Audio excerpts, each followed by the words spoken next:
Point on it? Yeah. Out of order.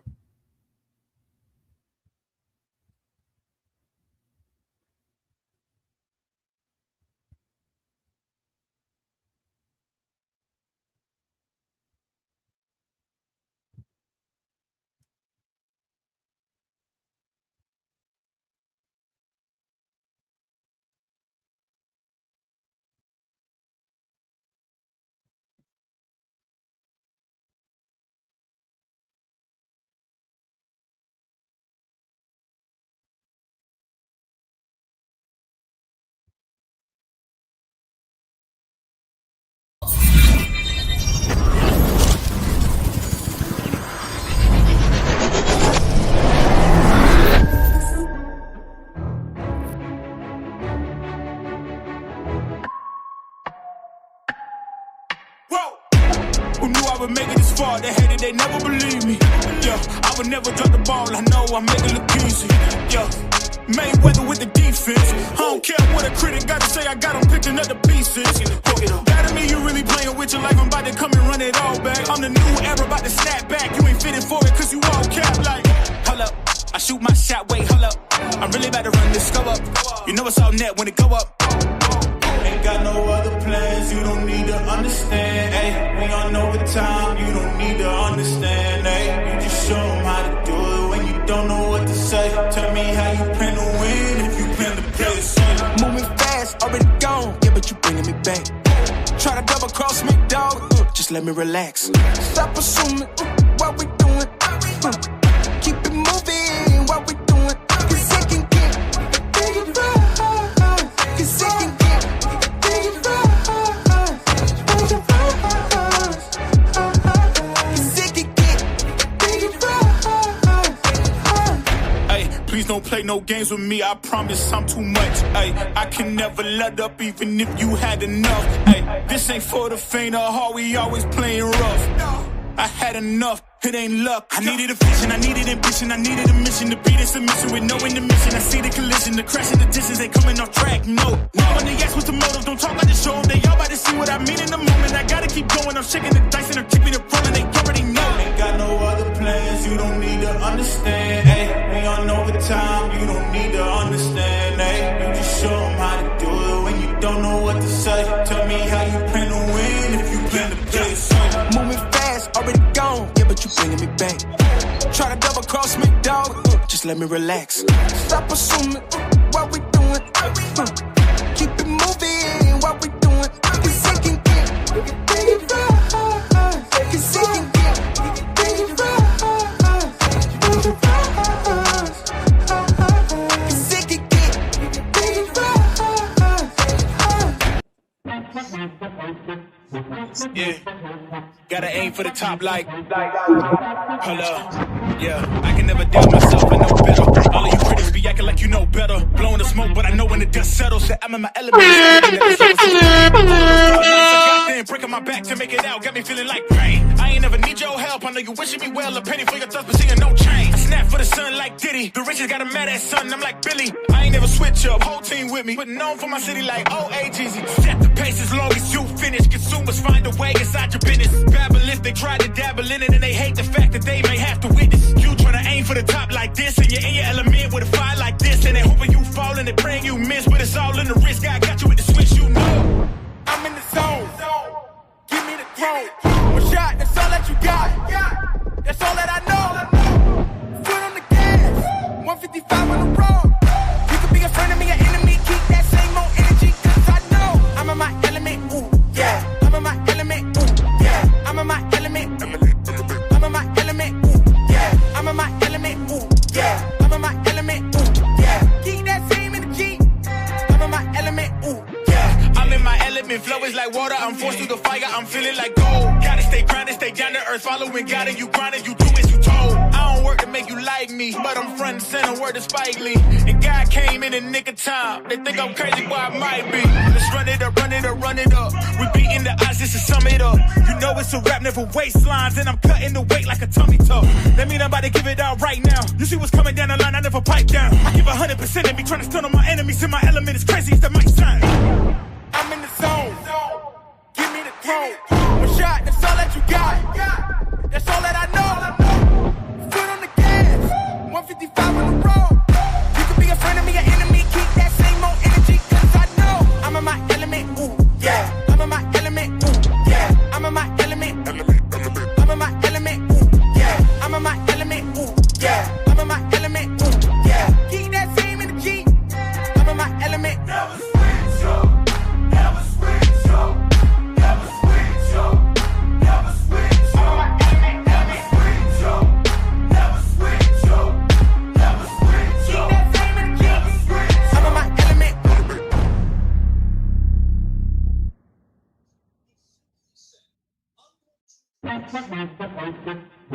Yeah, gotta aim for the top like, hold up.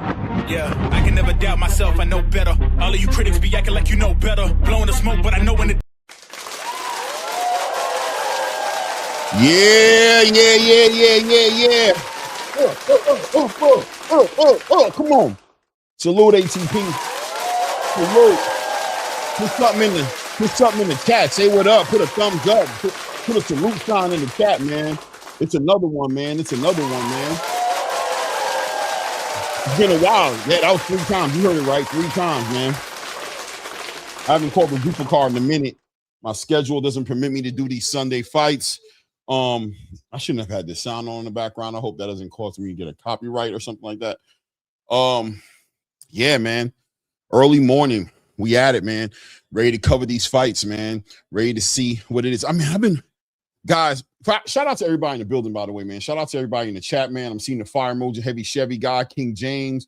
Welcome down Van Houder in the building. Shout out to Cheeks, Damazian Van Houder's father, man. Future of the American heavyweight division. Legacy in the building. And Mark Nash, my guy from Atlanta. Mark, what's good, man? I don't know if you're still in here, man. It's been a while since I've seen you, bro. I know you're doing your thing, though, bro. I know you're doing your thing, man.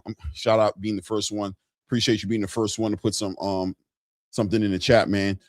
Yeah, man, a lot of boxing going on, a lot of news going on around this Devin Haney, Keyshawn Davis, Shakur Stevenson love triangle. Obviously, Bill Haney right now on a campaign tour, speaking to the space. And this is what it's all about with Bill Haney, right? When Bill Haney starts, you got to appreciate Bill Haney, guys. I don't care who you are. I don't know what to say to you if you don't. I don't know what to say to you, right? Like, you gotta salute Bill Haney, man. I mean, if he's not a legitimate blueprint to any father coming up in the game with their son, if he's not a blueprint to what it looks like to stand behind your product, you know, and I'm not just talking about capitalizing off of what Devin's been able to do. I'm talking about the vision of a Bill Haney, the vision of a fighter, representing that ability to see something in all your children, but, you know, see it through. You know what I mean? You know, pick up your son, you know, put him in a boxing gym, get behind him, drop everything in your life, invest in him, take him around the country, building this final product that you see in Devin Haney, and then to see him in these type of conversations, $1 million conversations. And if you pay close enough attention to Bill Haney, one thing you're going to notice is he's never had it easy, always going against the grain. Bill Haney has made his son successful in spite of the politics of the traditional space that's in front of him. In spite of the politics, he's moved around, got under, went over, and at times gone through the biggest, weirdest obstacles in the space when all they really came in the game for was an opportunity to showcase, show and prove that Devin Haney is the best fighter in the world. And whether you believe Devin is the best or you don't believe Devin, this is not what this is about. So get out of that, right? Focus and be in this present moment right now and see Bill Haney in real time, not hearing all of that noise and still putting Devin Haney in the most lucrative positions all the way through his career. And at the same time, simultaneously accruing accolades, undisputed in the lightweight division, a champion at 140, now a champion at 147 pounds. It's actually an amazing story. I don't know who I was talking to the other day. I feel like it might have been Angelo. It probably was Angelo. And I was speaking to him about the movie isn't Devin Haney's movie. And I know Bill was here right now. Bill would be like, of course it is. No, Bill, it's not. And I don't want to debate this with you. So please don't cook me over this. It's your story, bro. It's the Bill Haney movie, man. The movie's about Bill.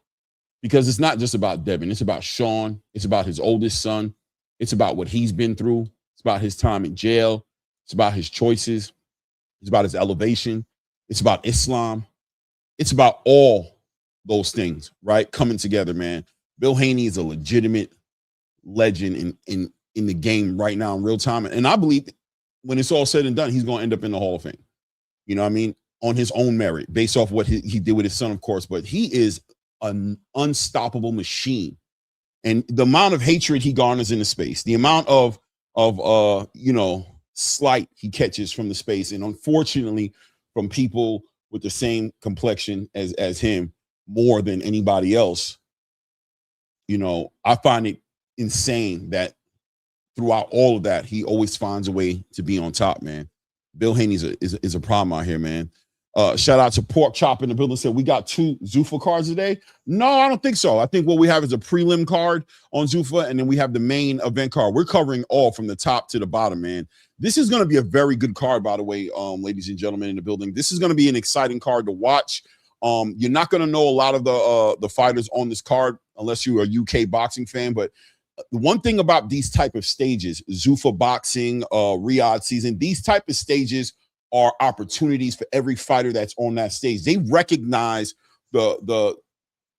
these stages have the right vested interest and the right motivation behind them to push fighters to their limit, to showcase their best versions of themselves. They know how important it is. They know how big the stage is. They know how era defining this ZUFFA boxing movement is right now, that it's changing, and they're at the beginning stages of something that could potentially be one of the biggest needle movers in boxing since we can't even remember. They bring their A game, and when they come up against each other, they provide us fans some of the most competitive, exciting fights, man. They leave it all in the ring, right? They leave it all in the ring. And I think that's a great thing about opportunities like this. That's why as somebody who calls fights, who commentates on fights, ZUFFA Boxing is one of my favorite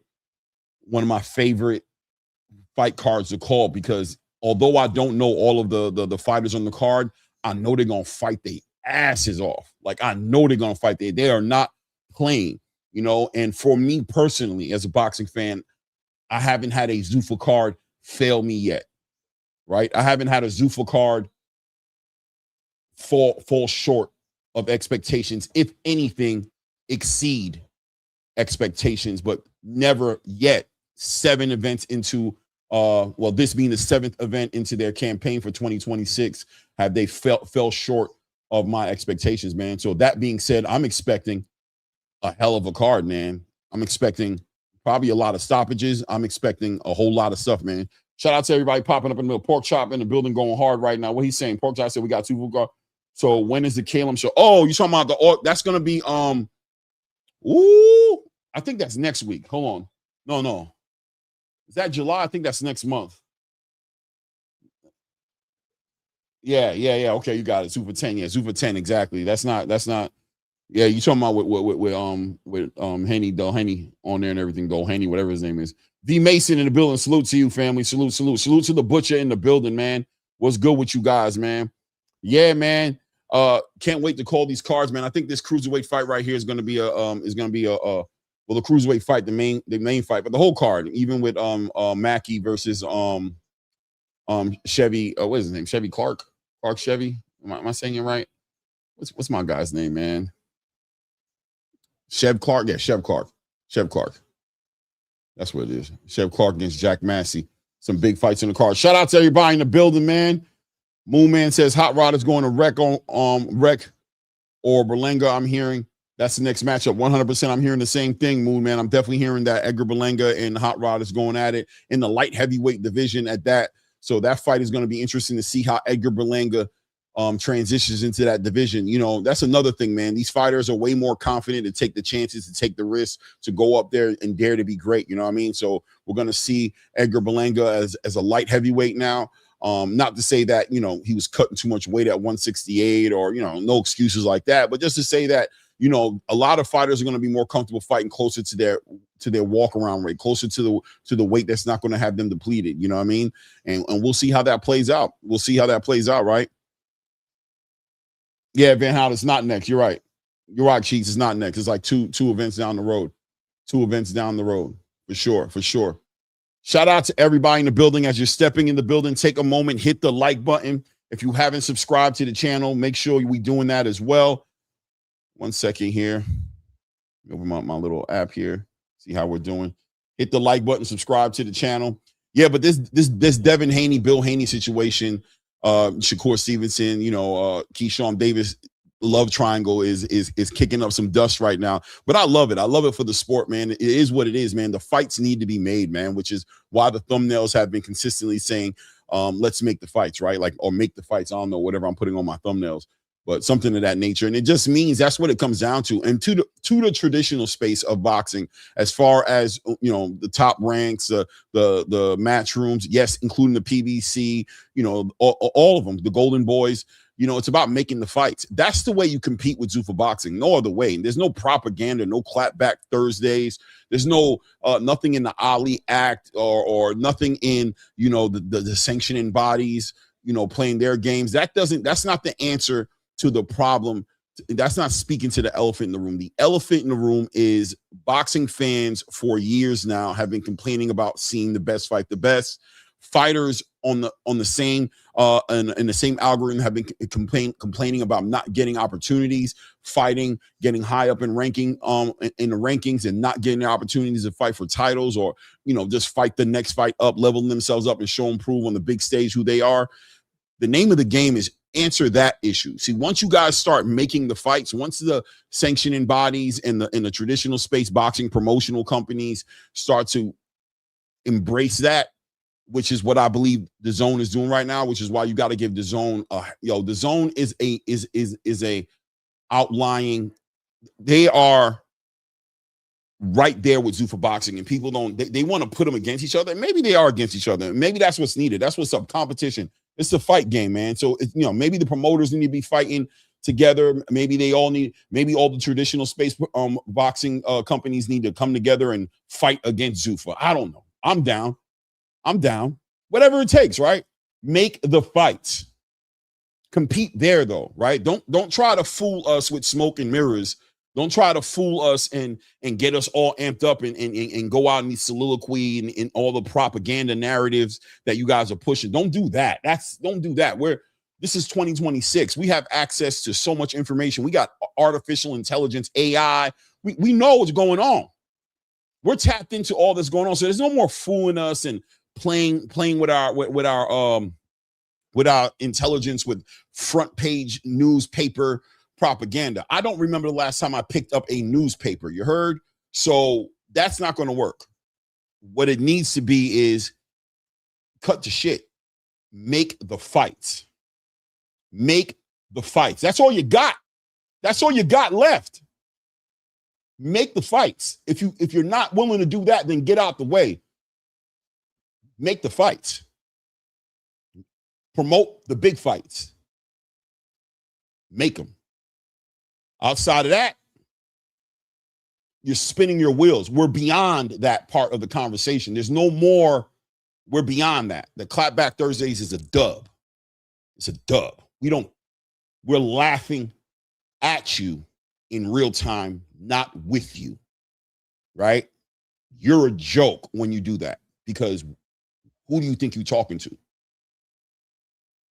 That being said, make the fights or get out the way. I mean, we call them the big fights here. So I'm super excited about Keyshawn Davis.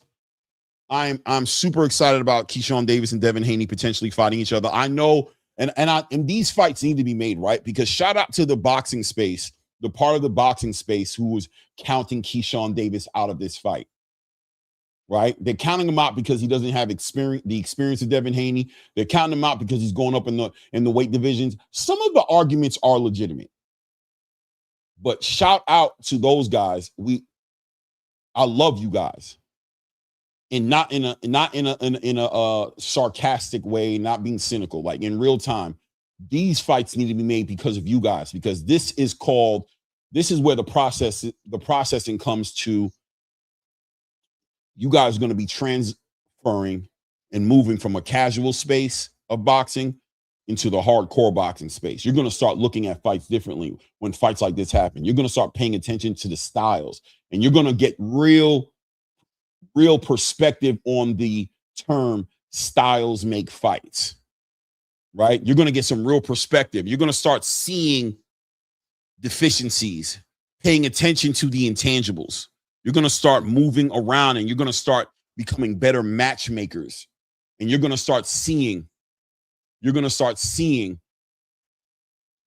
fights in a different way when fights like this are made. When you see a Devin Haney and a Brian Norman Jr., or you see a Terrence Crawford versus a Canelo Alvarez, or you see a Shakur Stevenson versus a Teofimo Lopez, right?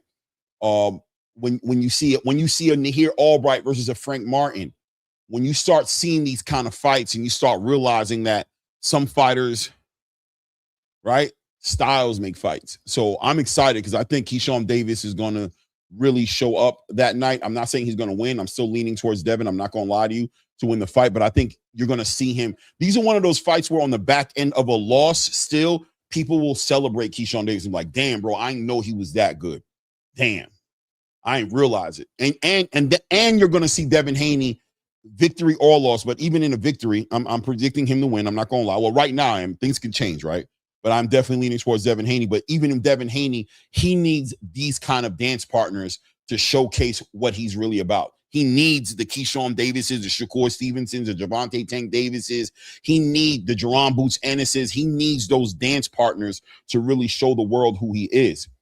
But shout out to everybody who thinks this is going to be a landslide and, Keyshawn's about to get washed, and that's what's up. That's why these fights need to be made. This is what happens when the fights aren't made, right? When the big fights aren't made, you become desensitized to the sweet science, and you become delusional, and your favorite fighters become Superman and Magneto and He-Man. You know what I'm saying? They become fictional characters that have not really been proven, tried true in the real rites of passage through the fire. They haven't really been given the opportunity to show and prove, right?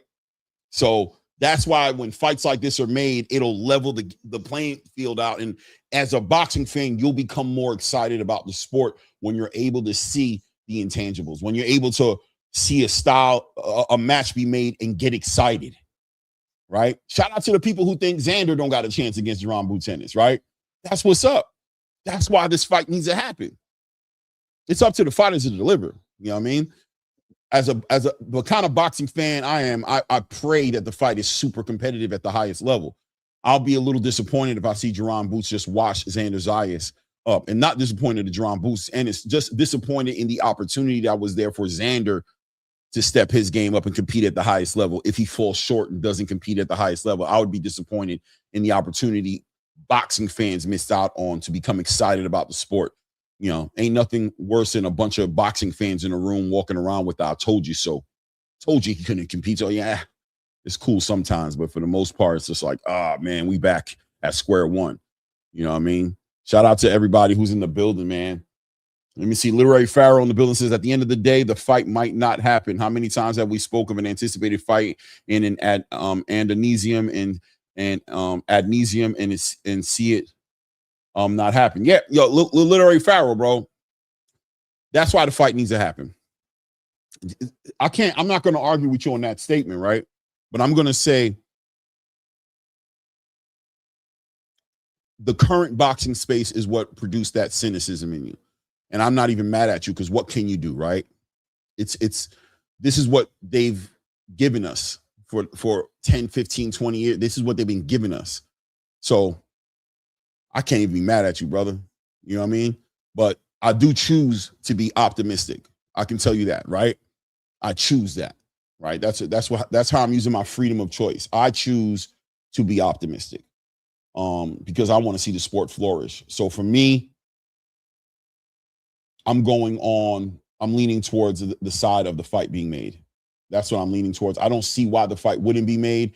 What I'd hate to see is that the politics of the sport get in the way of this fight being made. You know, I'm disgusted with the politics of the sanctioning body getting in the way of Jao Patai and David Benavidez, right? In real time, because that's ultimately what they're doing, right? Even though, you know, Jai wasn't in negotiations with David Benavidez, but this was a step in the direction of making the fight between Jai Opetaia and David Benavidez make sense for David Benavidez, who deserves, by the way, those boxes to be checked for his legacy. He deserves to see something he wants out of the situation as well, right? So Jai Opetaia getting an opportunity to collect another sanctioning body belt would have opened up the conversation and made it a better conversation from the David Benavidez side as to why they would get into that fight. So the WBC moving in a very unethical way by operating inside of their weird rules where there's room for them to do whatever they want to do to mandate a unification in the cruiserweight division, right? Mandate it where for years they've been speaking about not being able to do that. As we know, we're picking, it's almost impossible at times, it feels, for us to see undisputed champions because there's no law supposedly there that the sanctioning bodies can mandate unifications. But here, Mauricio Suleiman has been motivated and found vested enough interest to do that in this moment. And you can't help but feel like it's politically against ZUFFA Boxing, and Jao Patai is getting caught in the middle of that. So, yeah, those type of things make my guy Literary Pharaoh cynical, right? The cynicism comes out when he watches Rolly Romero be elevated to a super WBA champion, right? That's where his cynicism is. He can't help it. If you guys don't follow Literary Pharaoh, by the way, I follow my brother Literary Pharaoh. His name is for a reason, because he's a very practical, critical thinking brother, super critical thinker. He can't help but process the facts in real time. I would say that Literary Pharaoh is such a critical thinker. I think it hurts his optimism. I don't know if Literary Pharaoh can enjoy a trip to Disney World.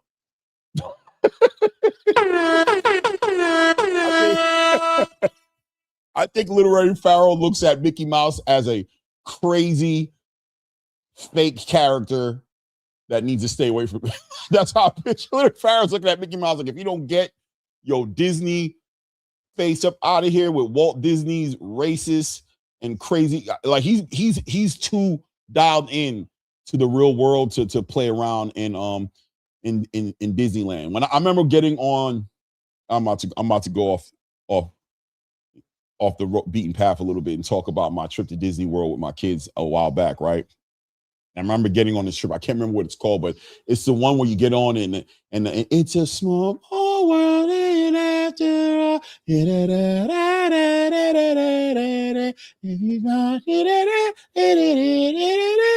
a small world after all. If you guys recognize it, put 100 in the chat, right? If you know what I'm talking about. But you have to be you have to have a real childlike spirit in you somewhere to really, because it's not no thrill ride. You're not on a roller coaster. You're not, you know what I mean? You're just on this little boat in the water, me and my kids, right? And you're just watching, just nonsense. But you gotta have a certain imagination about you to find enjoyment in that, right? You can't be too cynical to really enjoy that ride. And I enjoyed that ride, real like moment with me and my kids, right? And rides like that. Or if you guys been to Disney World, at the end of the night, the big fireworks show on the big castle, on the Disney World castle, it's heart. It's a heartfelt situation, you know what I mean? To watch the music playing and the graphics being thrown up, the holographics being thrown up against the castle and the fireworks going over the top. I mean, it is just, you know what I mean? If you don't have that imagination, you ain't gonna see it. You ain't gonna, there's a little tear that my daughter was on my shoulders and I could just remember her, you know what I mean? Her eyes swelling up with just like amazement and seeing that, you know what I mean? You gotta have some childlike spirit left in you to be able to have. And I think that's where I tap into as far as the optimism for boxing. I tap into that same energy, right? Where my eyes swell up and I, like a little kid, you know what I mean, in Toys R Us for the first time. You guys don't remember Toys R Us, man. As a kid, Toys R Us was, man, Toys R Us was fun even if you didn't buy nothing. Y'all ain't ready for that type of conversation. You know what I'm saying? I want to keep the people in my chat. I don't want people to leave. Y'all not ready for that conversation, man. When I remember my mom taking me and my sister to Toys R Us to kill time. Let me take y'all in Toys R Us, let y'all run around a little bit. Cause you were just like I'm a Toys R Us kid. Yeah. I could play with.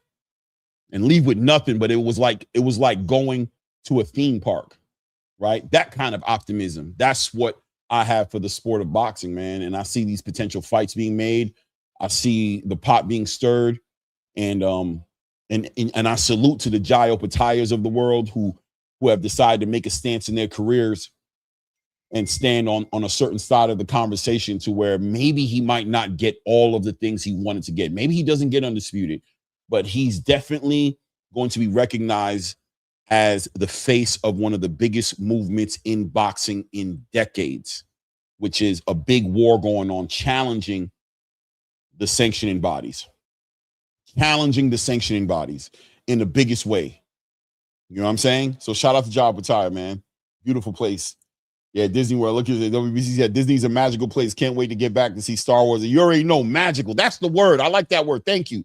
WP36. That's what I want. It's a magical thing. You know what I mean? Walking out store manager at Toys R Us. Hey, I worked at Toys R Us for like 3 months, man.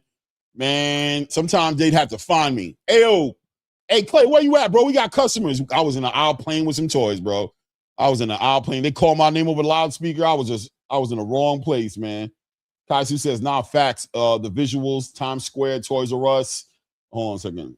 Kaisu said, nah, facts. The visuals, Times Square, Toys R Us was fire. I got a WWE belt from there where I think, yeah, bro. We know, right, Kaisu? Toys R Us was a trip, man. Shout out to my co-host popping up here as the first fight's about to kick off right now, man. Y'all clap it up for me. He is. Hey, I got Angela Reyes, man. Let's go.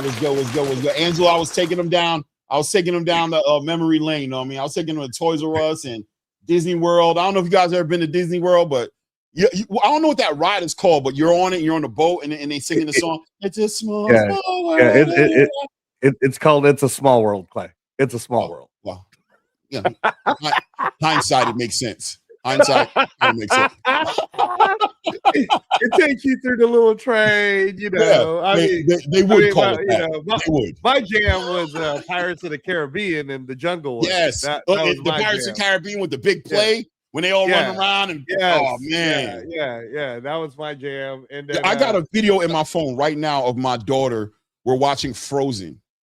When we went to Disney World, they had the Frozen thing, and to see my daughter's eyes popping out of her head as it starts to snow on her, because they got something that makes it snow in there. Like, so you're watching it, and the part where she's about to sing her song, it literally it's real snow, like cold water. It's like snow. It starts snowing in there, and I feel like pulling up. My daughter's like, she's like fucking 4 years old, right? And she's just like, oh my God. And it's just like, I'm looking at her, and I'm like, Angela, I'm like, I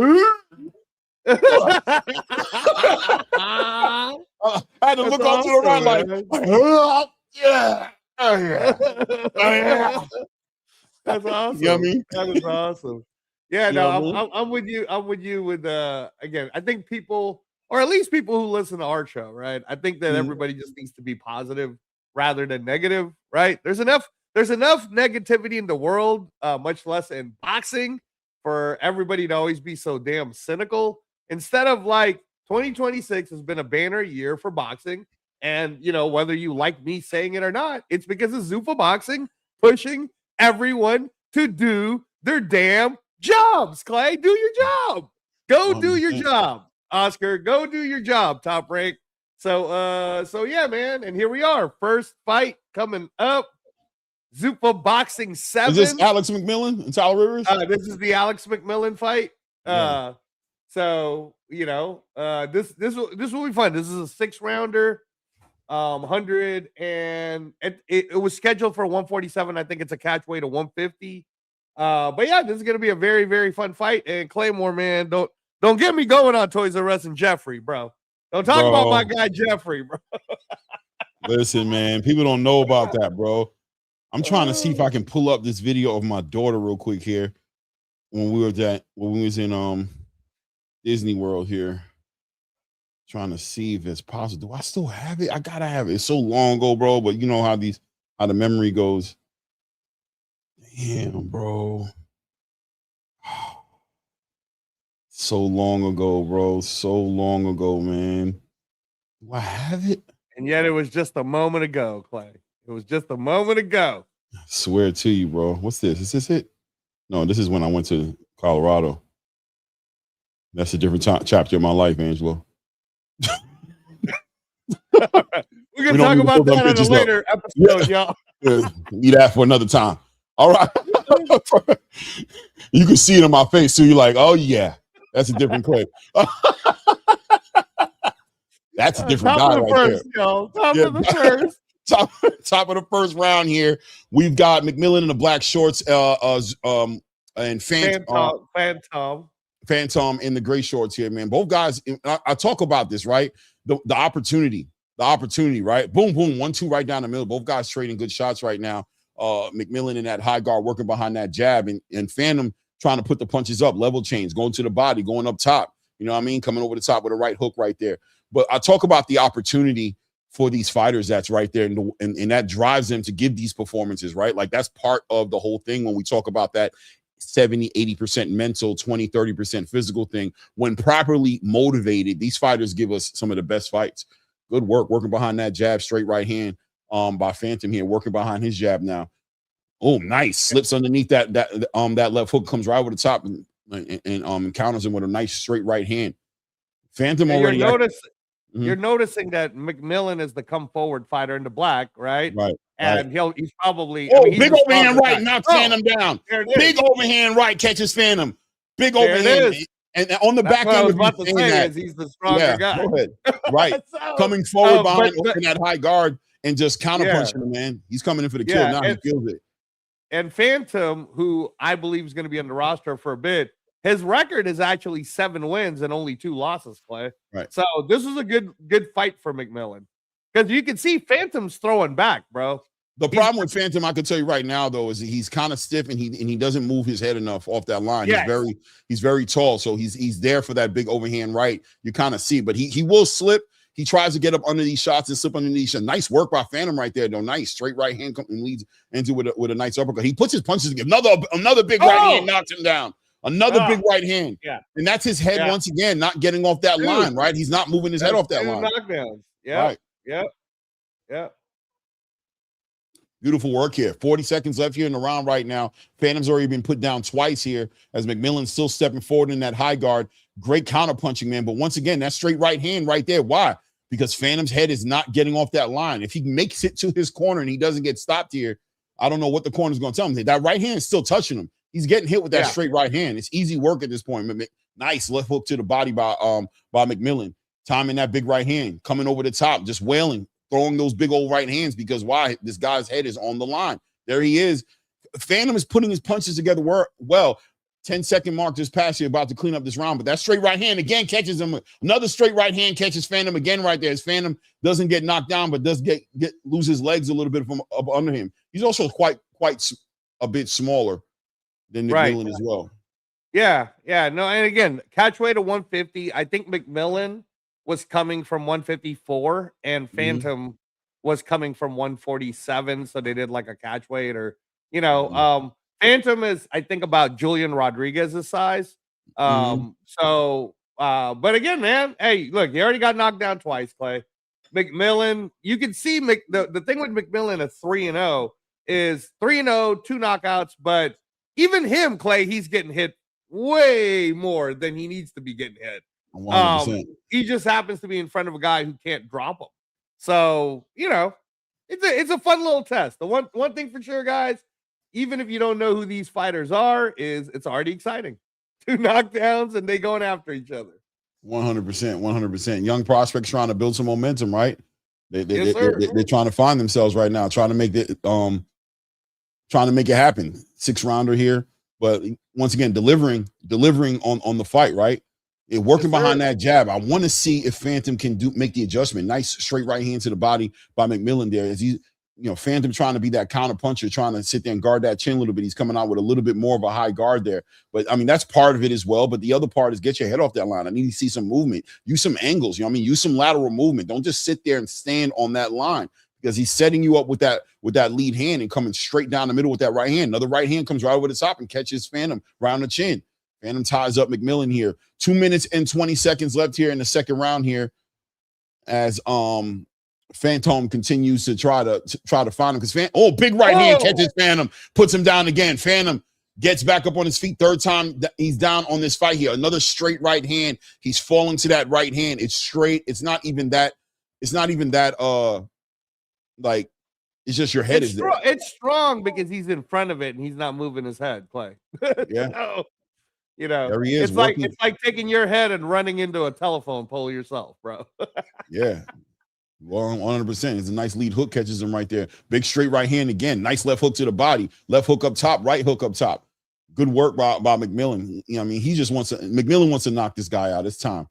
He knows he can get him now. Now he's getting bloodthirsty. He's like a shark in the water now. Good straight right hand as Phantom goes ahead and moves forward, puts some offense in there, trying to push McMillan back a little bit right now.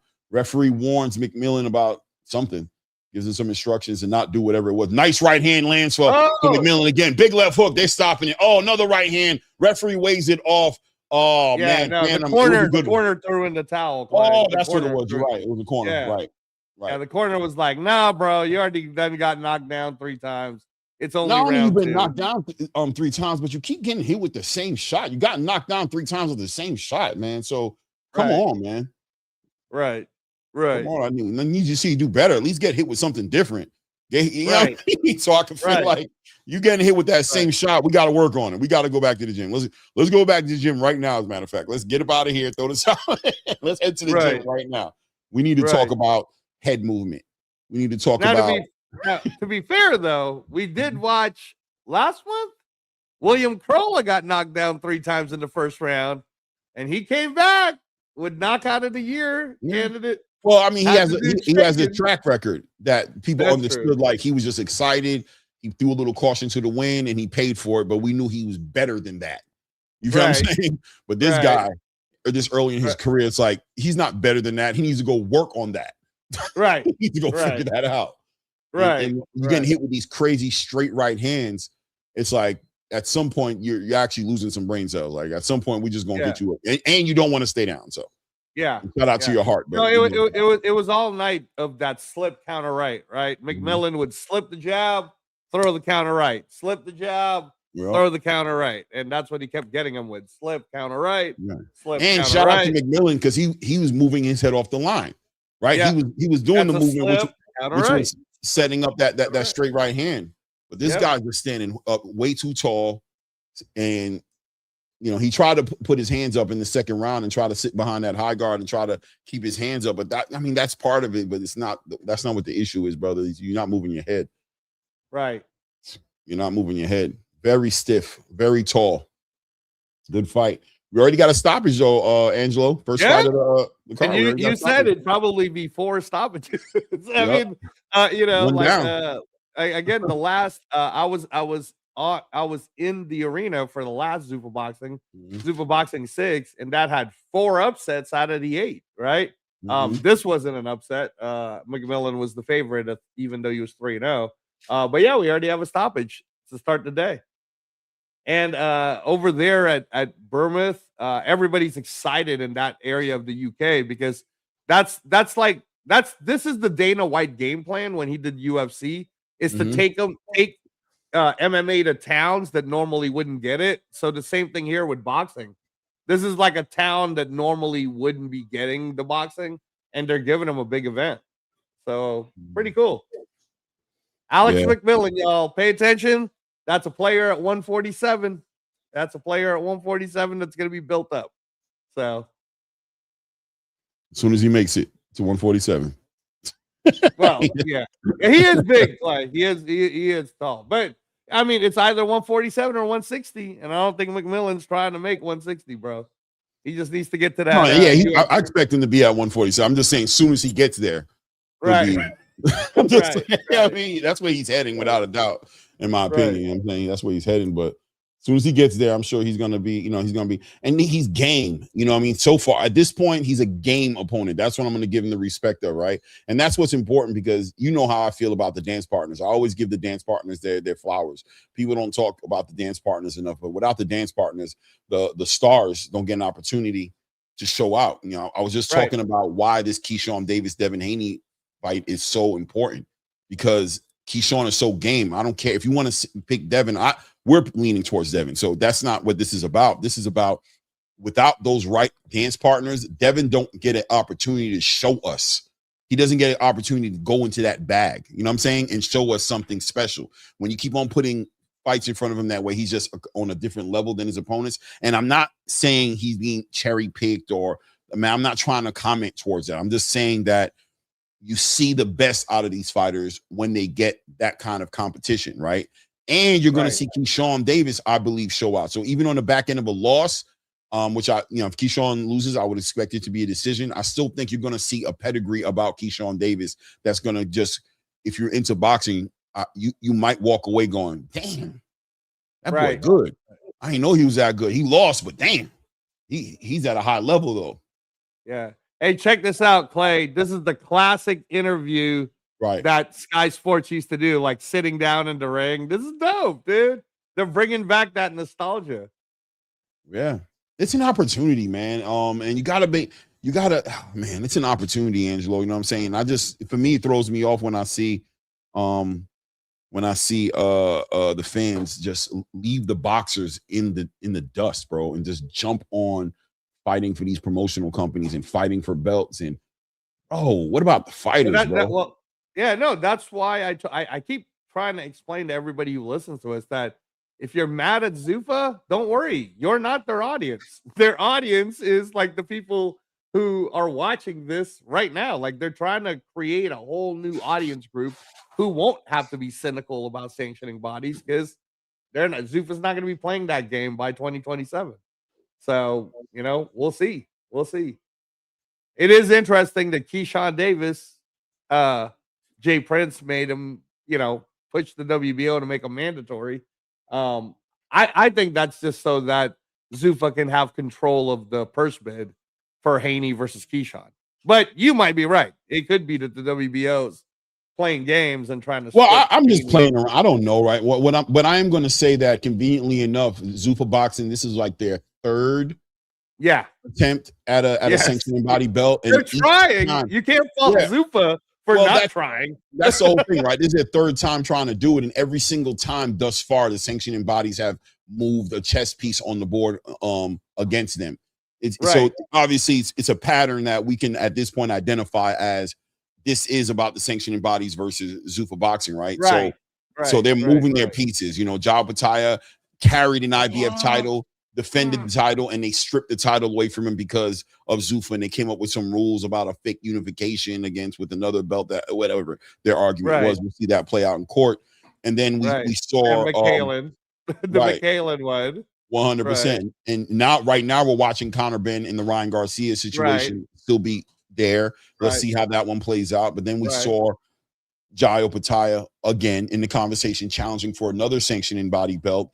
And what do? They move the pieces around accordingly, and they throw a mandatory unification in the cruiserweight division for Nicole McKellian. And then we're seeing this Devin Haney play out a little bit, but this one works out for boxing though. I'm actually with the fight, but you do see the chess being played, right? Which is Keyshawn. Well, Well, another one that, they announced it yesterday. They had both fighters in the stadium. They were next to Conor Benn, WWE wrestler, and also Lonnie Kavanaugh. Remember, I told you, Clay, one of my favorite UFC prospects that's going to be amazing from England, the little 125 kid. He was a part of ZUFFA Boxing's press conference, but they had Aaron McKenna and Etinisi Oliha together talking about, and here's what I found interesting, Clay. I never heard him once say the word IBF. They kept saying the words they kept using is, we're very excited. We're fighting our world championship fight. Now, two things about that. Number one, are they saying world championship fight because that's the ZUFFA initiative for Paramount? Let's not confuse people. Just say it's a world championship fight. Or are they saying world championship fight because the IBF might try to either play a game and be like, nah, Sue was dead. Sue was, that ain't for the IBF. And then ZUFFA will just be like, that's fine. It's for the ZUFFA title. All right. Or if the IBF plays ball, Clay, I told you, if the IBF goes, yes, we will sanction Aaron McKenna versus Etadisi Oliha, and that means they giving that belt back to Jai, bro. They're like, and I'm sorry. Here's your belt back. My bad. So we'll see. We'll see. Yeah. But they're trying, Clay. They are trying. It's not ZUFFA's fault. I mean, listen, man. I mean, one could hold ZUFFA accountable as far as Dana White making his stance point about not acknowledging it, as far as making the tension, as far as, just stirring the pot. I mean, this is what comes with it, right? Which I think is fair play. But I think there was an opportunity there for the sanctioning body space to challenge Dana White's perspective or viewpoint on them by moving the right way, right? Like showing and proving, like, yeah, I know he's saying that, but we're doing the right thing. We're giving, you know what I mean? We're not moving pieces around. We're holding the integrity of the belts. But what they did was they fought back. And I don't want to jump into politics, and I'm not going to, right? But I'll just use it on the surface level as an example of just the Iran conflict situation. Is just as far as the reaction to the conflict, the way they reacted to it kind of validated the position of the world on them, right? Like, look what they're instinctually, they attacked their neighbors, right? So it kind of just justified the move. So although ZUFFA poked the bear still had an option to move accordingly and be like, yeah, nah. But what they did was they abused their power, which goes into the conversation of how absolute power corrupts absolutely, right? Because when you put that much power in the hands of the sanctioning bodies and you put them in a position where they're getting percentages of the highest purses in the game, you leave room for corruption. Now, clearly, the sanctioning bodies could be in that position and not operate in a corrupt way. They can do the right thing, but it's too tempting, right? The temptation is there to be involved with the biggest person, Canelo Alvarez, or try to prop up Ryan Garcia and give him a WBC title and be involved with his purses, or skip a whole line and put Conor Benn as a mandatory to Ryan Garcia when he hasn't fought in the division in years, or up level of Rolly Romero because you think he's part of a big fight. You see him as a dancing partner for some of the biggest fights in the welterweight division, so you prop him up as a super welterweight champion. You jump over a Hadir Herrera and you roll a Williams Zepeda back into another title fight. And I can go, right? The point of the matter is, when confronted with that decision, they always seem to go towards a very, low on integrity decision, right? They always pick the money. They let their greed lead the way, and that fuels the conversation. It fuels the argument. What's going on with these sanctioning bodies? Does this need to be addressed, and how do we address it?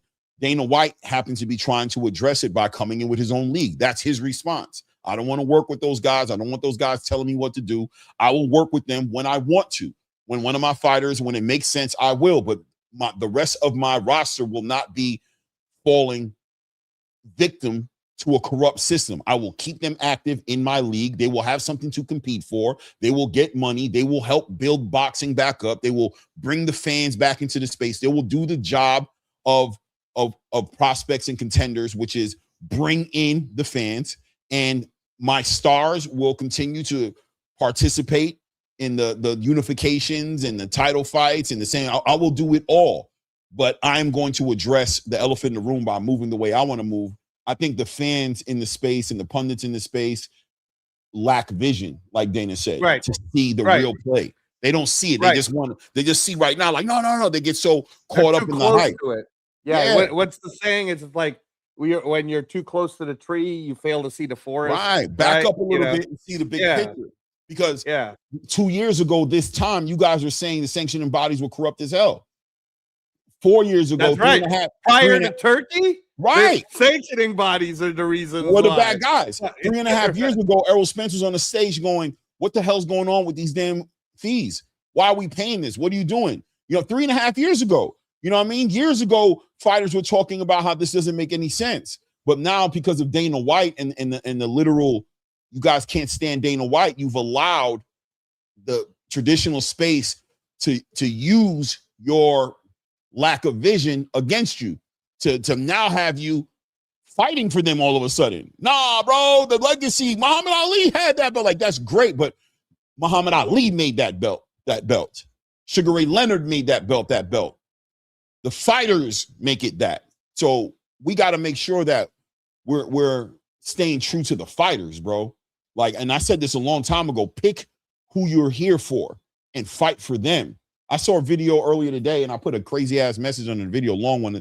That UK guy who co-hosts with Adelaide Adalopa, I don't remember his name, but he's like an Irish or Scottish guy, and he was basically blaming Job Attire. Like, look now, are you happy now? Now you're alienated. Now you're this. Now you're that. Now you know what I mean. You're allowing this, and it's just like, damn, bro. You should have Jives back and be like, this is crazy that the WBC is moving like this. This is why, you know what I mean? Why aren't you making those kind of videos, right? You're picking the side and you're showing that you're casual, my guy, right? Respectfully. Like, as much as you know about boxing, and I watch both you guys, but how casual of you to sit there and blame Jai Opetaia and not defend and fight for Jai Opetaia and hold the WBC accountable for what they're doing to Jai. Hold IBF accountable for what they're doing to Jai. How small, you know what I mean? How small of you to not see that as the issue and make it Jai should have stayed patient, should have stayed there getting played with. He was already alienated, my guy. He was already frozen out of these conversations. His hand was forced to make a decision for himself to do something for his family, and you're using your platform to prop up a system that has held back 90+%, 95+% of the boxing space hostage, posturing up and propping up 2 to 3% of the space, putting big bags in their pockets, showing them driving around in foreign cars and phantoms and trying to show the world that boxing is where the money's at. Meanwhile, every network in the space has gotten out of the business of effing with y'all, right? Every network has walked out. Showtime has walked away. Fox has walked away. HBO has walked away. Sky Sports walked away, right? But you want to prop up this system that was never broken, that was just doing so well, I guess, from a fan's point of view. But once again, your lack of vision is why Dana White has to come in the way he's coming in, because there is no vision in the space. If you can't see what the argument is isn't anything else but these fighters are getting played, bro. No, absolutely. No, I mean, again, man, how many times have we've done Read the Rings on this? We're probably going to do another Read the Ring, honestly, on just this whole Shakur, Devin Haney, sanctioning bodies going on. But I want to ask you, while you were doing your beautiful monologue there and soliloquy on on the state of the current affairs of boxing, it looks like ZUFFA just made a stamp and just told everybody this is the schedule on the next 3 months, right? So they basically said ZUFFA 7's right now, ZUFFA 8 is June 28th, ZUFFA 9, Clay, is Madison Square Garden, July 26th. We're gonna have a couple of fighters, by the way, from that coming to the show once it's okay for us to let them know who it is. And then ZUFFA 10 is August 8th, which has Aaron McKenna versus Etinisi Oliha, World Championship fight, Caleb Walsh versus Tyler Denny. You remember Tyler Denny, Clay. Tyler Denny's the guy who got knocked the hell out by Hamza, came back, won 2 fights, and then fought for the British title against George Littard in March, and he just lost that unanimous decision. So, good little test for Caleb Walsh. I mean, I'm going to say this right now. I know Caleb Walsh, you're a favorite in ZUFFA, but if you can't beat Tyler Denny, bro, you're gonna have some issues. at 160 pounds, there's just too many killers 100%. at 160. You know, we just watched Misael Rodriguez and Andres Katsourakis fighting a hell of a fight. We just watched Shane Mosley knock out Boachuk. That's a crazy division. So 160 starting to form itself. But yeah, man, ZUFFA 10, the schedule's starting to come out in front of us in live time now. So June 28th, July 26th, and then August 8th. So basically, ZUFFA saying you won't see any ZUFFA shows prior to those dates. So it'll be interesting. It'll be interesting. You know, they got up to 10 shows by August. How many more can Dana do? We will see. We'll see. Bermuda kind of looks like Santa Monica, bro. Bermuda. It does. England. It looks just like Santa Monica. With that big wheel, that big what you call it? Ferris wheel. Ferris wheel. That big Ferris wheel, just like Santa Monica Beach. Shout out to these rollouts for these movies too. By the way, like Supergirl. Oh yeah, that looks good. Coming out June 26th. Normally they put something like that out, and it's like coming out fall. You know, summer of 2027. You're like, what the hell, bro? Right. I still need to catch up on Spider Noir. Have you heard about this, Clay? Spider Noir with Nicolas Cage and Amazon. Yeah, I've been watching it on Netflix. Oh, is it good? I haven't watched it yet. Yeah, bro, it's good. It's good. Okay, yeah. All right. It's good, bro. You can watch it black and white, or you can watch it in color. Or the color, right? Yeah. No, I mean, you know, I gotta watch my Yellowstone universe. So I'm definitely in the Yellowstone universe. I'm definitely in that Dutton shit, man. It's going down. It's delivering. It's delivering the way I thought it would. I knew it was gonna be the best one, and it's showing and proving to be the best one, man. Shout out to Rip, his wife. His wife is a beast, man. You know what I mean? I like the new. I like the new op. Who's I don't even know if she's an op anymore. I love how they play out. Yeah. You know what I mean, it looks like the op might be the son, right? It looks like he might turn out to be the op, and not the. Well, both of them to a certain degree, right? Because it's like a little Cain and Abel thing going on there. Right. But there's like this tension there. One of them is an illegitimate. He's not legitimately a son, but obviously, you know, the more favored son. Kind of, yeah. But he's also like the more favored, right? Like he's the more intelligent. Right. He's the one that's more dependable. And of course, the other son who's legitimate is a fuck up, right? Yeah. Well, we'll see what the full story is on that too. Because it's 100%. Painted as a fuck up for now, but we might find out a deeper, darker because he's also like he's a legit henchman, right? Like he's willing to do the work. He's a little Yeah. Like he might be literally what's holding that. Like, okay, I want you to think about this, right? Because you know, the director, what's his name? Help me out, Clay. The guy who does. I can't remember his name, but I know who you're talking about. But I cannot remember his name. Yeah. But remember in Tulsa King, there was the son who was the henchman, but then what happens in Tulsa King?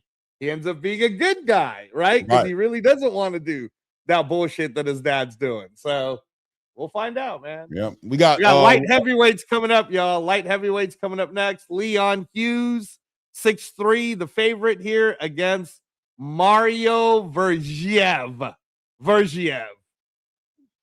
Yeah. Another prospect showcase here. Is this a 6-rounder? Yeah, it's a 6-rounder.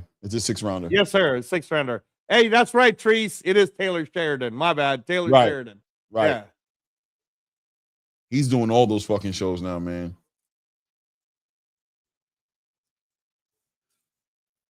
Yeah, shout out Texas Madness, man. All the above, right? Yeah, with lipstick on it. Shout out to Pro Box, man, as they're on their last leg trying to figure out what they're going to do. They're pretty they much need to sell. done. They need to sell heavy. Yeah. Y'all want to support Pro Box? Go over there and pay that $5. They're going to be charging August, because if not, by the end of the year, they're going to be out of here, bro. They're about done. Pro Box is done. Unless y'all support them. But that's what it's all about, man. You know, you're going to fight. And just the same way I tell everybody about the zone, man. Get that membership, bro. Get that ultimate package. Do all of the above you can if you really want to support the traditional space. Don't just cry. You know what I mean?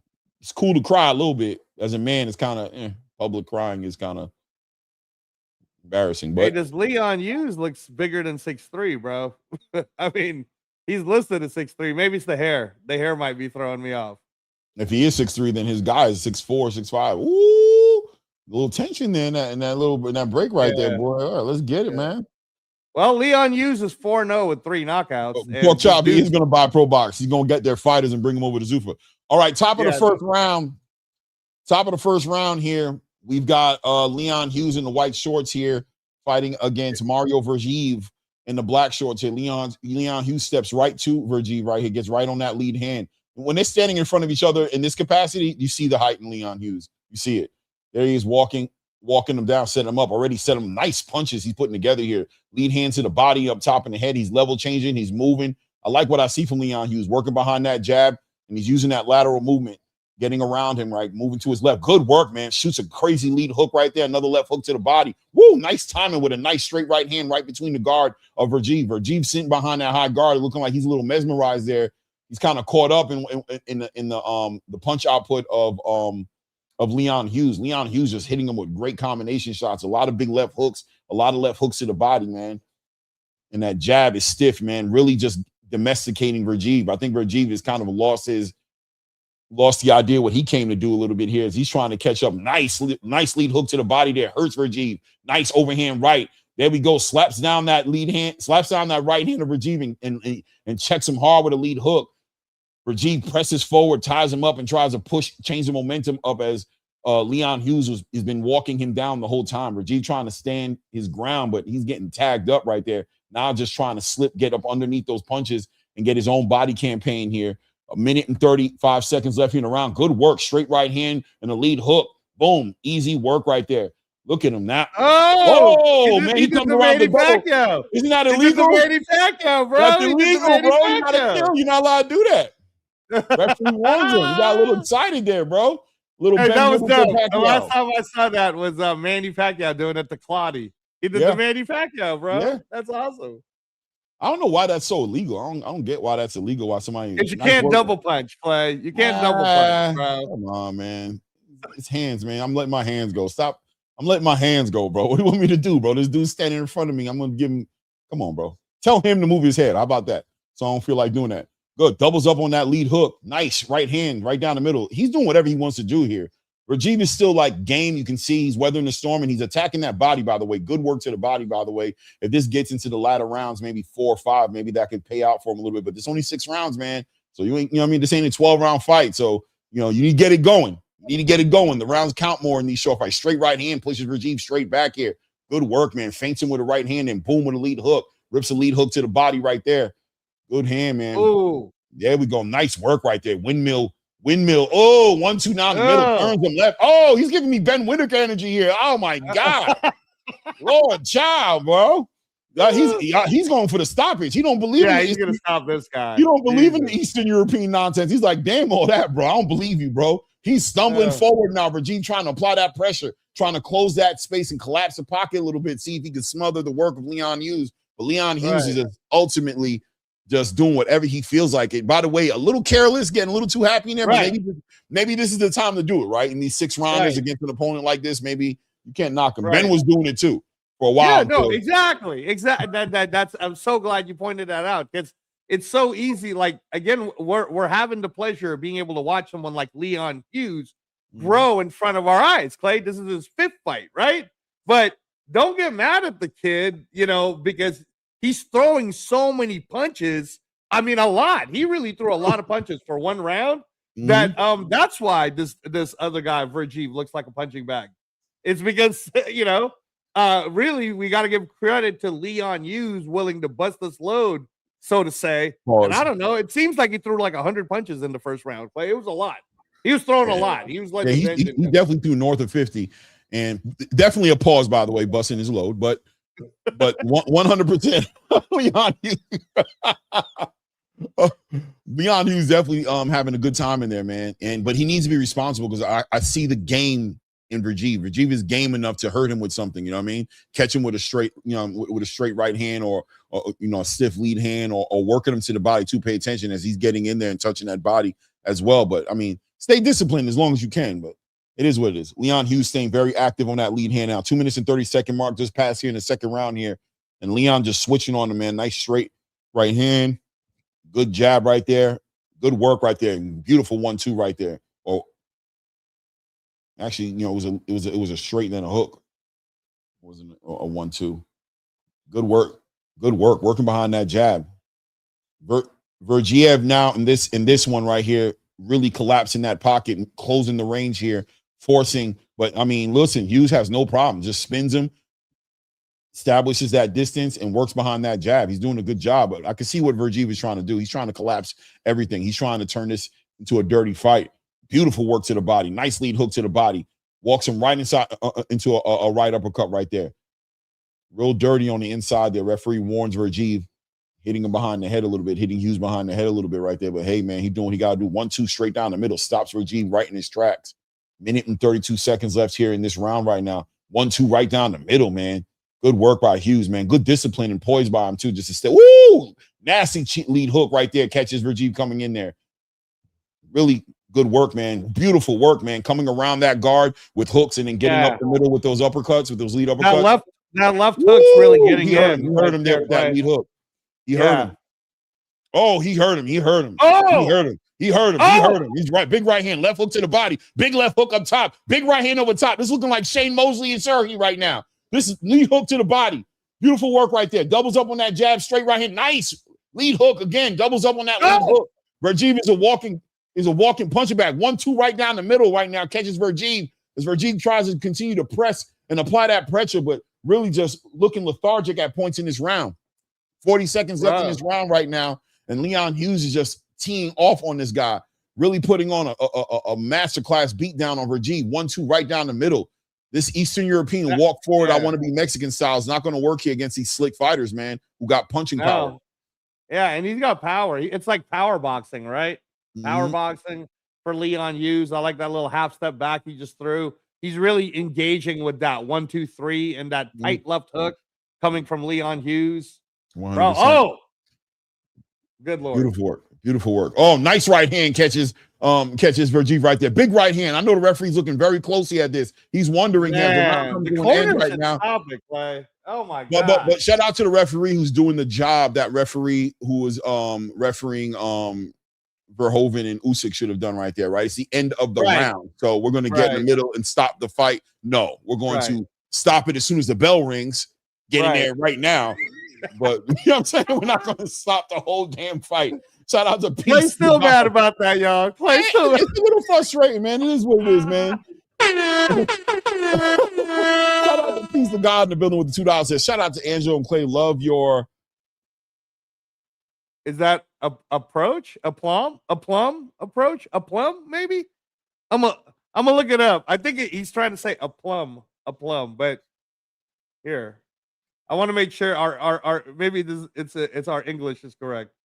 Yeah. I mean, love your approach. I appreciate you. No. So a plum, Clay, is the complete confidence, composure, and self-assurance, especially in a demanding, stressful, or unexpected situation. Oh, I appreciate you, brother. Thank you. Appreciate you, brother. He's probably from England. And being somebody who enjoys a good read, I enjoy the fact that you brought this new word into here and everything like that. But you ain't had to make us look crazy. We had to pull out a dictionary, bro. But shout out to you, right? I appreciate you. I'm gonna add that to my artillery. I'm gonna use that, bro. That might just be a regular word. My guy had to pull out the Western and said, "Hold on, wait a second here, hold on." I knew it was a word. I just didn't know how to describe it. That's why I had to put it up. For sure, I appreciate you, Reyes, for looking it up, man. I'm gonna use it now. Oh my goodness, bro. This is a beat down, bro.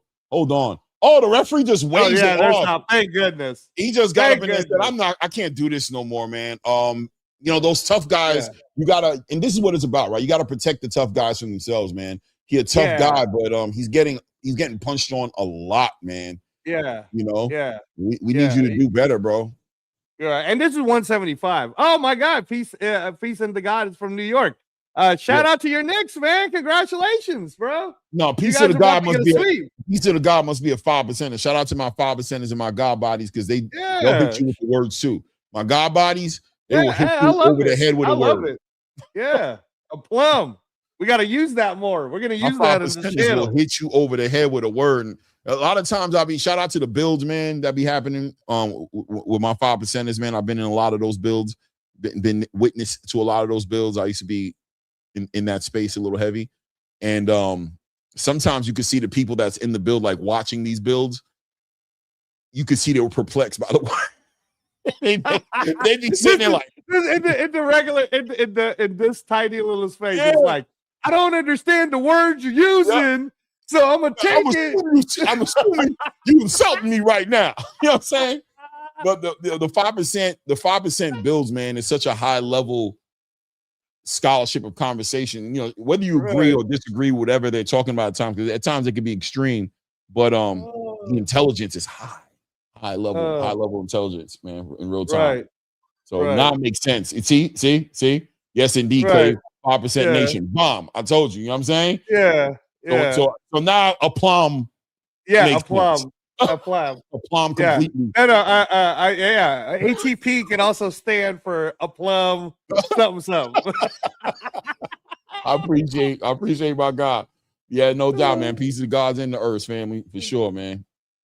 Yeah, what are the ways you can even use though I'm a Muslim, you know what I'm saying? I don't really subscribe to all that God's in the earth energy all the way, but I used to be deep into that space, man. I definitely respect a lot of my family members, you know what I mean, legitimately in that 5% nation at a high level, bro. The show improves every year in New York and in different places, man. A lot of super high thinking going on. I'm serious. Real high thinking. But you also can get your ass whooped. Right. Space too. Standing on business. Meet. I'm not saying your name, man. I know at this point. We know who our guy is. We know who our guy is. I know who my guy Rocket. is, but we were calling him Rocket. Remember? I'm not saying your name, bro. I find it to be diabolical. I know the story. I get it. It's actually legitimate behind somebody, but I'm not saying it, bro. I'm just not. It's the 6'9" that really throws it off, too, bro. Yeah. The 6'9" is what's disingenuous about you, brother. That's what's disingenuous. That's the disingenuous. That should have been like 75, you know. I'm gonna tell you straight up, I do not care if you were born in 1969. I don't give a damn, bro. That name sound expect me. I'm not playing with you, family, but I do like your takes, man. Let me see. Most ZUFFA fights have been pretty competitive, but this is their UK debut. Maybe they give them more favorable matches. 100%. You saw the other thing too is, what are you complaining about, bro? This is the first 2 prelims for prospects. Do you want us to bring up last week's cards and how many crazy? And these are legitimately prospects. These are 6-rounder fights. So yeah, exactly. I mean, man, this isn't the 10-rounder. Yeah, look, right, Angelo. Like, there's still a art to matchmaking, right? Like, like there's still a system that there's still a developing aspect of matchmaking that's still there that we have to acknowledge, right? And I know people. It seems like the conversation always has to be extreme one way or extreme the other way, right? Like it can't ever be a middle ground to where it's like, listen, when the fights are supposed to be competitive, when these guys are contenders and they're trying to get into certain conversations, they have to be the matchmaking has to look according to like, yo, show us that you belong in the bigger conversation. But on this 6-round level fight, you know, how can they call it? They're all prospects. Right, so there's an opportunity there. 4-0, Clay. The guy before him was 3-0. Like, what are you complaining about exactly? Right, Carmel Moten got worse opponents than what these guys are getting. So please, I'm gonna guarantee you, if Carmel Moten signed to ZUFFA, he'll have harder opponents because he deserves harder opponents. Yeah, it is what it is. But I mean, at the end of the day, he's operating and fighting in his tier. Right, that's where he's at. So, you know, in the prospect tiers, it's very difficult to get a 50-50 fight because somebody doesn't belong there. Right, this is where you find them out and figure out who they are and figure out where they belong in these 6-round fights. So you know, naturally somebody's gonna get beat up, like we saw my guy get beat up in here, or like we did in the first fight when that guy one guy was ready to step his game up and become a different kind of fight, and the other guy needs to work on a lot of stuff. Right. The other thing too, Clay, is I find it funny into space because in the one breath we'll hear a comment like that, and then on another breath we're gonna hear, "See, ZUFFA's trying to get their prospects killed, bro. Look what happened to Emiliano Cardenas, man." And it's like, what are you talking about? That boy had 10 fights. That's you got to fight somebody with at least 10 fights too. Like that's, come on, man. No, he ain't retired, funny. bro. He's moving like a retired fighter, bro. Yeah, he is. That's funny. That's funny. He's living off an allowance by Floyd, man. Floyd hitting him with the allowance. That allowance looks like it might dry up soon, though. If Floyd don't figure it out soon. I mean, look at what's happening to Pro Box, bro. They're already like, Pro Box. $5 a month, by the way, is rough. Just because I'm only paying $7 for my Paramount Plus, and I'm getting Dutton Ranch. The thing about it is $5 in perspective of what it represents, it's not much. Especially that's true. That's true. Right, especially for a cup of coffee. Yeah, I mean, that even less if you go to Starbucks than a cup of coffee, right? But at the end of the day, for as much, once again, shout out to the boxing fans that are advocates for the traditional space, right? That fight hard and they fight against ZUFFA. ZUFFA is not good for boxing. Respectfully, like respect to you guys, right? But when it comes down to moments like this is where we see who you are. You know what I mean? Pay the $5. Pay the $5, man, because they're part of helping out your argument. They're the ones driving it. You guys call ZUFFA Pro Box with lipstick on it, right? Well, then don't allow Pro Box to be swallowed up by the reality of boxing, which is money moves the needle. Show up, because right now, Gary Jonas is sitting here going, y'all not showing up to enough events. Y'all not giving me a profitable business, and I'm a businessman. So shout out to all that jaw jacking y'all doing. We appreciate you guys, always holding it down for us with your mouthpiece. But show and prove and follow that mouthpiece with some money, man, and pay the $5 and support Pro Box, bro. No, I agree with you, Clay. Pay the $50 and support the zone. You know what I mean? Yeah, especially for these. Yeah, especially for all these guys who, like I said, like I'm cool with you complaining if you're actually paying the fee, but if you're like, if you're pirating, then you don't really got much to complain about, bro. Like, I'm at least subscribed on the $20, so I can complain all I want, right? And I pay for my, I told you, Clay, right? I was just asked this, in fact, by a manager last week. He goes, Angelo, how come when you go to the fights, you just want to get your own tickets?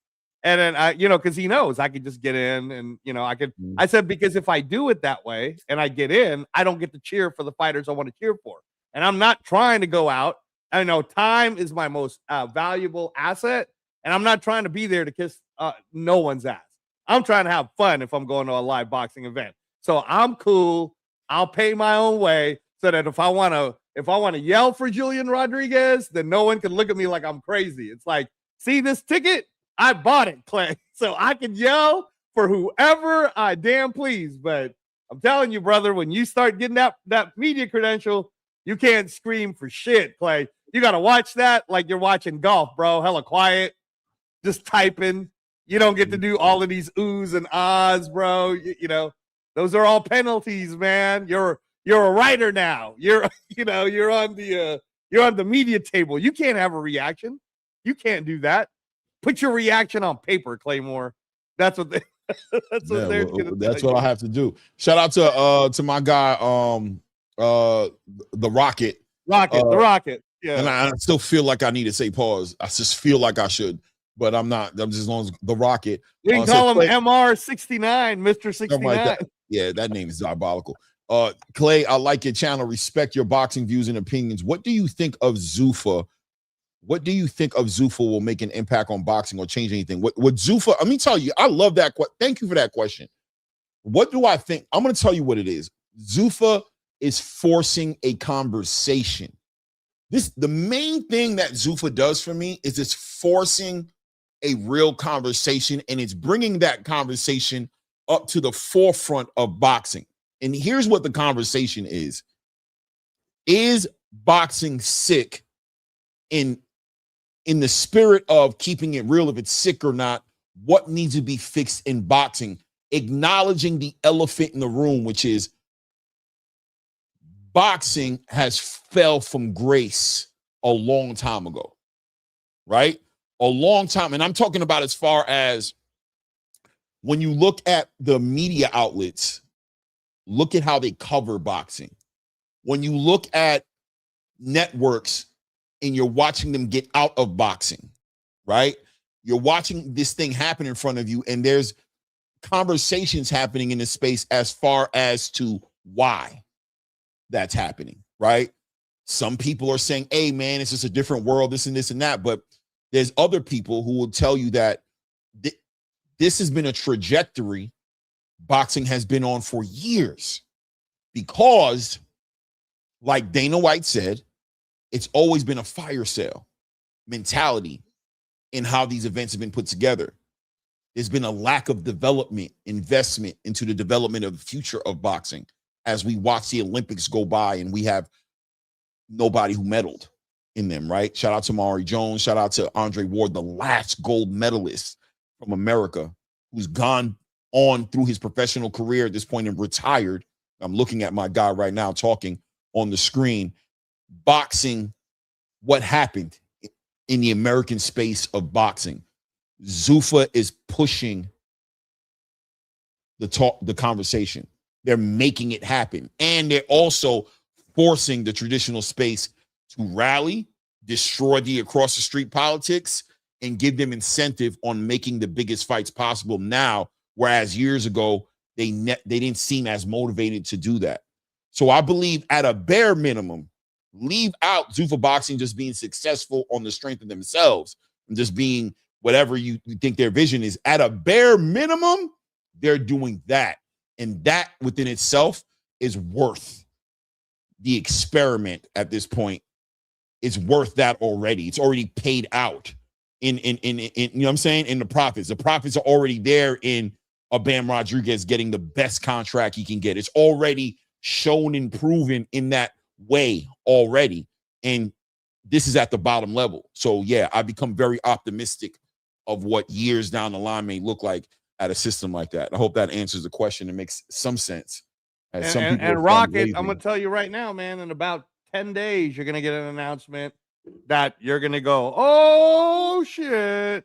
So, you know, that for people who keep saying, oh, man, who's going to sign the ZUFFA? What'd I tell you last year, Clay? Everybody's signing the ZUFFA, bro. Even Bam tried to sign the ZUFFA. Yeah, Attorney Bailey, you're right. But you know what they lacked? Staying power. Right? Attorney Bailey, would you agree? They didn't have the staying power. So how about I say it like this? If you like Pro Box, then you should love ZUFFA. Exactly. Because you guys keep comparing it. So it's very similar, clearly.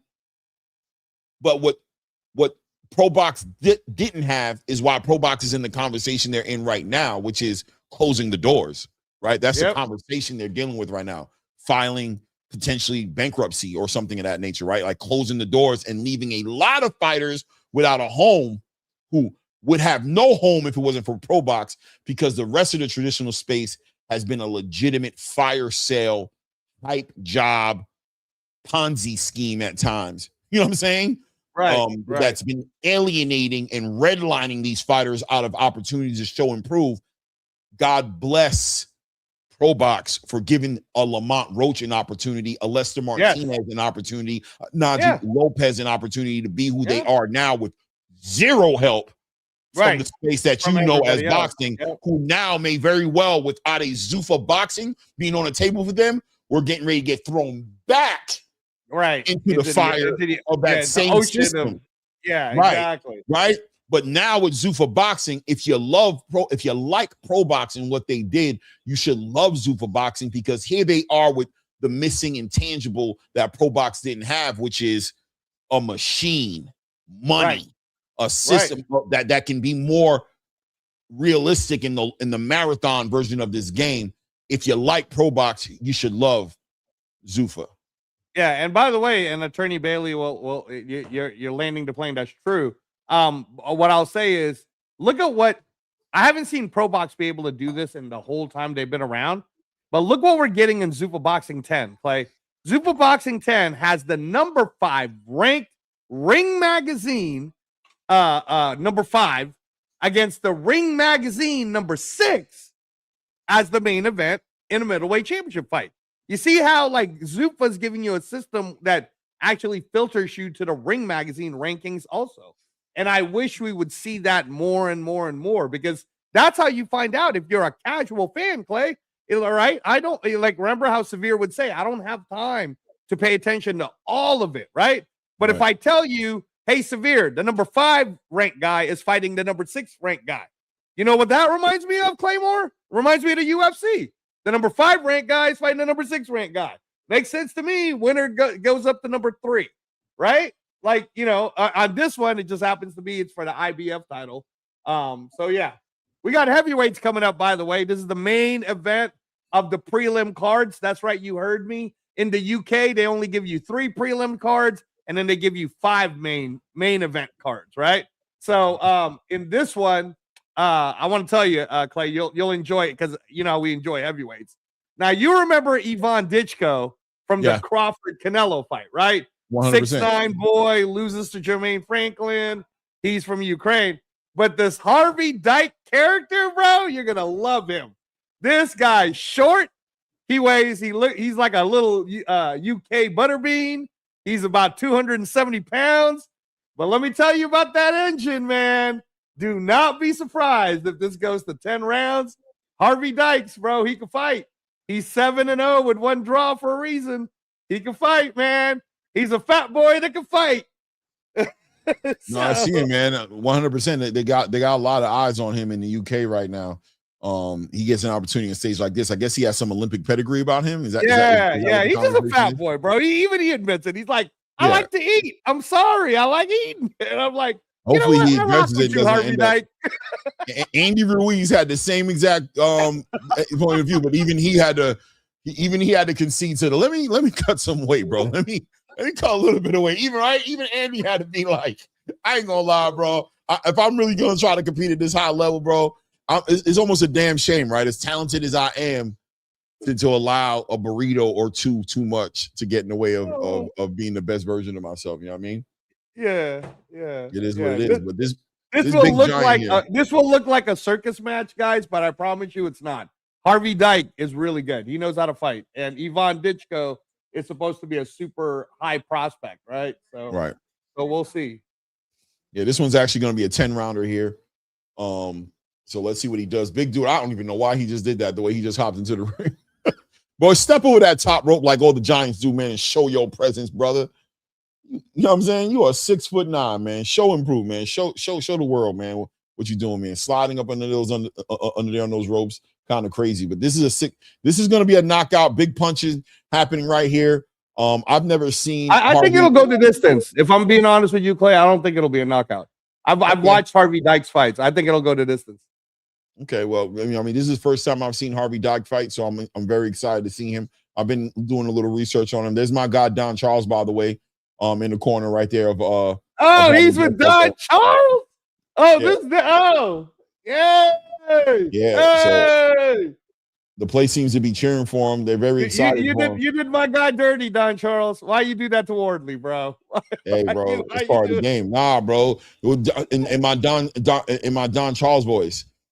It's about world class level fighting. Shout out to Fabio Wardley. Shout out to Ben Davidson, my brothers.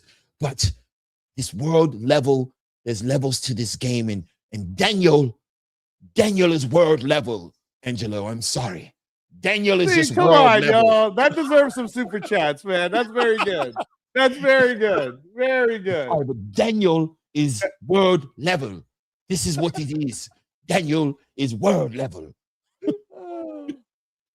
Here we go. Here's the stats, guys. Harvey Dike's 30 years old. Ivan Ditchko, 35, 6'9" versus 6'3", 270 and a half. 270. 6'3" and a half.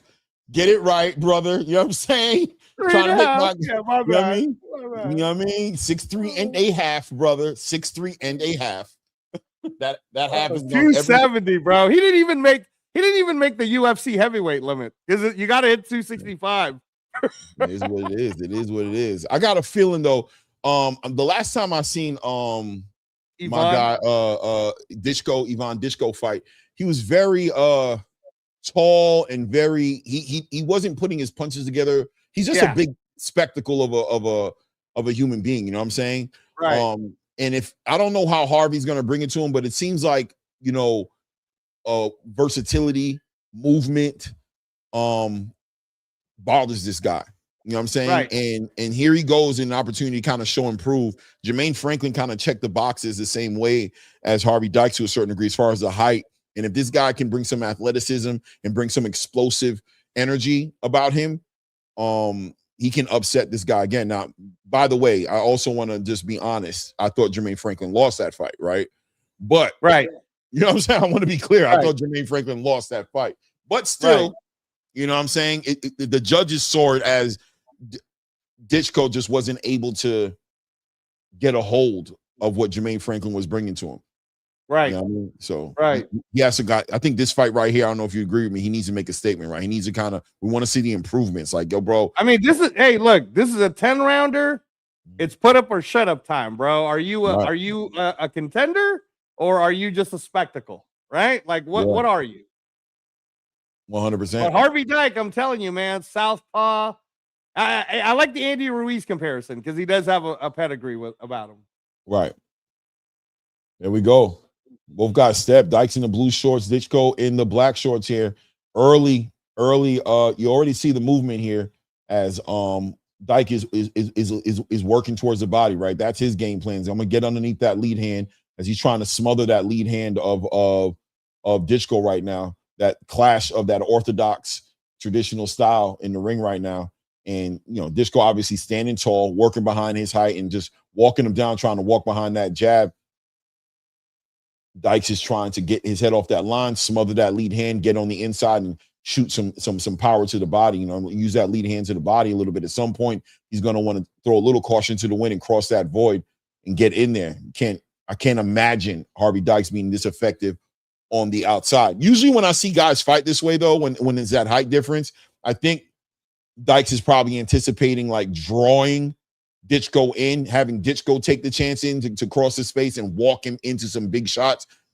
I would think that left hand. But Ditchko showed me in that last fight against Jermaine Franklin that he'll sit out here and win rounds. He'll take the points, right? But at the same time, it didn't work for him against Jermaine Franklin. The judges didn't find that to be a mentality of a winner and gave, obviously, a lion's share of the rounds to Jermaine Franklin. So does he change it up at some point and try to put some real statements into these rounds to show that separation and take those rounds, right? Right. No, I mean, right now he's not, because Harvey Dyke is winning this just on activity. Right. You know what I mean? Because he's moving around, he's going left, he's going right, he's hitting him in the body, and Ditchko still looks like that big giant, like trying to just stalk him, like Jack and the Beanstalk style. So we'll see, bro. I like what Harvey Dyke's doing, though. Don't you? Look at all the little angles he's using. Yeah, I like what he's doing. I think that, like I said, I think it's early. It's a 10-round fight here. So, there's a war of attrition about his approach right now, where he's just kind of like, let me frustrate this big guy a little bit here. Big. A right hand catches Dyke on the way in and puts him down right there as Dyke tries to. It looked like an off-balance shot, though. But, yeah, it's a knockdown. Yeah, definitely. Well, there you go, Clay. Ditchko just won the round 10-8. He was losing it up to that point. Yeah. I mean, listen, that was Dyke. That was what happened when Harvey actually tried to cross his space. He actually, Dyke, you can tell Harvey Dyke wants to engage more. He wants to engage more. So he kind of fell behind the game plan, which was control that distance and allow Ditchko to cross that void, even though Ditchko's the one with the lead, with the reach and the height. But Dyke sitting here on the outside wanting to walk him into that left hand. Ditchko did a good job of just being patient. As soon as Dyke took that first chance, he caught him with that left hand on the way in and put him right down. So, the danger is there. The power is there. That the big guy's always punching, right? The big guys always got power no matter how lethargic and big they look. So that's a 10-8 round for Ditchko. And if you look at the replay, Clay, it was really an off-balance shot. He didn't even get hit with the right hand. It was like a elbow push. Watch. Look at the replay, Clay. Look at replay. Yeah, right? I just saw it. Let me see. Hold on. It's like he pushes him or something. A little bit. He kind of squared him up. Kind of, you know what I mean? It's like his front right foot got tripped up by Ditchko's front left foot. But it is what it is, man. It looked like a knockdown, so it is a knockdown. Yeah, I done saw Manny Pacquiao get quote unquote knocked down. He never even took a punch. So Like what he do, Clay? He got up and knocked the dude out. That's what you do. Go do that, Harvey Dykes. Go do that. Yeah, it looked like he was framing him up with that left hand. Like he was framing him, kind of like not letting him collapse the pocket, and he caught him with with a short right hand. And yeah, I mean a little bit of both, but it is what it is, right? We're on to the second round here. We're on to the second round right now. Let's see the adjustments here. I like that. I'm telling you right now, Ditchko's becoming more active behind that lead hand, shooting that right hand now a little bit more. He knows he has to put those statements, man. That Jermaine Franklin fight, I want to see him, take that data and take that experience in and improve, right?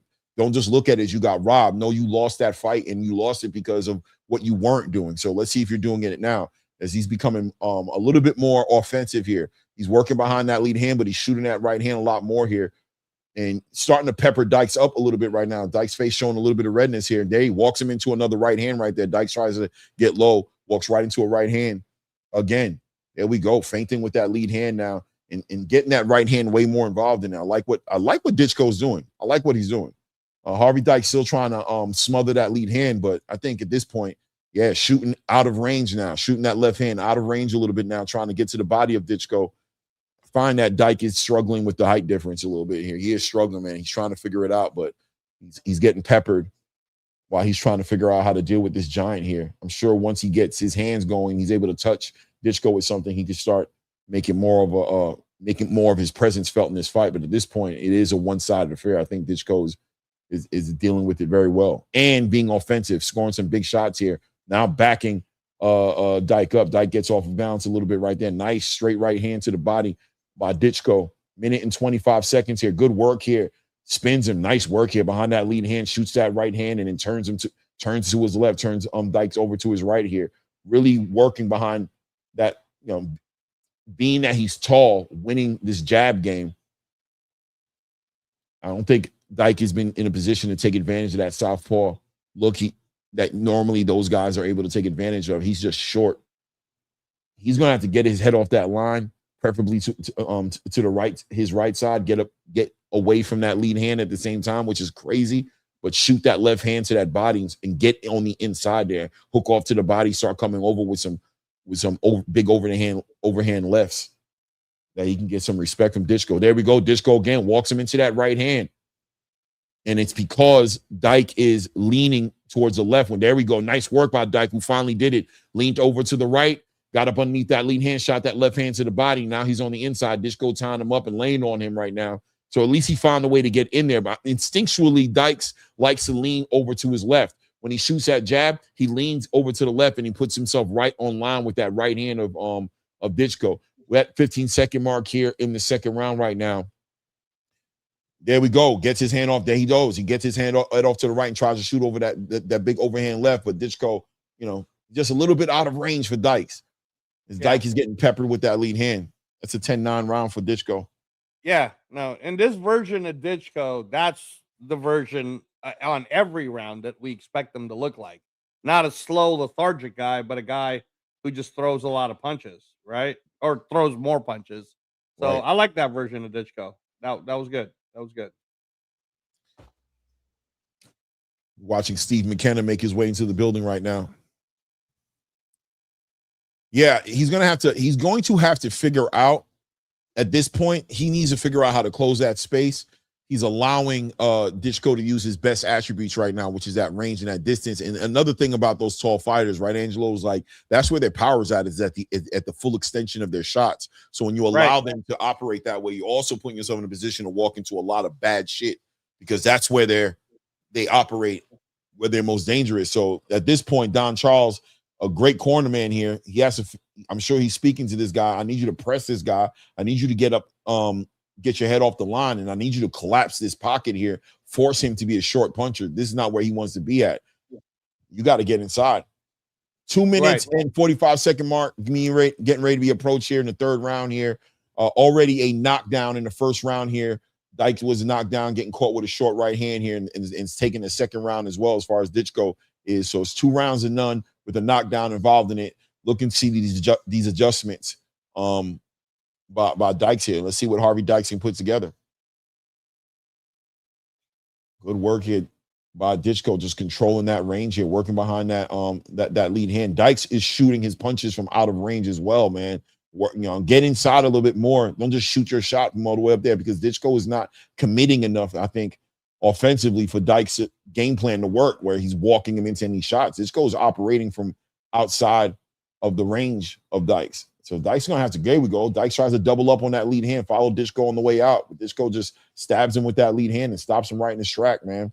Real easy. Easy work for Ditchko as he's controlling the center of the ring right now. Good work, man. Nice footwork by Ditchko. Ditchko's having a good fight here. Nice lead hand, stabbing Dykes, pushing him back. Dykes, yeah, man. Dykes is getting caught with that jab. Obviously, you had to know that was gonna be part of the conversation, but maybe Dykes is just limited. He's just not athletic enough to kind of like really take on the real assignment, which is you got to collapse this pocket, man. You got to collapse this pocket. You can't allow this range to be there. There we go. He tried to work it over there and shoot that overhand left, but Ditchko really was able to just frame him and just stop all that from happening just by his arms being there. Minute and 10 seconds. He's trying to time it out. He's trying to get that big left hand going.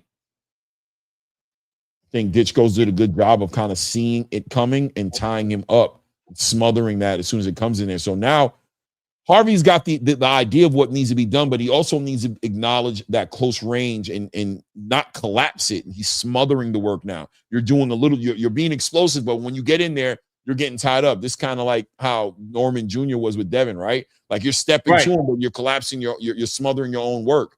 You're not giving yourself an opportunity to capitalize off of the real job you did, which is you got on the side. But now you can't let your hands go because you jumped in a little too much. The referee got to get involved. Now you're back outside trying to figure out how to get back in. Right. Right. I mean, it's obviously a tough puzzle, right, Clay? Because Ditchko is a big, if you're in front of a 6'9", 245-pound guy who, when he throws a jab, it feels like you're getting hit by a telephone pole. You know what I mean? Right? It's a little harder, easier said than done to get on the inside. I will say though, if Harvey Dykes could somehow use his because you can tell that Dykes knows he's trying to land that overhand left, but if he could somehow use that as the fake, that overhand right hook would be right there to clip Ditchko if he can get it over there. But he's gonna need to set it up like a trap. But I don't know. I don't know what our guy Don Charles is telling him. Also, it looks like he's just a little limited on the athleticism, right? He's just a little limited. So I think a little bit better footwork, angles, I'm saying, would probably give him his opportunity to kind of get in there, to kind of get in there. It looks like Don Charles is just dealing with a bit of a limited fighter, if that makes any sense. Like he's exciting. No, and that totally makes sense. It's like he's dealing with Homer Simpson, right? But even Homer Simpson can tire you out, bro. Right. So this is like Dyke kind of needing to take his career a little bit more serious, just a little bit more. Like I'm sure he does it, but cut the weight. 270. You don't need to be 270. Look at your height. You can be very effective at 250, 255. Right. He could be very effective. A lot more athletic. He could definitely cut at least 25 pounds, bro. It's all around the belly, man. You don't need to. This is not really, because his limit. We see the limitations in him. Right. You know what I mean? Yeah.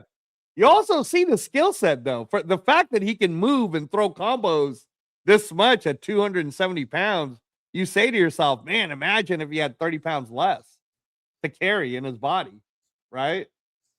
Yeah, a little bit. I see a little bit, but once again, I think he's being neutralized a lot by what Ditchko's doing. So I think it's just kind of like I'm not getting to see him really. He's not forcing Ditchko to go into his bag. Ditchko's been very comfortable for 3 rounds now, doing what he wants to do. Work behind that jab. So as much as I see what I see in Dykes is I see the game in his heart, and I see that he wants to fight and he's got a fighting spirit. But I don't know if I've seen necessarily the pedigree shine as much as I'm sure Don Charles wants it to shine, right? Right. I haven't really seen stuff. Right. There he is on the outside, really just making it comfortable with Ditchko and not really crushing that pocket right there the way I think Don Charles wants him to crush that pocket. Look at the footwork. He's tripping on that lead foot. He's tripping on it. He's not conscious or aware of where that front foot should be in comparison to Ditchko. That's also a big reason as to why that straight left hand isn't landing as much as it is, because you're allowing Ditchko to control that conversation. Ditchko is very aware of where his lead foot is at. He's controlling that narrative, right? He's stepping on the outside. Look where Ditchko's front lead foot is in comparison to Dyke's foot. He's on the outside, and Dyke is just conceded to trying to work on the inside of that. You know, there he is, stepping to him, even with that lead hand the way he did. He stepped on the inside of Glitchko's position right there. It just makes it hard for that left hand to be effective. There he is being tied up. Minute mark is passed already in this round here. And he's trying to land. Like, you see that he threw that 1-2. He is trying to land that left, but he needs to step out. He needs to step out. He needs where his lead foot is at is why he's not effective with it. If he would step out with that lead foot to his right just a little bit, get his head off that line, then boom, that left hand would be there a little more. But he finds himself reaching with that left hand because he's low key reaching over his body a little bit, because Ditchko is legitimately in the right position to where all he has to do is just catch him. Right. As soon as you say, he just throws that right hand up a little bit and just kind of puts it forward, up and forward, and he just neutralizes it, catches him right at the elbow on the inside, and just ties him up. There he is, short little right hand catches Harvey Dyke again. Ditchko's winning he's winning the war of position. He's always in the right position, and that's where, when you're fighting a fighter this big, it's a war of position, right? Like, that's where it starts. Like, before you start letting your hands go, win the position. You know what I mean? Focus on, my lead foot is going to be on the outside of your lead foot. I don't care. I'm going to step off and I'm going to turn you, and I'm going to have that position so that I can start putting my punches together. Because with that height difference and that range difference, you got to figure out how to get yourself in range, but at the same time, be defensively responsible, right? Don't get hit with all these shots. So he's throwing these shots from Timbuktu because he's out of range. He's punching with desperation, and Ditchko is able to just be comfortable as he wants to be, working behind his lead hand and just operate from his position. And every now and then, Harvey Dyke gets desperate enough to really go for it, and that's where Ditchko shines, because he just shoots right hand, boom, walks you right into it and neutralizes everything, and then takes away the motivation from him and puts Harvey back into being reserved and not letting his hands go. I mean, to be fair, though, it is hard for Harvey to step to the outside when Ditchko's jab is always kind of like right out there, Clay. You know what I mean? Like, you don't want to be stepping your face into the jab. Right. So step out, right? That's what I'm saying. No, nice work right there. Catches him a little bit on the foot bounce right there. Dyke kind of catches Klitschko on the way out with a left hand right there. Gets exciting and explosive in there. But once again, Ditchko just ties him up. Good. I mean, it got exciting in there. That was the best moment of Harvey Dyke's in this fight so far. Was there. That was a little moment. I mean, hey, look, man, like I said, this is round 5. This is the halfway point. And Dykes, I've seen him go to distance, man. Don't let that fat body fool you. He's got decent conditioning. So Ditchko, what I'll say is Ditchko can't lose concentration, because, you know, sometimes you can get bored into a lull, right? And as a heavyweight, you can never be bored into a lull. You need to be present the whole time. So we'll see. Yeah, 2-minute mark just passes here. Ditchko continues to win the positioning game, tying up Harvey Dykes up every single time. He's looked like to have a moment right there. Now sitting in that high guard. You know, I mean, I just don't. Good work right there. I'm seeing him doing a little bit better with the foot positioning, though. He is doing a little bit better, but here now in these rounds here, I'm starting to see Ivan use a lot more movement here. He's using that lateral movement, decent footwork right there. Good short left hands by Harvey Dyke here in this exchange here, as Ditchko's waiting for the referee to get involved and separate them. Minute and 15-second mark here in this round right here. Good work here. Nice. Finally lands a left hand to the body, which is a little bit below the belt. Works behind that jab. Tied him up, man. Short punches. Ivan tying him up. I don't know. This might be the closest round I've come close to giving to Harvey. And I'm not sure if I'm ready to give it to him, but this is the closest one here. We got a minute left in the round. Let's see if we can see some separation here. One of these guys do something to make some separation here, because I don't know. This is the closest round, I think, in this whole fight. Ditchko breathing a little bit more here. I see him opening his mouth. Breathing. Yeah, he's breathing, bro. He's sucking that wind right now. And Harvey Dyke, who's supposed to be the one sucking wind, looks like he's getting his second legs, wind back. And the referee becoming a little bit more acclimated to the fight he has in front of him here, allowing Harvey Dykes to work a little bit more in those clinches, right? He's not so quick to jump in there and separate him in this round, and is allowing Harvey to get some confidence. Yeah, look at how Harvey Dykes talking to him, right? Harvey Dykes is like, yeah, woo. Well, he's trying to get a fight, so he's like, come on, yeah, let's fight. But I think it would behoove Ditchko to not drink from that cup, right? And be like, yeah, I'm going to sit here behind my jab. Yeah, I'm going to sit here behind my jab, bro, and let you figure that out. You figure out all that excitement over there. You figure that out. I'm going to sit behind this jab and put these rounds in the bag here. This is the closest to a swing round throughout this whole fight. I don't know. I ain't gonna lie. I feel like Ditchko won the round, but the activity Harvey, and the aggression, bro. Well, what I'm gonna say is Harvey's finally found something to build off of, right? Where no matter what, however, this is a swing round. No matter how we how it give swings. The round to there's some momentum in this round without a doubt that was built. Are you giving this one to Harvey Dykes finally, or you still want to give it to Ditchko? I'm going to be honest with myself and give it to Ditchko. I'm going to be honest with you because I do think he won the round. But once again, I'm commenting on and I'm acknowledging the momentum that was built. Even right now, Harvey's standing up and just getting the crowd going, and Ditchko kind of using every bit of second he has to rest and breathe in that corner. So that already speaks to it, right? He wants Harvey Dykes wants to get the people going. Yeah, gotta get the people going. Controlling the center of the ring, Harvey Dykes just past the halfway point in this fight right here, and seems like he's caught a second wind, as my co-host Angelo Reyes has acknowledged. And Ditchko looking like he's trying to just control the pace of this fight a little bit more and doesn't want it to get kind of crazy. Let's see if Harvey can cross over the right way and apply that pressure. This is 10-round fight, man. This is the second half of the fight. Nice lead hook by Harvey Dykes, catches Ditchko on the back end of a straight left hand. Back end of a straight left hand. 2-minute and 15-second mark here, and seeing if Harvey Dykes' second gear here can he capitalize on. Ditchko still controlling the pace of this fight behind that lead hand, and that right hand still dangerous, still catching Harvey Dykes when he crosses that void there. Nice lead hand to the body right there. As Harvey's up on his toes, feinting with that lead hand, trying to smother the lead hand of Ditchko, but still hasn't been able to really solve the big problem here, right? Ditchko catches him right there, ties him up, leads him up against the ropes right here. Very active inside the clinch. Like I said, the referee's allowing these guys to figure it out a little bit more inside those clinches. And that's where Harvey Dykes able to hit him with those short little left hands. And I don't know how the judges are looking at it here. There we go.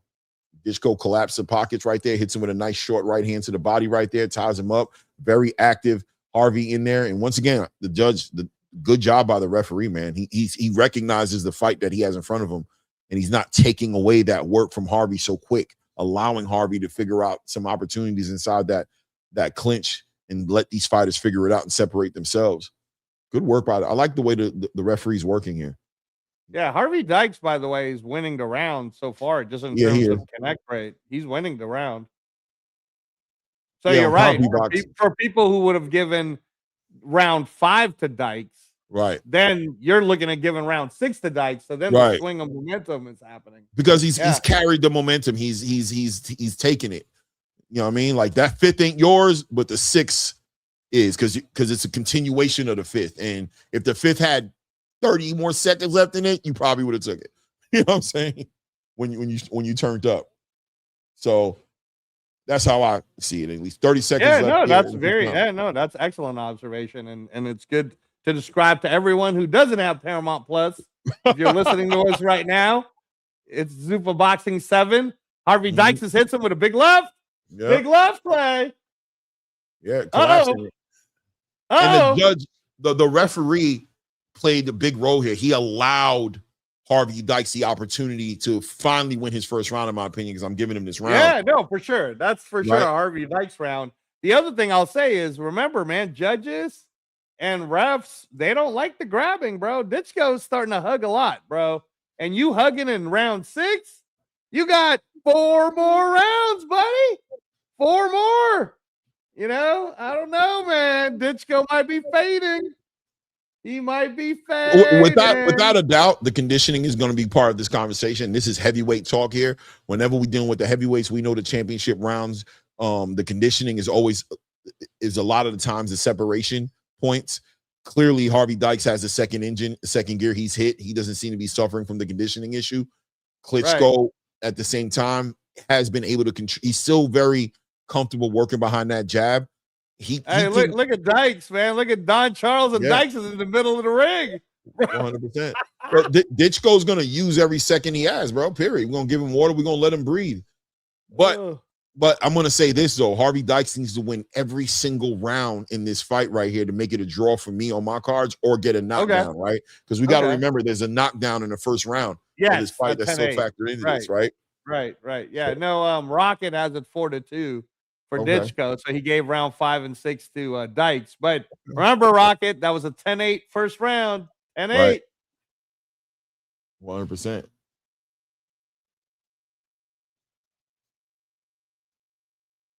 Ooh. Okay. Shout out Trinity BX in the building, man. What's good, family?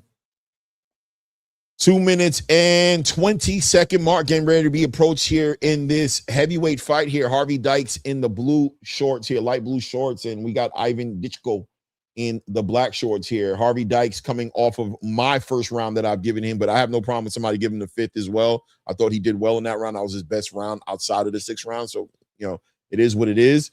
Harvey Dykes has been knocked down in the first round of this fight here. Round 7 here. Harvey Dykes trying to capitalize off of some momentum here. And Ditchko looking like the conditioning may start becoming a factor for him. So let's see if Harvey Dykes can capitalize off of this and continue to apply that pressure.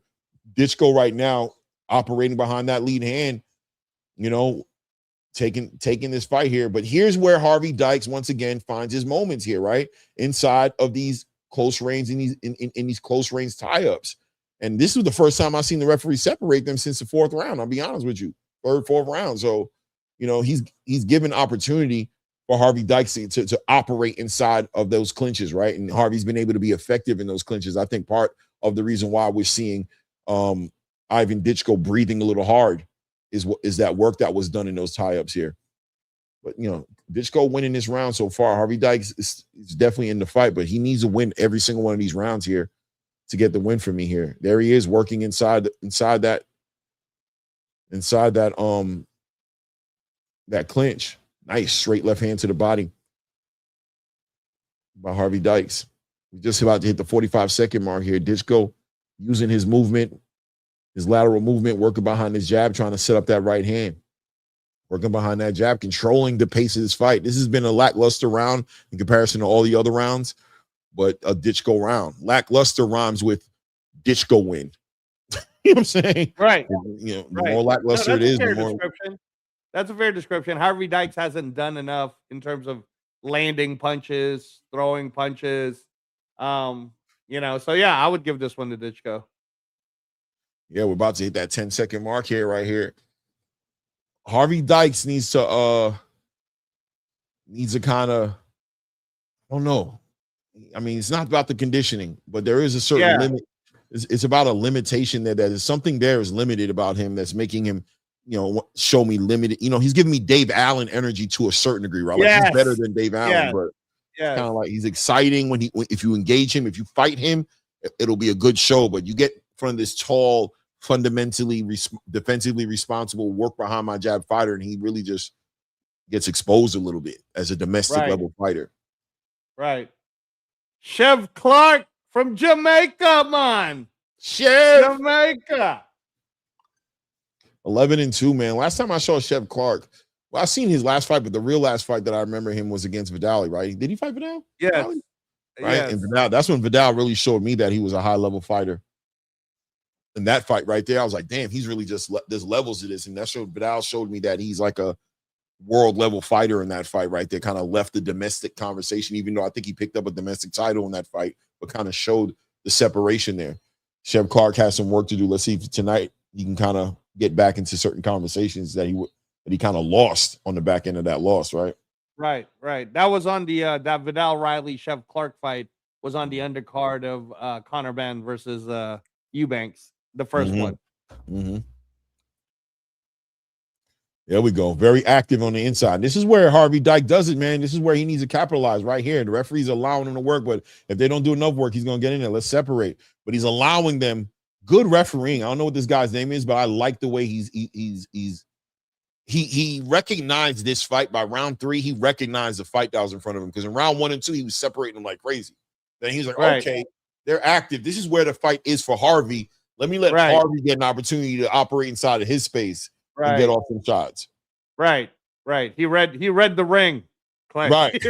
Right. He's like, oh, okay, no, they're not just tying each other. Harvey's actually active in there trying to figure things out. So let me give him the space to kind of get his in. Let's see what he does. And I think that's a big intangible as to why Ditchko is winded, right? Because it's like Ditchko's like, damn, bro, you got me really. God, all right, you know what I mean?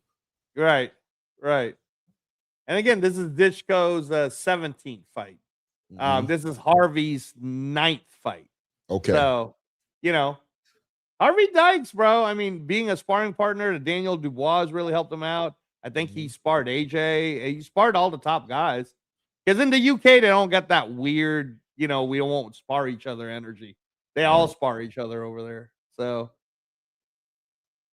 Yeah, man. Minute and 15-second mark here in this one right here. Ditchko is still controlling, winning this round, man. Like Harvey had his moment in round 5 and 6, but it looks like he's back to kind of being stuck behind that lead hand of Ditchko, man. Front of that lead hand of Ditchko. Dykes is trying though, Clay. Good work. Nice short left hand, big left hands landing for Dykes right here inside his clinch. Big left hands landing.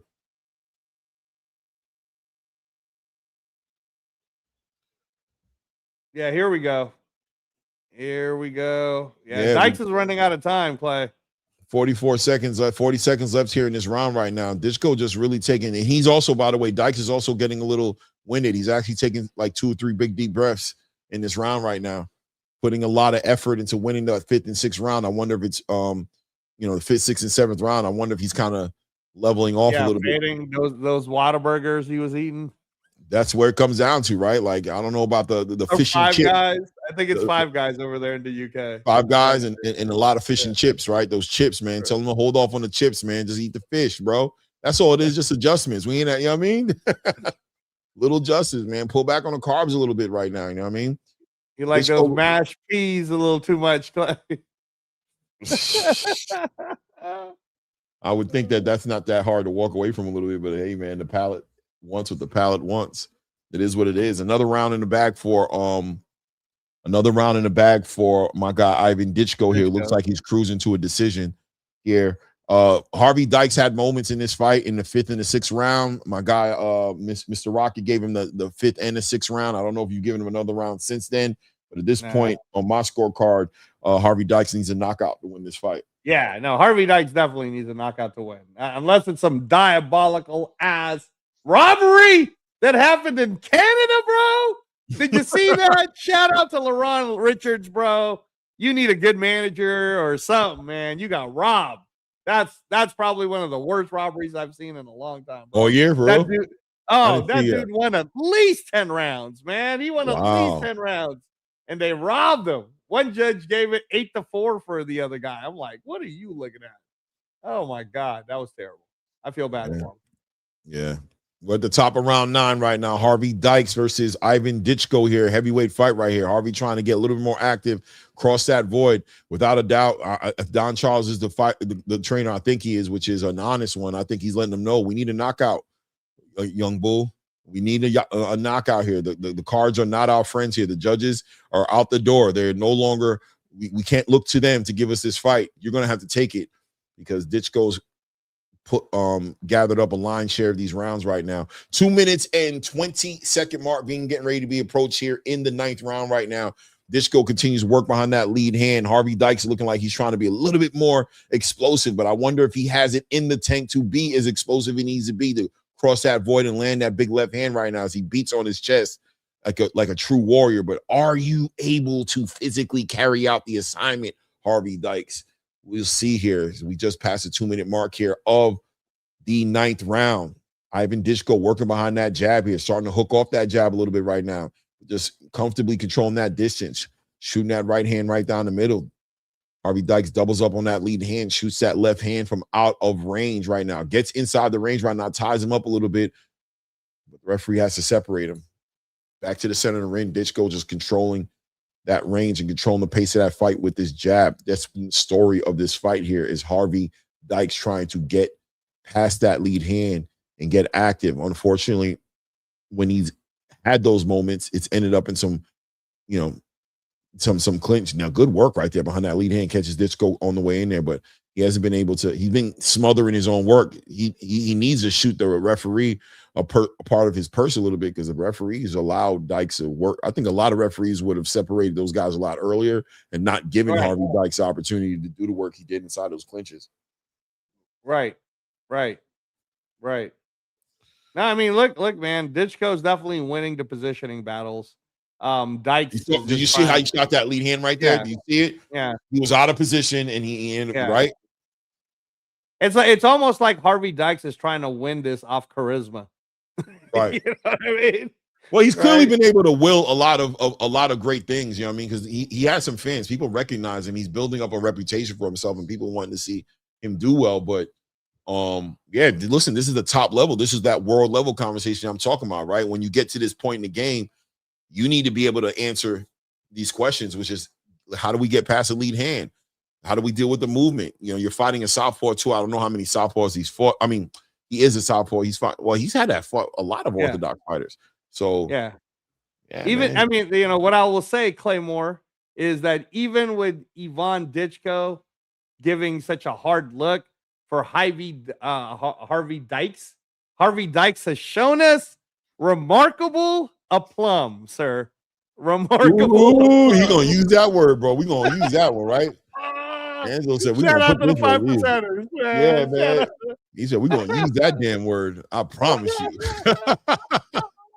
I told you we're gonna use it, man. Dude, that's a good word. Proper application from my brother Angelo Reyes here. Like, this is an opportunity to plug it in. I'm gonna give you that. Shout out to everybody in the building, man. About 50 people in the building. Hit the like button.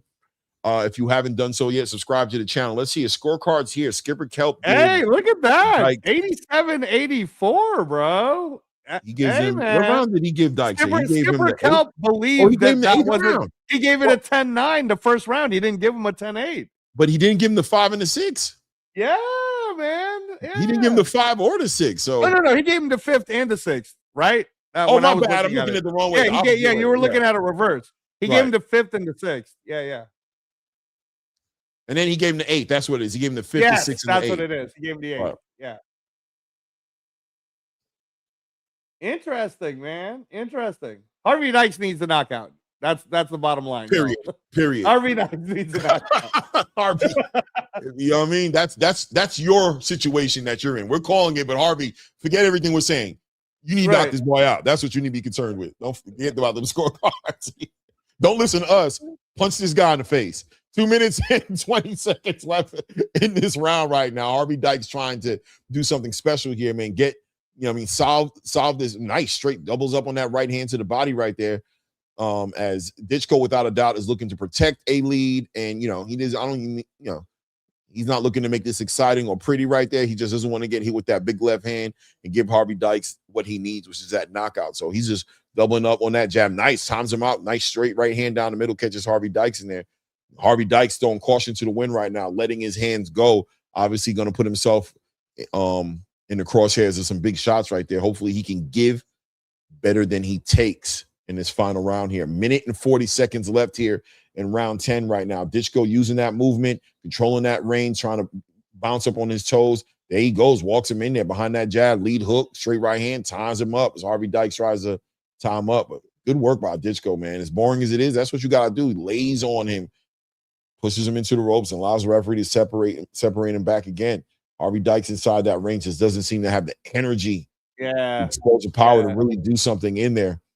He's laying up on the ropes now. He's like, I'm tired, Don Charles. I'm tired. I think Ditchko actually just push him off a lot easier all of a sudden. Like he's just like not as urgent with his conditioning. Peace to God, man. Peace, family. Says, thank you. I really appreciate you guys, man. I appreciate you, man. Thank you for supporting. We appreciate you, brother. Brian, man. Thank you, brother. Thank you, brother. That word is a great word. Peace to God.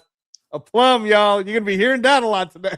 Blu-ray Farrier has caught me on every single pause-worthy moment in this show today, bro. He has not slipped on one. You're right, Woodway. You're right, though. Gives Give better than he can take. It's Is that definitely really a pause? It is, bro. Two men giving. Seeing if I can give, man. It is, bro. It is pause worthy. That's super pause right there. It is what it is. He ain't lying. I don't know. That one's a little, I don't know. You think that one's a little like we were reaching a little bit? Yeah. Shout out to my guy, the Rocket says Skipper Kelp usually gives pretty good scores. Then the judges give something completely different. Yeah, for sure, man. Well, what we know is Ditchko won this fight, guys. Come on, let's not have some weird controversial. Yeah, I gave Ditchko this round too. I thought he was. Ditchko won, which means Ditchko will be 16 wins, the one loss being Jermaine Franklin. So here's a question for my colleague Claymore Rain. We saw two different avenues in Harvey Dykes as a prospect. That was just his 9th fight, right? With Don Charles. That's his first loss. He's now 7-1 with 1 draw in Harvey Dykes. But understand what I'm trying to say, Clay. He's a 30-year-old prospect. And to your point, he's giving you some Dave Allen vibes. Now, Ivan Ditchko, who is an older, really trying to be a contender, right? He might already be ranked in the top 15 in one of the sanctioning bodies. He's now 16 wins with 1 loss, meaning that's 17 fights.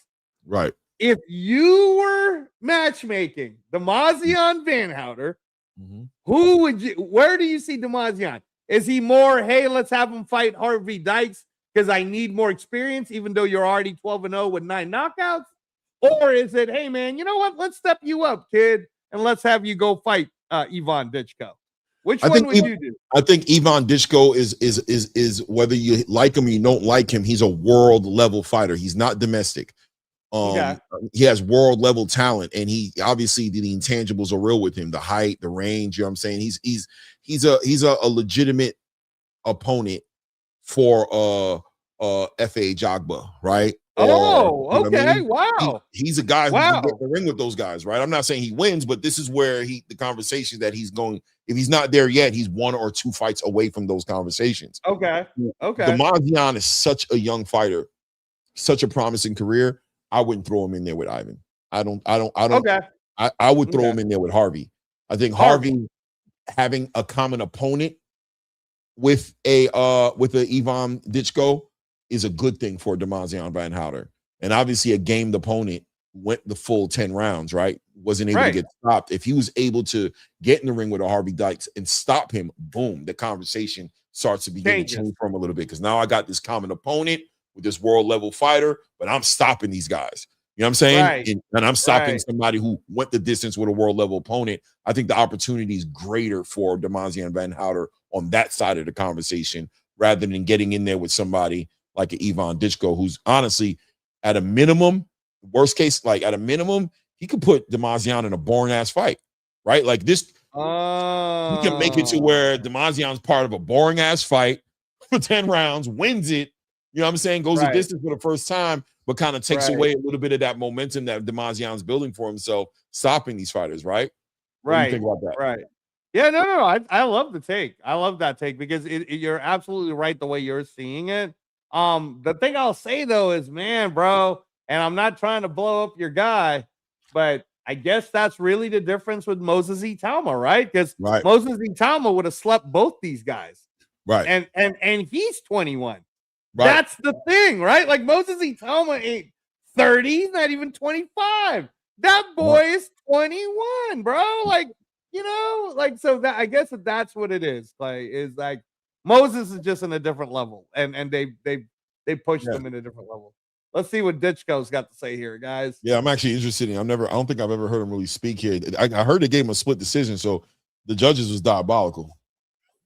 I didn't see the scorecards. I heard it was a split decision. That's crazy.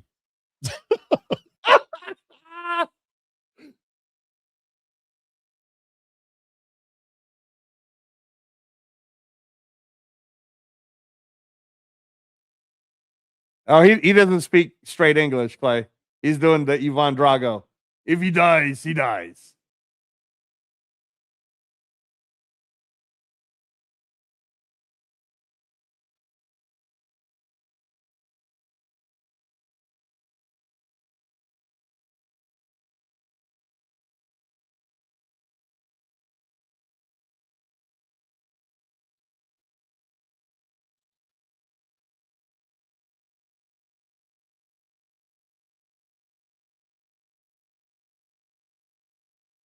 All right. So, I mean, ultimately, it wasn't much. I just kind of wanted to see if they, as far as what he, the last question was what I was waiting on because I knew he was going to come in. I wanted to see, what he felt about what he should do next. He's a legitimate litmus test for any up and coming heavyweight because he brings that Eastern European discipline. He comes from that home of working behind that jab, and you're going to have to figure him out and get in there and do something, right? And shout out to Mozzie's dad is saying Mozzie would have slept both of them. I've seen him in my peripheral. Here's the thing, right? Here's the thing, Mr. Van Houter. What I asked Claymore is if he was matchmaking it, who would he rather have Mozzie fight? Right. I don't think Mozzie would lose. Yeah, he didn't say. Yeah, what he's saying is he would rather have Mozzie fight Harvey Dykes because then let's say he knocks out Harvey Dykes. Now it's easier to say, well, look what Mozzie did versus what Ditchko did. And then now it's a lot easier to push it that way, right? That's Coach Hackett, yeah, that's Coach Bernard Hackett. Right. That's my guy. Yeah. That's the guy. I'm waiting. I saw on their social media that there's an announcement coming real soon. So he's coming to our show to give us the breakdown. But I told you we've known about it for months now. It's just that we try not to break confidence, with anybody who's telling us they want the bigger, better guy. I hear you, man.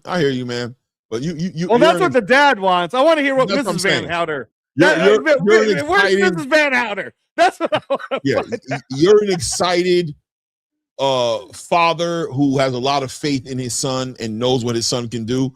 But I would say, in the spirit of building him up, you know what I mean? Right. I would go the other way. Not to say that I think. I don't think he loses. In fact, let's ask Mrs. Van Houter. You're on the chat now. Who would you rather have Mozzie fight next? Yeah, Harvey Dykes. And keep in mind, Mozzie's had stoppages in all his fights, but he hasn't had a dance partner that's capable of scrapping it out with him, right? Like Harvey Dykes brings that dog element into it that would give Demazian an opportunity to be part of an exciting fight to where he stops the opponent, whereas Ditchko is going to legitimately be looking to make that fight as boring as possible. He's going to use everything he has in him to slow that fight down, work behind that jab, tie up Mozzie, grab him, tie him up, lay on him. He's going to try his best to make it that kind of fight. Come on, man. Right. No. And here's the other thing too, right? Now coming off of these are just resume facts.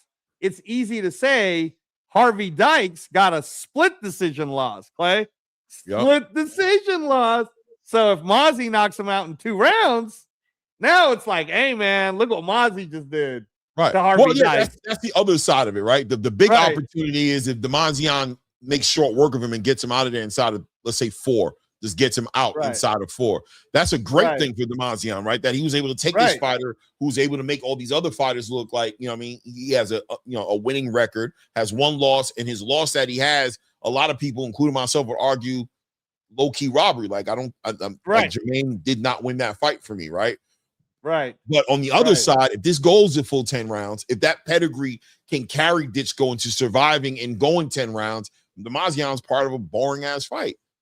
Right. Yeah. Early in his career. We would hate for Demazian to get grabbed all night, right? Like that would be the worst. Is like stop grabbing the kid, right? Because we actually want to see a fight happen. And Harvey Dykes definitely looks like he is willing to fight more. But I hear you. I mean, sure, Mr. Van Houter, man, you want to advise your son. Hopefully, the rest of the team's listening. Hey, if you guys can get the Ditchko fight now, and you're gonna get more money for it. Go get it, because honestly, 12-0, 9 knockouts against 16-1. That's easily a co-main event. That's easily a co-main event fight. But it's up to you. Up to you. That's what like the Nigel Benz and when they're looking at a Conor Ben, for example, and they're looking at a Devin Haney, and they're like, we don't like that fight, right? Or Isak Cruz and his team not liking a Shakur Stevenson fight. Right?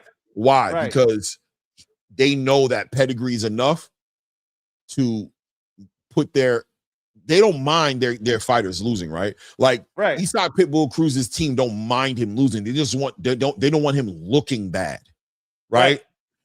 You know, Conor Ben and his father Nigel, they don't care about Conor losing so much. They just don't want him looking bad in a fight to where you know somebody will just walk him through the rounds and just outclass him for X amount of rounds and expose him as whatever. Now that I don't think Damazian's going to get exposed, but I think this early in his career, trying to make himself a name in American heavyweight space, he doesn't want to be part of nothing stupid.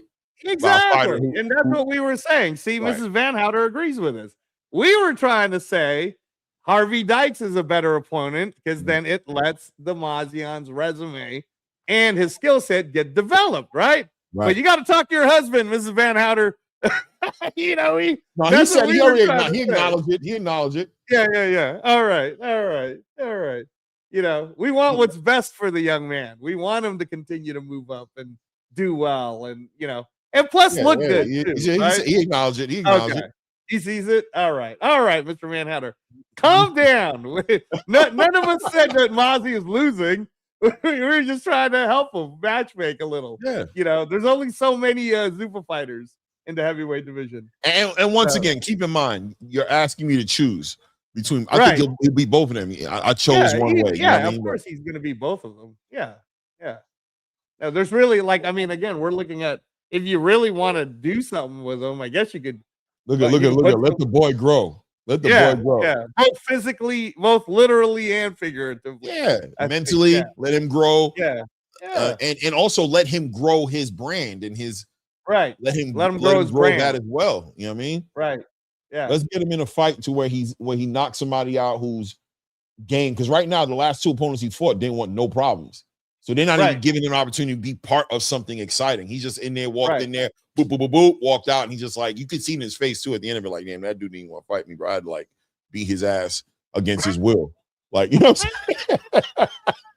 You know what I mean? Like, this guy did not want to be in the ring with me. You get somebody like Harvey Dykes who looks like he'd be like, yeah, I'm game. Like, let him get in there with a game opponent, with somebody who thinks he can do something. Right. And again, man, the fact that this was a split decision play, 7-1 now. Literary Pharaoh, that was his mother who said that. So you can't do that to us, bro. That's a reach on that pause, right? Literary, let's be honest. You reach on that one, right? That's the mama talking about her son. That's a woman. That is not a dude saying let him grow. Come on now. You know, Literary, you know on this one you reach. Be honest with yourself. You got to be sitting there like, yeah, I ain't gonna lie, bro. That was his mom. That one didn't work. That one didn't work, Literary Pharaoh. Yeah. And you know what, Mr. Van Houter, we agree with you. I believe that Mozzie should definitely knock out Harvey Dykes. But again, I put Clay in the corner of if there was one of two, because Ditchko's in a different trajectory than Dykes, who would be the better fighter for Damazian. So, you know. It's Angelo's fault. He the one who started this shit, asking me the question. You know what I mean? Man, we just having a barbecue conversation, Mr. Van Houter. Angelo, I ain't want to talk about that. You know what I'm saying? He the one who brought it up. Now we got to deal with this shit. Well, Coach Bernard Hack in the building said, that's my guy, but the heavyweight division can be unforgiving at 200 plus. One shot can make or break a career. He got a big future. That's all I'm saying, brother.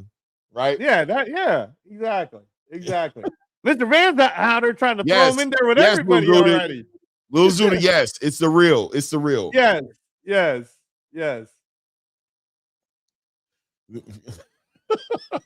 Oh, that's why he's getting you, Clay.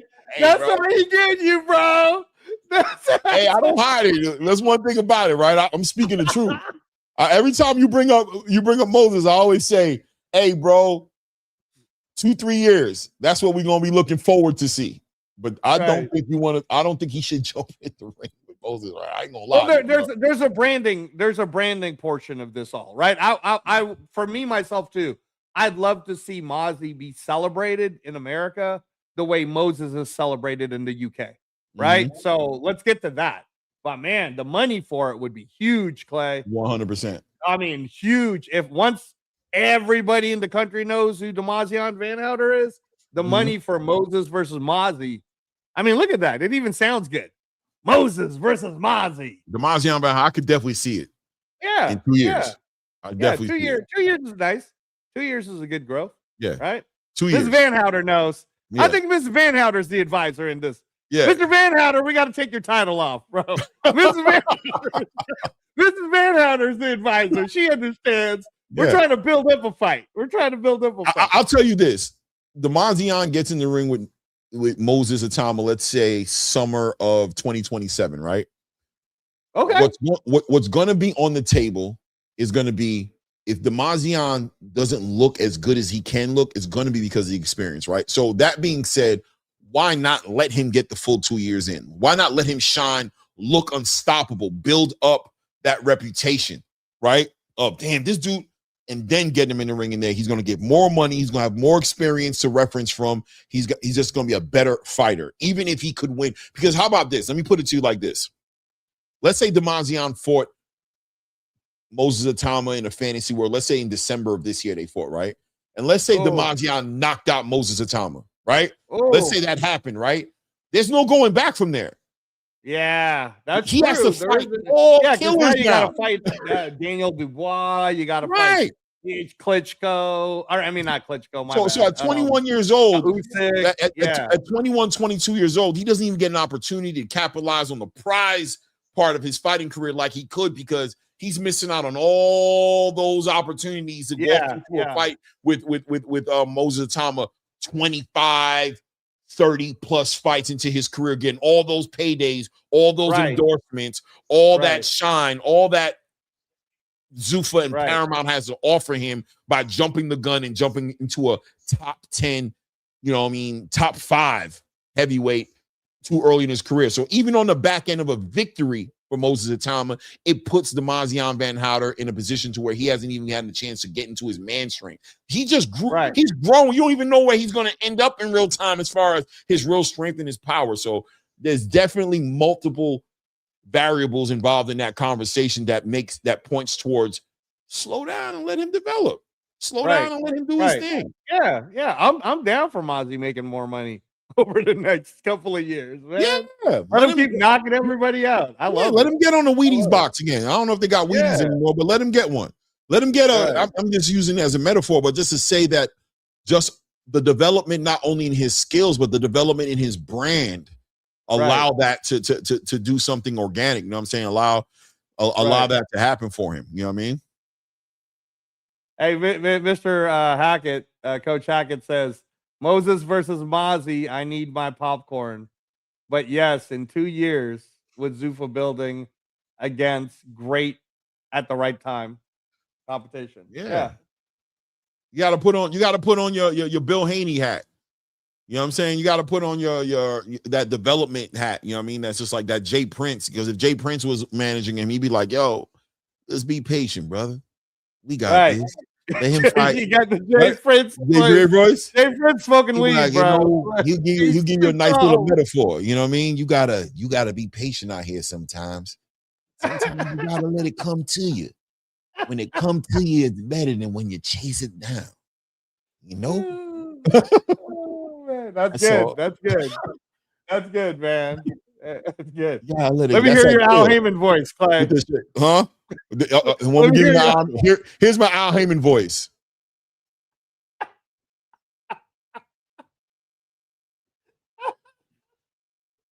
Oh, man. Scene. Yeah. Scene. How'd you like? Did you like it? Was it just like him? Did you like it? Yeah, that was good. That was good. That's what Al Heyman sounds like for the last few years.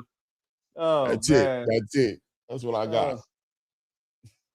Oh, Lord child.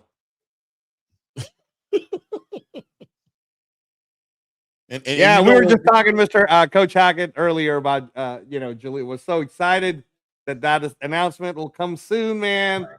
I'm gonna give it about 4 days before I get antsy. He said, I'll be patient with it until 2027. He said, you sound just like Al. That's my best impression, right? That's the best impression of Al you ever heard in your life. Ain't nobody in the boxing space give you an impression of Al like that. You know what I mean? I'm the Ari Spears of Al Heyman impressions. You know what I mean? Got that shit on lock. You know what I'm saying? Lockdown. Yes, sir. Yes, sir. Oh, man. Oh. Shout out to split decision, though, Clay. Yeah, I mean, but that's what they were saying right in the chat. They were like, this is the that British boxing judging, you know what I mean? I mean, once again, you know what I think when I see a split decision or scoring like that, what they're doing is they're punishing Ivan Ditchko, right? Because he's not pressing the gas. They're punishing him more than they're giving rounds, more than Harvey Dike is winning rounds. They're taking away rounds from Ditchko. Like, I'm not going to allow you. Yeah, see, right? that's I'm not giving you that round because no. Right. Yeah, it's almost like you're being punished, right? Like, no. You should have done better, Ditchko. No. No, I'm giving this one to Harvey Dykes because you lost it. You should have won because it. You lost the round instead of winning. And again, man. And by the way, that's the problem with the expectation because you're already 15-1. You fighting a dude he's only fighting his 9th fight. Now the judges are expecting, right? It's better to match him up equal. Like, like if Mozzie's fighting Harvey Dykes, that feels like, oh, well, it is what it is. And then you're not going to get robbed, I mean, Mozzie's probably going to knock that dude out anyway. But I'm just saying, Shout out to Groovecast Boxing in the building, by the way, man. Shout out to the Scholar, man. Oh, what's up? Hey, shout out. Hey, I was going to say, so I want to address this one. Itama beats Anthony Joshua every day and twice on Saturday. I saw you put that up, right? So here's the thing, and this is what I keep saying to Clay. What we're looking at is great, except we haven't seen him fight Anthony Joshua. The best guy we've seen him fight is Jermaine Franklin. So until he does, I don't know. I'm sorry, Frank.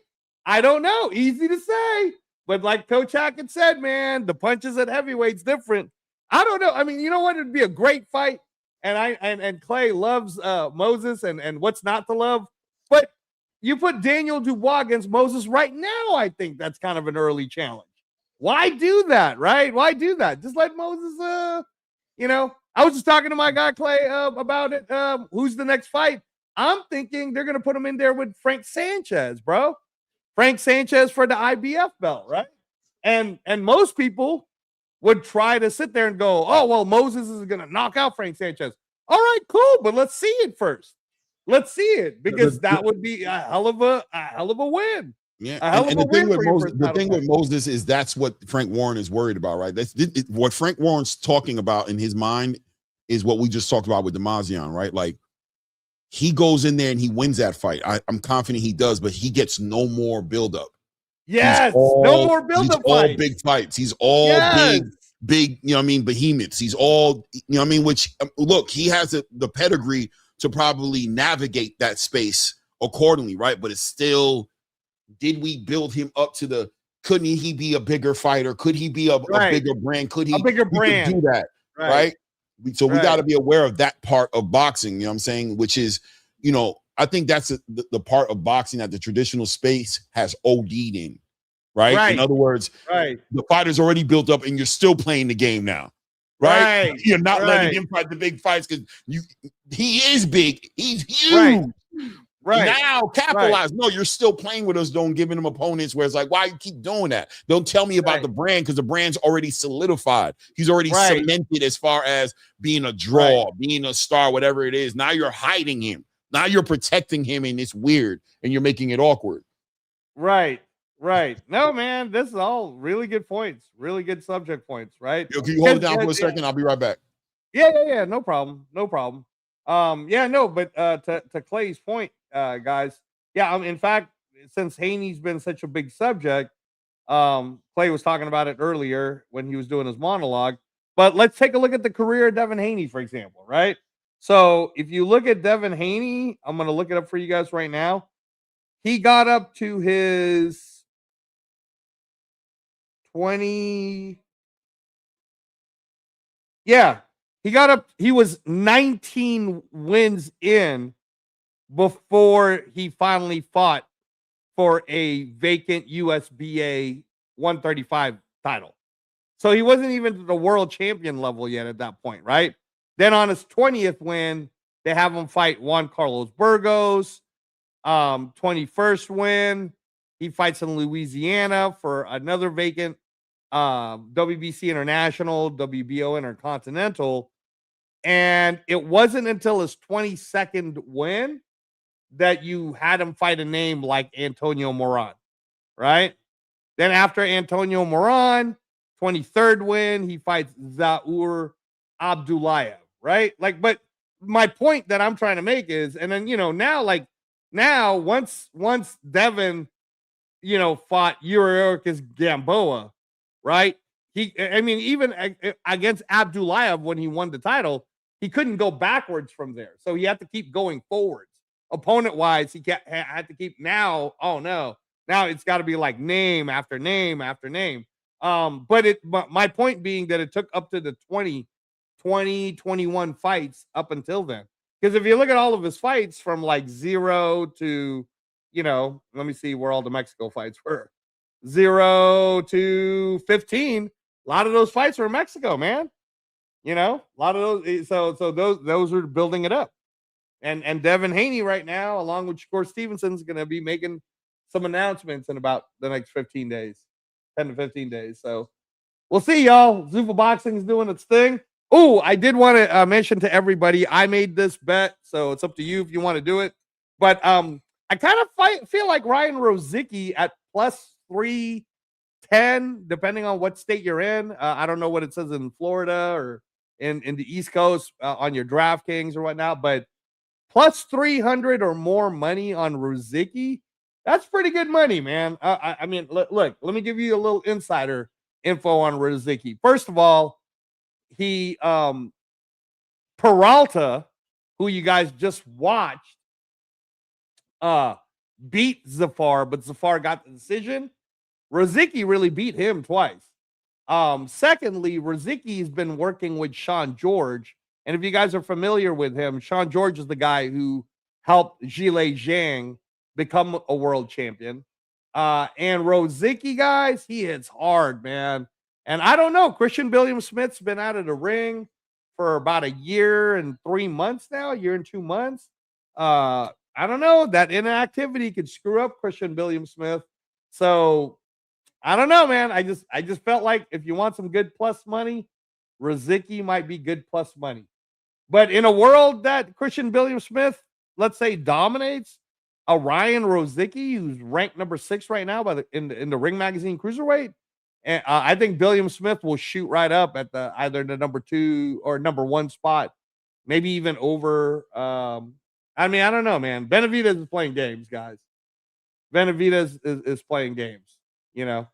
See, no problem. I know what you're trying to say, but I've never seen Rozicki get hurt like that. I don't think he can knock out Rozicki. I think if anything, this will go to decision.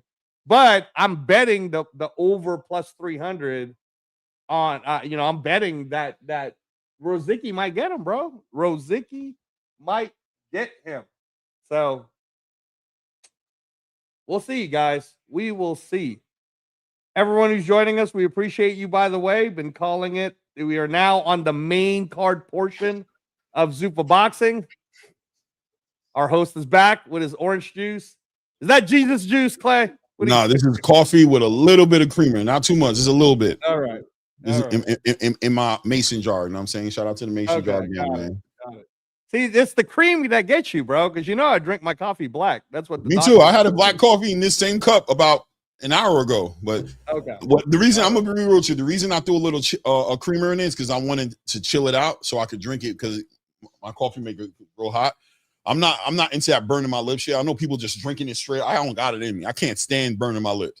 So you know what I'm saying? So I wanted to get right to it. So I literally threw a little bit of creamer, but I'm normally a black coffee drinker too. This is my wife's creamer. I don't even buy creamer. That's her. She's the creamer collection. She got a collection of creamer in the damn fridge. All right. She likes the iced coffee too. That's why she got all that creamer. She does that iced coffee thing. I don't do that. That's that Boston shit. I'm from New York. I'm into a hot cup of coffee. That Boston shit, all that iced coffee shit. Hey, so this opener right here is a great match. It's a 4-0 guy from Scotland versus a 4-0 guy from Manchester, I think. Let me make sure I said that right. Yes. Sam Hickey is 4-0 from Scotland, and Todd Tompkins is 4-0 from Birmingham. My bad, Birmingham, West Midlands. But it's Sam Hickey the favorite, right? He's the guy probably the favorite. I'm just saying, there's somebody's got to be a favorite. Like a 50-50, bro. This is a 50-50 prospect. Okay. Yeah. An 8-rounder, right? The UK amateur program too. So 50-50. An 8-rounder middleweight fight. So somewhat prospect-ish. Yeah, right? This is definitely what they would call the domestic level. This is a domestic level a shootout right here. Yo, shout out to the Asian referee, man. She be doing her job tonight, man. With the British accent too. British accent. She's Asian, but she's probably like Indonesian or something, or Vietnamese or something, maybe even Filipino, right? Yeah, stop it, bro. She's Filipino. You better stop that. I don't know. You know how prideful they are over their people, bro. No. That's us. That's us. Shout out. We got my guy Hickey, Sam Hickey in the black shorts here, and we've got Todd Tompkins in the white short here. Both guys holding the center of the ring here. Looks like we're dealing with a bit of are we dealing with a clash of styles here? We got a southpaw, and Thompson here, orthodox, and it's 160 pounds. So Coach Bernard Hackett and Jaleel, I'm sure, is watching this right now, just to see 100%. What's going on. 100%, man. Good work here. Both guys exchanging here. Hickey controlling the pace of this fight right now. I can tell you right now, fighting tall, very stiff on that lead hand, and a big backhand waiting on Tompkins to try to close that void here. Tompkins with the feints, and there we go. Tompkins trying to show us what he can do in threes. That 1-2-1 right there. Hickey gets out of range very easily right there, controlling, walks him right into that straight right hand right now. Hickey doing a good job of just controlling the center of that ring, man. He's punching with bad intentions, man. Straight right hand right down the middle right now. That lands for my guy Sam Hickey here, man. So far, liking what I'm seeing from him, man. Good work. Oh, nice. Catches Tompkins on the way in there with a straight right hand. Hickey ties up that lead hand right there, ties him up right there. But it was a nice straight right hand that landed for Sam Hickey. Yep. Yeah, Hickey looks really controlled, Clay. He looks very 100%. Controlled. Very straight with his shot, too. Very straight.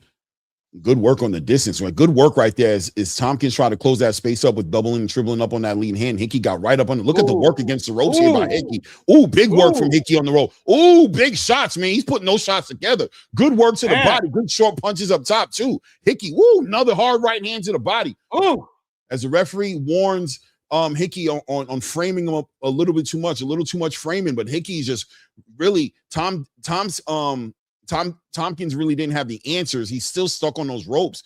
Get off the ropes or tie him up, right? Like make up your mind on what you're gonna do, but don't just sit there and just be a punching bag. Oh, big, nice straight right hand catches him in there.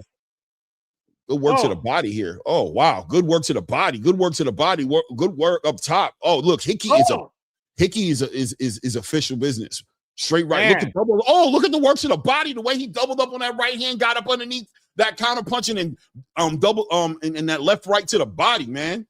Oh, the referee's warning him. He's framing him a little bit too much with that left arm, but he's also letting his hands go crazy, man. 30 seconds left in this round right here.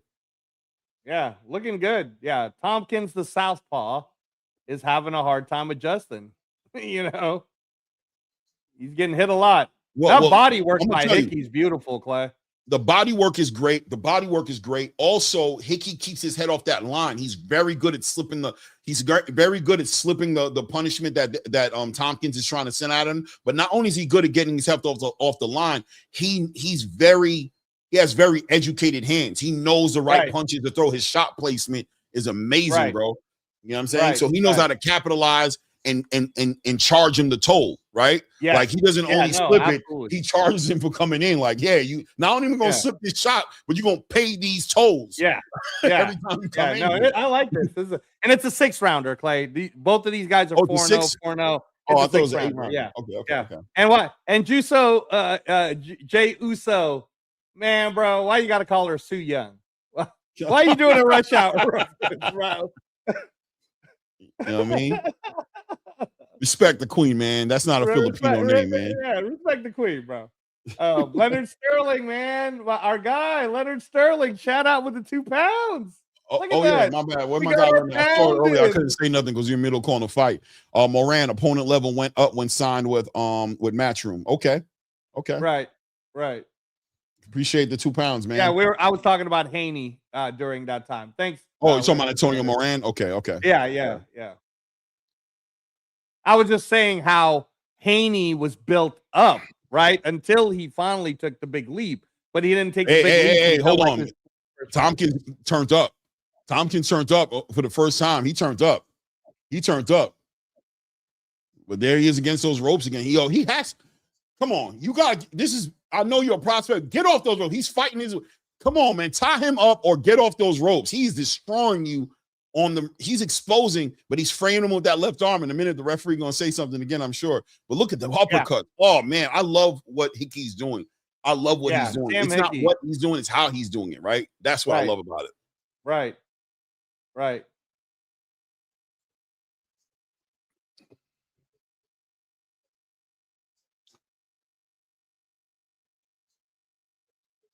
Look at that. My God, Leonard Sterling's always on his game, man. One of the most, he's always on his game. Reading. He knows exactly who everybody is, right?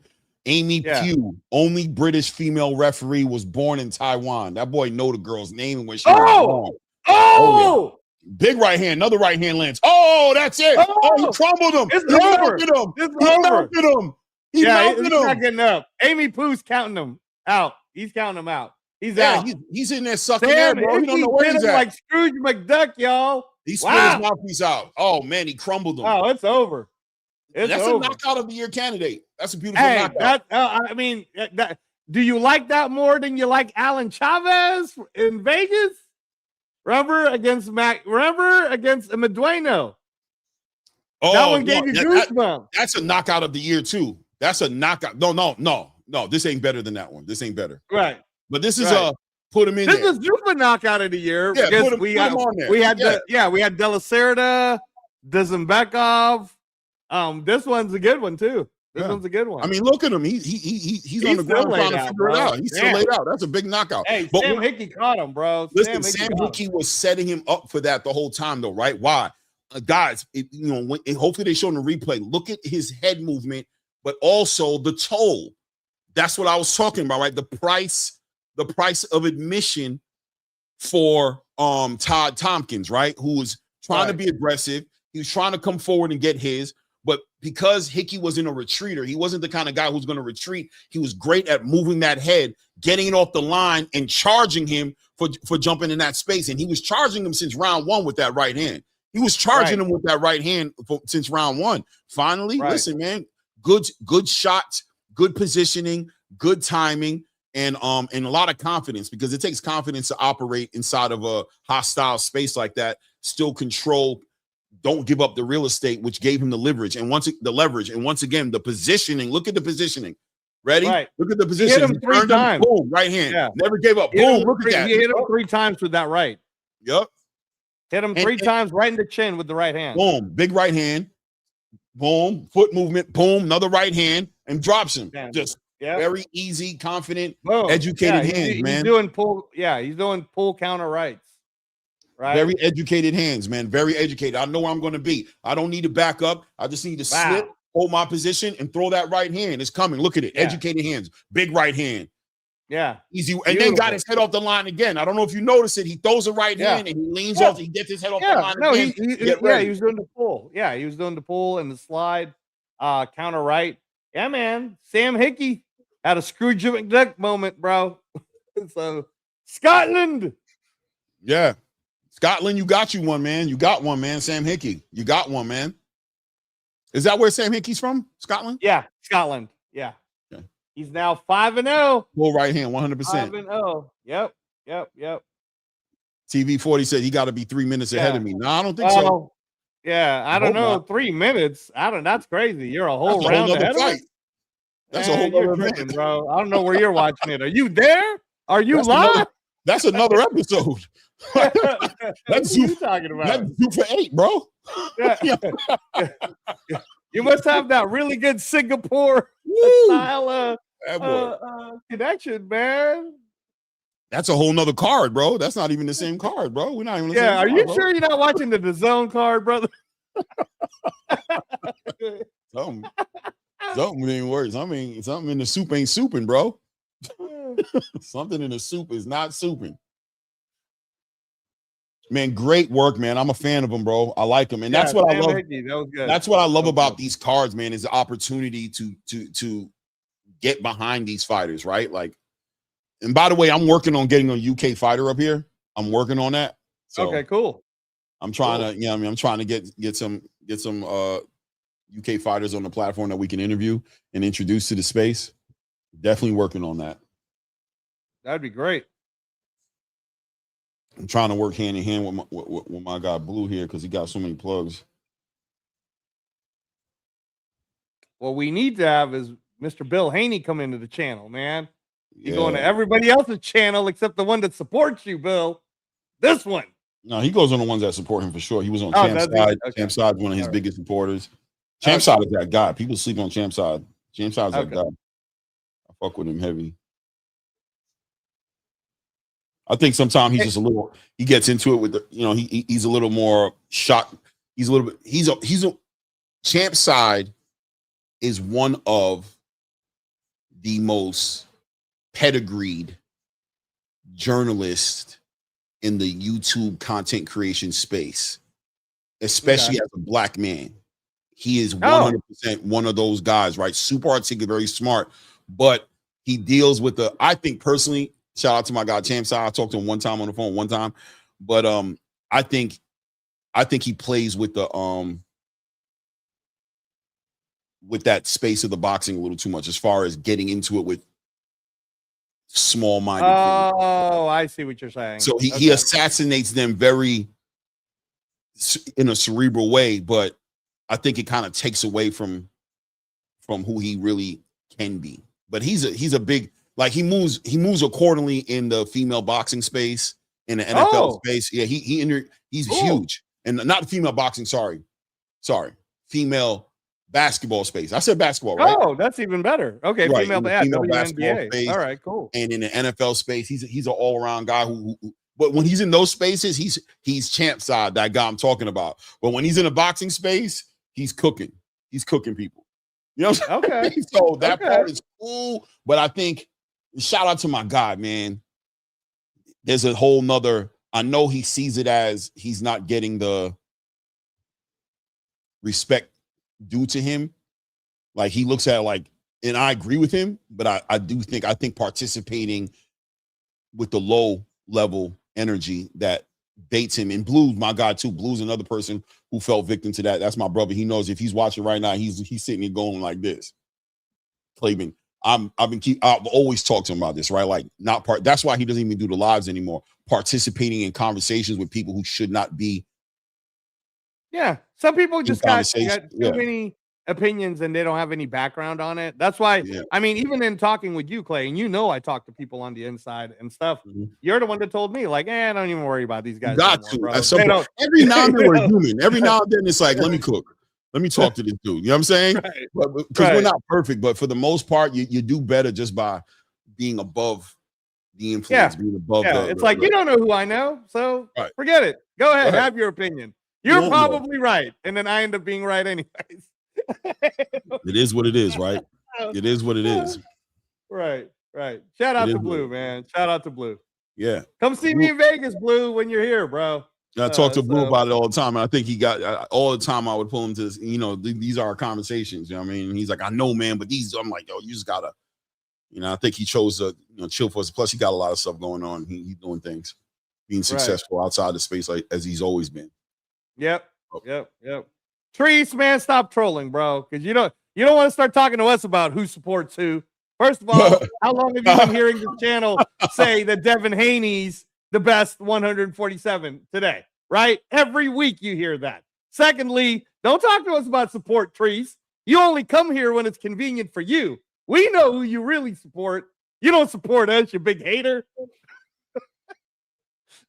Shout out to Trees here. We're getting ready for the Stephen McKenna fight, I believe. We're getting ready for. No. This was great. This is a nice little lead up. This next 160 fight between Stevie McKenna and Casey Streeter, who was on ZUFFA Boxing 3, Clay. And you remember Casey Streeter came in throwing a lot of punches, right? But he got stopped by Leo Ruiz. So So this is a nice little comeback fight. The only American on the card. Stevie McKenna, the little brother of Aaron McKenna, who's about to fight a middleweight championship fight August 8th on ZUFFA Boxing 10 in Dublin.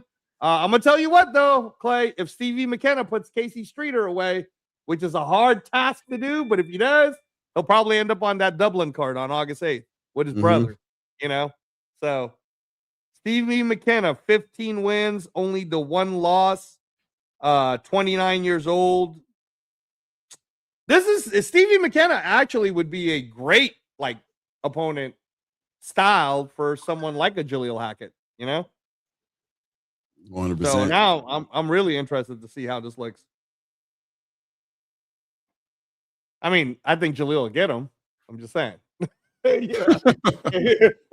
trying to build up these fighters. It's not only that, it's about the performances, right? It's about the dance partners. I'm telling you, man, that's what legitimizes these fighters, man. That's why I truly celebrate these dance partners, man. People sleep on the dance partners. They talk down on the dance partners. They don't allow the dance partners to be who they are so that your favorite fighter can be who you think he is or who you want him to be. He can't get there without the dance partner. So chopping down the dance partner, disrespectfully disregarding and dismissing the dance partner is a horrible thing this space has to learn to stop doing, right? The space has to learn to stop doing that.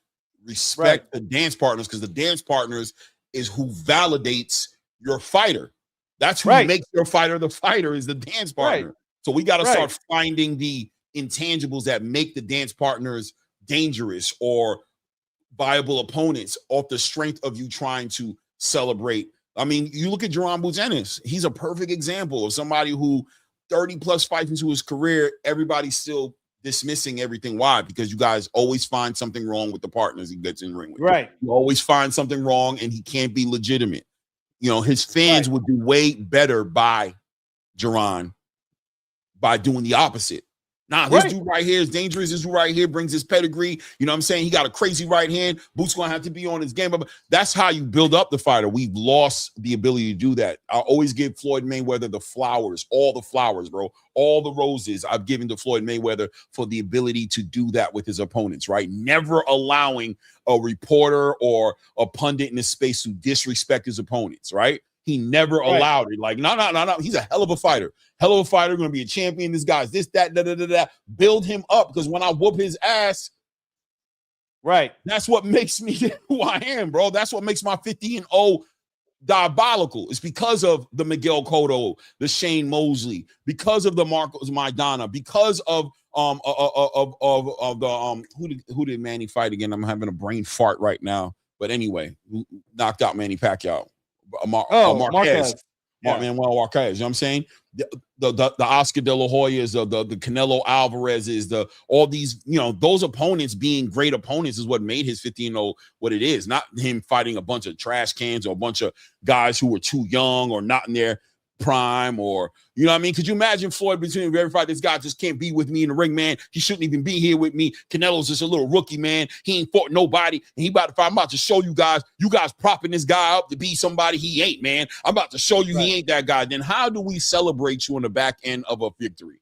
So what do you want us to do? This guy who is none of that, now you want us to give you, at the end of the fight, you showed us how great you are? Really? You showed us how great you were against a trash can who shouldn't have been in the ring with you? No, bro, that's not how that works. No, it's interesting you say that too, and you use that as the example, because Floyd did get hammered for that when he fought Gotti. Throughout the whole time, he kept saying, this guy's a C+ fighter. I remember. He's not that good. So when he beat the shit out of him, and we were like, wow, it took it away from him. Like, bro, you just did something that was awesome. But now you told everybody this was a C+ fighter. and you notice the reverse when he fought Cotto. He was like, no, I'm going to give money to Cotto's camp because I want Cotto as comfortable as possible. I want Cotto at his best. So when he beat Cotto, everybody gives him a lot of credit for that. You know, I mean, the haters don't. The Boots Ennis fans are doing it right now against Xander. They're killing. Oh, they're killing him? Boots' flowers. They're killing what's really there. On the back end of a victory here for Boots, he's going to be, in my opinion, in a pound-for-pound conversation. I'm pushing it that way. And what are you guys doing? Xander's not supposed to be in there with him. He's too young. What has he done? He's done nothing. Right. Killing Boots because that hate, what's the word I'm looking for? Gene in your DNA can't get past your nose. You lack so much vision. You don't see what the reality is, which is this is Boots' opportunity out of 30 plus fights to get that signature fight under his belt that puts him in the conversation he needs to be in. But if Xander is a nobody who's a propped up hype show, what do you want on the back end of that? How do you find yourself with a straight face arguing with a pundit who says still Boots ain't done enough yet? You're going to look like a hypocrite because you're going to be sitting there going, oh, he can't do nothing. He can't do nothing for y'all. He can't fight nobody for y'all. You know what I'm saying? Because you're killing his fight. You're shitting on his fight and saying that the guy shouldn't be in the ring with him. Right. Be a critical thinker, bro. Take a breath. Don't be so emotional and impulsive. Stop doing that. Right. And that, you know, I can get into a deeper conversation as far as the lack of daddies and things of that nature because you guys are emotional like females. Your mouth runs faster than you think, and you're sitting here just impulsively ranting instead of slowing down, smelling the flowers, and helping your fighter be one of the best fighters in the world by understanding that dynamic and how that works. Shout out to the high level game dance partner, bro. Right. And hey, Mr. Van Houter, he put exactly, Clay. So Mr. Van Houter, that's what we're trying to say. We're trying to build up Harvey Dykes so that when Mozzie knocks him out, people aren't going to say, oh, man, that was another opponent. You know, we're trying to say, hey, man, Harvey Dykes lost a split decision against a top 15 contender, you know? So, yeah, man, you got to learn the game, man, and do it the right way, man, because these fighters, you know, work so hard to be in the position that they're in. And unfortunately, their fans don't know how to be fans. They're so casual. They don't understand how much of a disservice they're doing to their so-called fighter that they're trying to support. It's like, you don't understand how to support him. You don't, it's, you know, we all have to play our roles, which is why I think it's dangerous at times when we get too much into their money and into their business and we don't do what we're supposed to do, which is support fights and ask for our fighters to fight the best. You know what I'm saying? Let them do their business. They have lawyers. Let them focus on that. They got enough people focusing on that actually have a real voice in their vested interest in their career. Let them do their jobs and let us support them getting an opportunity to have fights and be active. Right. Which is why I support ZUFFA Boxing, what it provides for these fighters, man, because that's what they need. Hey, ZUFFA since day one, baby. Steve McKenna, by the way, guys, 15 wins with the 14 knockouts. His one loss, interestingly, was last year in a good-ass fight against Lee Cutler, who's fighting next after Stevie McKenna. So, you know, this should be a fun fight. Casey Streeter is a game guy. I remember Casey now. I remember him. I'm looking at him. I remember him. I definitely remember him. Yeah. He throws a lot of combos, uses his speed. Again, man, this is America versus Ireland right here. Let's see what happens. Yeah. Let's see what happens. Let's have it then. We have got Stevie McKenna in the blue shorts here. And we have Casey Streeter in the black shorts here. Casey Streeter being very active very early in this fight, letting his hands go right in the mix, working inside that range. Well, nice work. Slip that shot with a nice lead uppercut. Right to it. Stevie, wow, listen. Streeter is on him like white on rice. And McKenna, I can tell you right now, in my opinion, slow it down, man. You got the reach. You got the height. Why are you choosing to just fight this guy inside a phone? Oh! Big shot. Nice lead hook. It's not a knockdown. He's walking away. McKenna thought he got a knockdown. Oh, McKenna. Nice work to the body. Another left hook. Nice work by McKenna, who puts him down, gets him out the way. That is a knockdown that time. Amy Cruz counting him right now. Listen, let me eat my words, man. McKenna just way more dominant on the inside range. It's Streeter who's in the inside. Oh my goodness! McKenna on him! Big shot! Uppercut! McKenna! Oh, the judge gets in there. No, oh it's my over. goodness. Amy Pooh's like, Stevie nah. McKenna made a statement in this fight, bro. Hey, that's a statement fight, bro. That's a statement fight. Hey, Jaleel. That's a good fight. You might got you on. That's a game ass. That I know, I know for a fact. I know for a fact right now, if I could be a fly on the wall, Coach Hackett is sitting there like, Claymore, if you don't get that boy up out of here, boy, that boy don't want no problems with my son. I know for a fact he's sitting up there like, boy, that boy Claymore love to Look, we're trying to build up Jaleel, though. We're trying to give Jaleel a fight. I know, right? He's sitting there going, Claymore love to build up some shit, bro. If you don't get that boy, you're going to get that boy hurt putting him in the ring. You better stop building that boy up like that. You're going to get that boy hurt. You're going to get that boy. Claymore better stop. You about to get that boy hurt. I got an even better plan, right? He could get both brothers. He could beat up on Stevie. Right. Real quick. Make him mad, and then he gets the other brother. Right. Yeah. Right. We're trying to help Jaleel out, man. Coach Bernard, man, I know he eat me up alive right now, laughing his ass off. Like, boy, if you don't stop it right now, bring my son name up, hurt that boy. Boy, that boy prospect. You better get that man, Clay. He said that boy damn prospect, bro. For that boy. You don't want to do that. Standing up in there like that. Acting like he's somebody on the inside. You better get that boy together, man. You act like. But having said that, man, congratulations to Stevie McKenna, who gets his 15th knockout. His 100%. resume's looking good.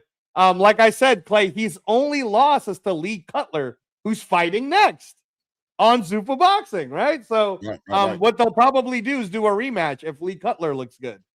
They'll probably do a rematch. What do we got? 3 stoppages so far on this card? We got the first fight was a stoppage. First fight. And then we got right there we got Sam Hickey, right? Sam Hickey's knockout. And then we got Leon Hughes, right? Peter just got knocked out, so that's 3. Well, 4 stoppages. Leon Hughes got a stoppage too. Oh, Leon Hughes got a stoppage. You're right. Right. So we got 4 stoppages. So far. Yeah, it's exactly what you said. You said there'd be like 4 stoppages, you know. It's probably gonna be 6. I don't know, man. Aaron Sutton's pretty good, dude. Yeah, but you don't think the Chevy Clark fight can end up in the stoppage? The Chev Clark, huh? Man, you think Jack Massey can stop Chev Clark? Really? C4? Listen, man, something about the big stage, man. And this is a big, people don't understand. This is a big stage, man. And it's not a big stage. This is a huge stage. This is Sky Sports, bro. I'm not only saying that, I'm saying as far as the opportunity for the fighters. And I'm just saying that the big stage brings out the competitive nature of these fighters, right? Like understanding the opportunity that comes on behind this. It's kind of like the small, intimate space, but the big stage effect. That's why I give Riyadh Season that those flowers, right? And I said Riyadh Season is intimate, but it's the biggest stage because on the back end of the right performance, man, you're standing in front of some of your biggest paydays and your biggest opportunities because you got a machine that can put you in that can put you in front of the opportunities. Right. 100%, man. And as I stated earlier, man, has yet to fall short of expectations. It has only exceeded expectations. ZUFFA cards have never fell short of the expectations of what they're going to be and has only exceeded them at times. Yeah. You just have to be a really strong hater to not acknowledge that ZUFFA Boxing or just not a boxing entertaining. Fan. You just don't enjoy boxing. Or you're just not a boxing fan. Yeah. It is what it is. No, this is great. This is great. Ref should have given him a standing 8. Yeah.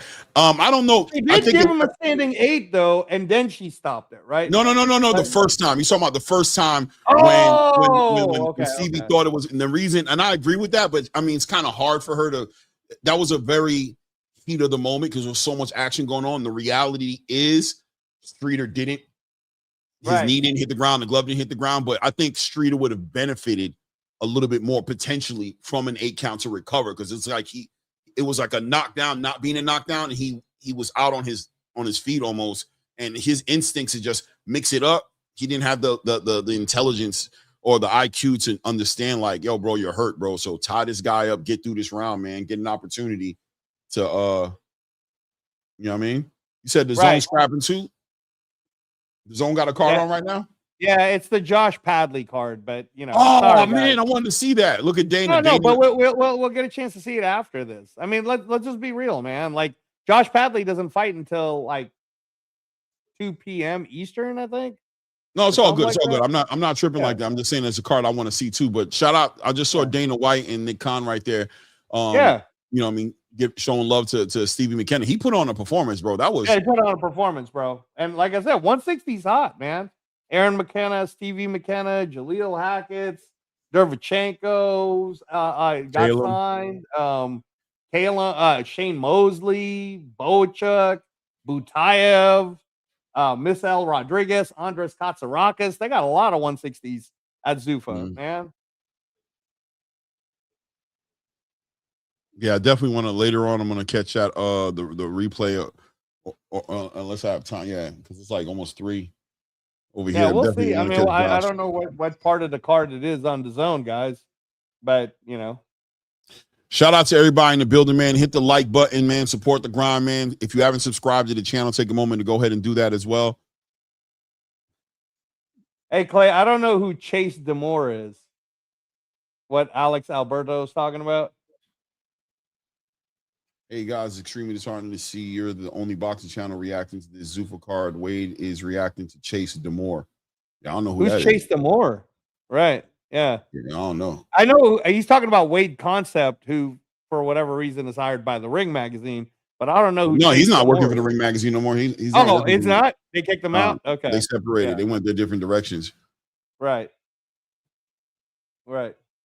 Yeah.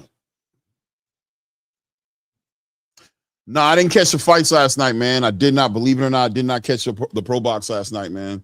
Yeah, I watched some of the pro box guys, but you know, I was watching really for my Filipino brother, Wiljan Mindoro, who got his 17th win, but his first time that it went the distance. So, you know, that's a guy that needs to go to ZUFFA Boxing. I'll tell you right now, Wiljan Mindoro. Oh, Leo Tang fighting on that card. Oh man, let me put it up on my other screen. I got a screen right here for it. Don't worry, I'm gonna put it up right now and catch it myself right now. No, not big screen. Here, the big screen. Let me get my tablet too, Clay. Give me a second. Yeah.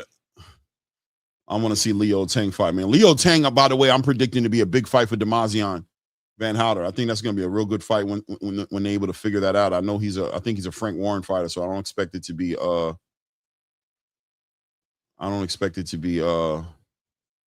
easy fight to put together, but I think eventually when it's all said and done, I think that fight is going to be a big fight, man.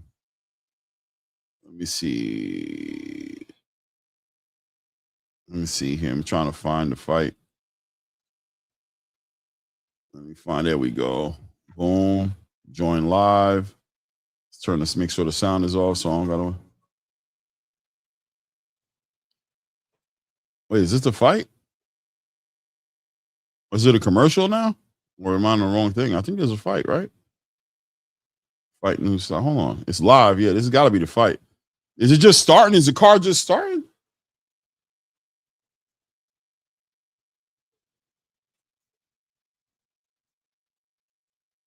No doubt, Leonard. But is it showing? I'm seeing a commercial here for Josh Pranger, all this stuff. Is that really what's going on? Hold on. Let me just make sure. Yeah, I'm on it right now, but I don't see no fights yet. I see a commercial. I see right now I'm looking at Xander Zayas on the ground doing a little interview. So I'm assuming that's what it is. Shout out to my guy Leonard Sterling. I appreciate the love, man. Thank you guys for the support today. In the chat, man. Appreciate the color in the chat today, man. Really helps out.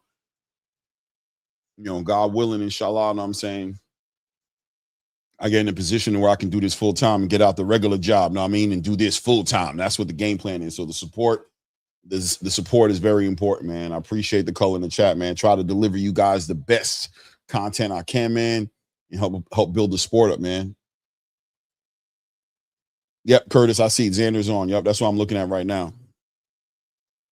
I'm telling everybody, man, this fight is a 50-50 fight, man. Xander and Jerome Boots Ennis, man. You guys don't want to hear it. They mad at me. They don't want me to say it. They don't want me to speak to it.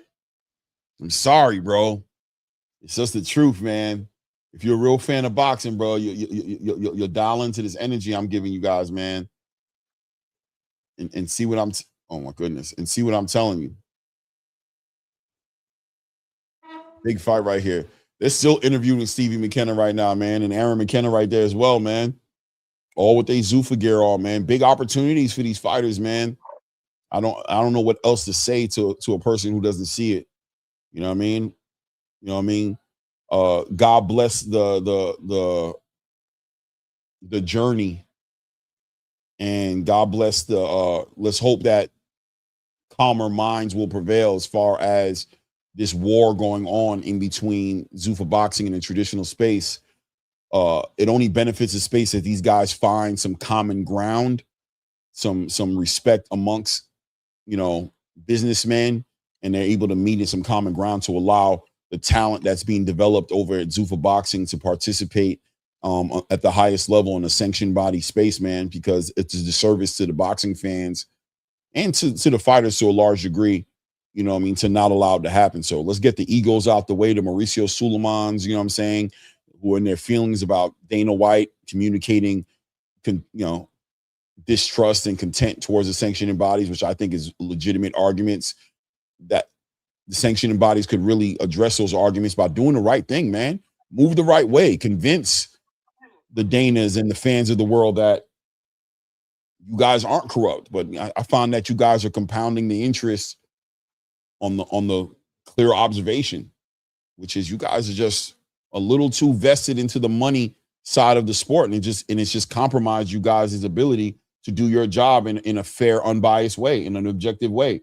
Sorry. As long as you guys are vested in these purses, you can't tell me you're not taking that into consideration when you're pulling these manners. You can't, I don't care. You just can't sell me that. You know, and that's why I laughed when I saw Mauricio Suleiman do the do the interview with Chris Mannix and try to like dismiss the money.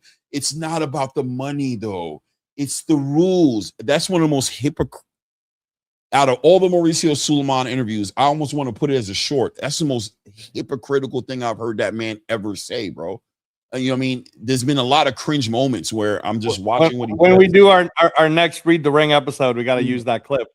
Right. It's not about the money. It's about the rules, bro. Who are you talking to, bro?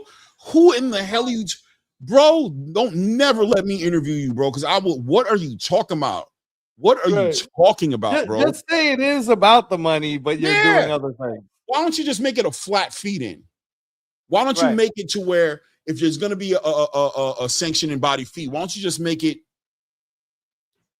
5,000? Why don't you make it flat fees? Like if you make whatever you make, the most we can take is this. Why do you always make it a percentage? If it's not clearly, the higher the pay, the higher your payout. And then you finally make it a flat fee when the guy's making like 50 million, you know, it's ridiculous. You make it to where it's like, we won't take more than 300,000.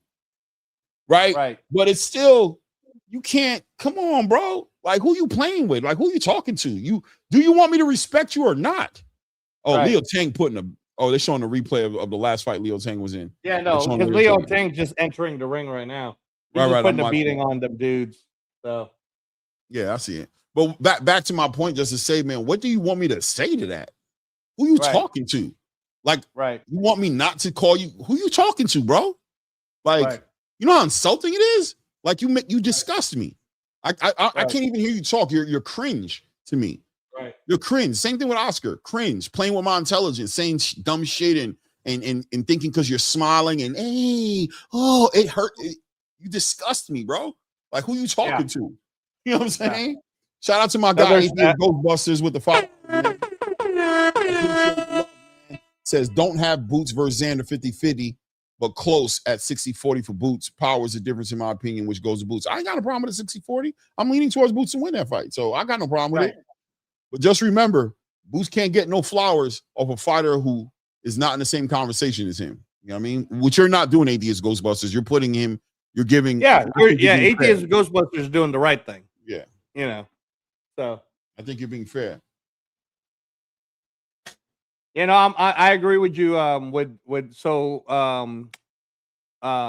Sutton is about to fight Lee Cutler. Lee Cutler beats Stevie McKenna, but ZUFFA's on kind of like a commercial thing or whatever. Yeah, they ran out of commercials or something. Yeah, I don't know. We got the opponent of Leo Tang coming into the ring right now. If you're on the DAZN card, yeah, man, I agree with you. The whole Leo Tang versus Mozzie at some point could be good. but don't put him in there right now because I think Mozzie will destroy Leo Tang, bro. Yeah, Leo's definitely developing. He's definitely at a lower level than the Mozzie. Yeah, right? way lower level than Mozzie, man. Mozzie will kill him, bro. Mozzie's way more pedigree than him. You can see it. Yeah, it's not even fair. Come on, it's not even fair. It's not, but I think in the future with the development, I don't think that's a fight. That's a fight 2 years from now. That will be a fight that pushes the winner, which I think would be Demazian, into that would be like it's over. We want to see him now against whatever the top 10 or top 15 has to represent, because both those guys are on that same trajectory. It's kind of like a Floyd Schofield Jr., Abdullah Mason type of energy, almost like you know what I'm trying to say? Like no, I know exactly what you're trying to say. Right? I know exactly what you're trying to say. Yeah. Like those guys I think those guys, when they fight each other, will be like the winner of that fight will be just catapulted into like, yo, that's the guy. Because I think that fight will produce that kind of a showcase. Of an experience for the fan. Yeah. Now, Leo Tang's nowhere near the pedigree of what Moses Itama did in the amateurs. Moses did a lot in the amateurs. I bet you do, Cheese. I bet you do. That's probably because Mrs. Van Houter is right next to him. You better agree with this one. I bet you did agree. I'm just messing with you, Mr. Van Houter. I'm just messing around. Nah, man. Definitely a big supporter of what they got going on over there. Alex Berto in the building, man. Shout out to you guys, man. Says, how much money does Zuffa have to give Shakur to fight Devin at 147? Alex, you shouldn't worry about it, man. Don't worry about it. I was about to say, Alex, you want me to tell you the truth? I don't care how much money. I just want to see them fight, bro. Whatever it is, give it to them. And let's see the fight. You know what I mean? Not my money. You're not paying for my gas tank. You know, like, I don't care. Now, listen, I ain't gonna lie. For yours, actually. I ain't gonna lie, man. I'm paying for your gas tank. You give me a relationship with Shakur Stevenson like how the WBC has with boxing, then I'm gonna be sitting here hoping that bag is right. You know what I'm saying? You give me 3% of his purse, I'm gonna be hoping for the most. I'm like, damn, bro. But until that happens, it is what it is. Yeah.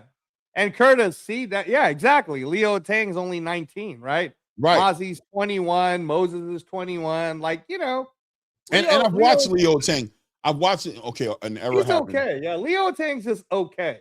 Like something for now. Happened with my okay. Let's got to put it back on. Something happened. The connection went bad. Watch live. I think what got people more excited about Leo Tang is because Matchroom and Eddie Hearn kept pumping him up like, this is going to be the next Anthony Joshua, and I'm like, bro, relax.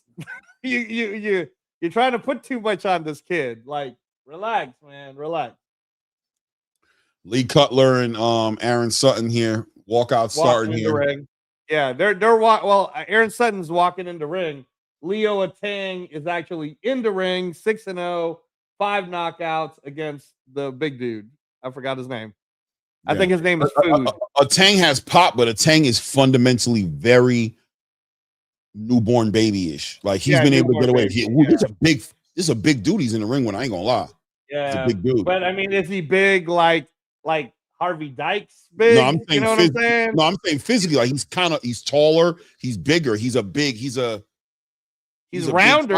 He's a round guy. He's a round too. But also, I'm just saying he's big. He's big, man. I don't know nothing about him, but standing in front of him. Literary Pharaoh, that's a pause. See, you missed one. That one is a pause. There we go. Both guys holding down the center of the ring right now. It's funny when they get in front and get active, man. Leo doing a good job controlling, being patient. Good jab by Leo Tang, man. Good job. But this guy Shally landed his own lead hand as well, man. This is a big dude, man. But Leo Tang he's fighting short though. As big as he is, he's fighting short. Leo just working on that jab. Good lead hand by Leo Tang. Just being very patient. That's what it's about with fighters like Leo Tang, because he's got so much power. Sometimes the last time I saw him fight, he was starting to become a little more patient. But the criticism I had for Leo Tang was that he would collapse he would smother a lot of his work by being a little too aggressive. So now he's trying to be more patient, work behind that jab, and he's doing a good job, man. Doing a good job working behind the jab. Yeah. He's showing us more technique on this one, which is good, right? Timing him out. Just trying to put the food away. Yeah, he's trying to time him out and land that big overhand right, man. He's trying to land over that lead hand, man. He needs to get his head off that line just a little bit more, in my opinion. But, you know, the guy's not really offering him any real threat. Good work to the body by Shally. Using the jab well. Leo Tang's using the jab well. Good stance. Good work. Feinting to the body, doubling up on that jab. Good feint to the body. But Shelly's finding success with his jab too. His jab is pretty. He's finding him with that jab. Good job feinting to the body. Leo doubling up on that jab, trying to be patient and time him out, get him on the ropes. He's been trying to get that right hand over that lead hand of Shally.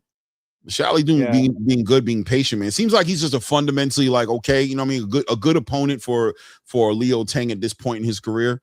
Nice work right there behind that lead hand. Big overhand right and lands for Leo. Good work right there, working to the body. There he is. Big exchanges on the ropes right there, opening up on Shally. There we go. Shally using his intelligence, his experience to time up. Like, all right, I mean, I'm getting too much of this one. Good work. Leo's saying, oh, nice lead hook to the body of Shally, man. Looks like it hurt him a little bit, man. Big overhand rights kind of hitting Shally behind the head a little bit right now. Oh, you know what I'm saying? Leo Tang has him up against the ropes, letting his hands go. Nice lead hook right there, lands for Leo Tang. Good work to the body for Leo Tang, coming over the top with the big right hands, slapping down that the hands. Good work to the body. Oh, nice overhand right.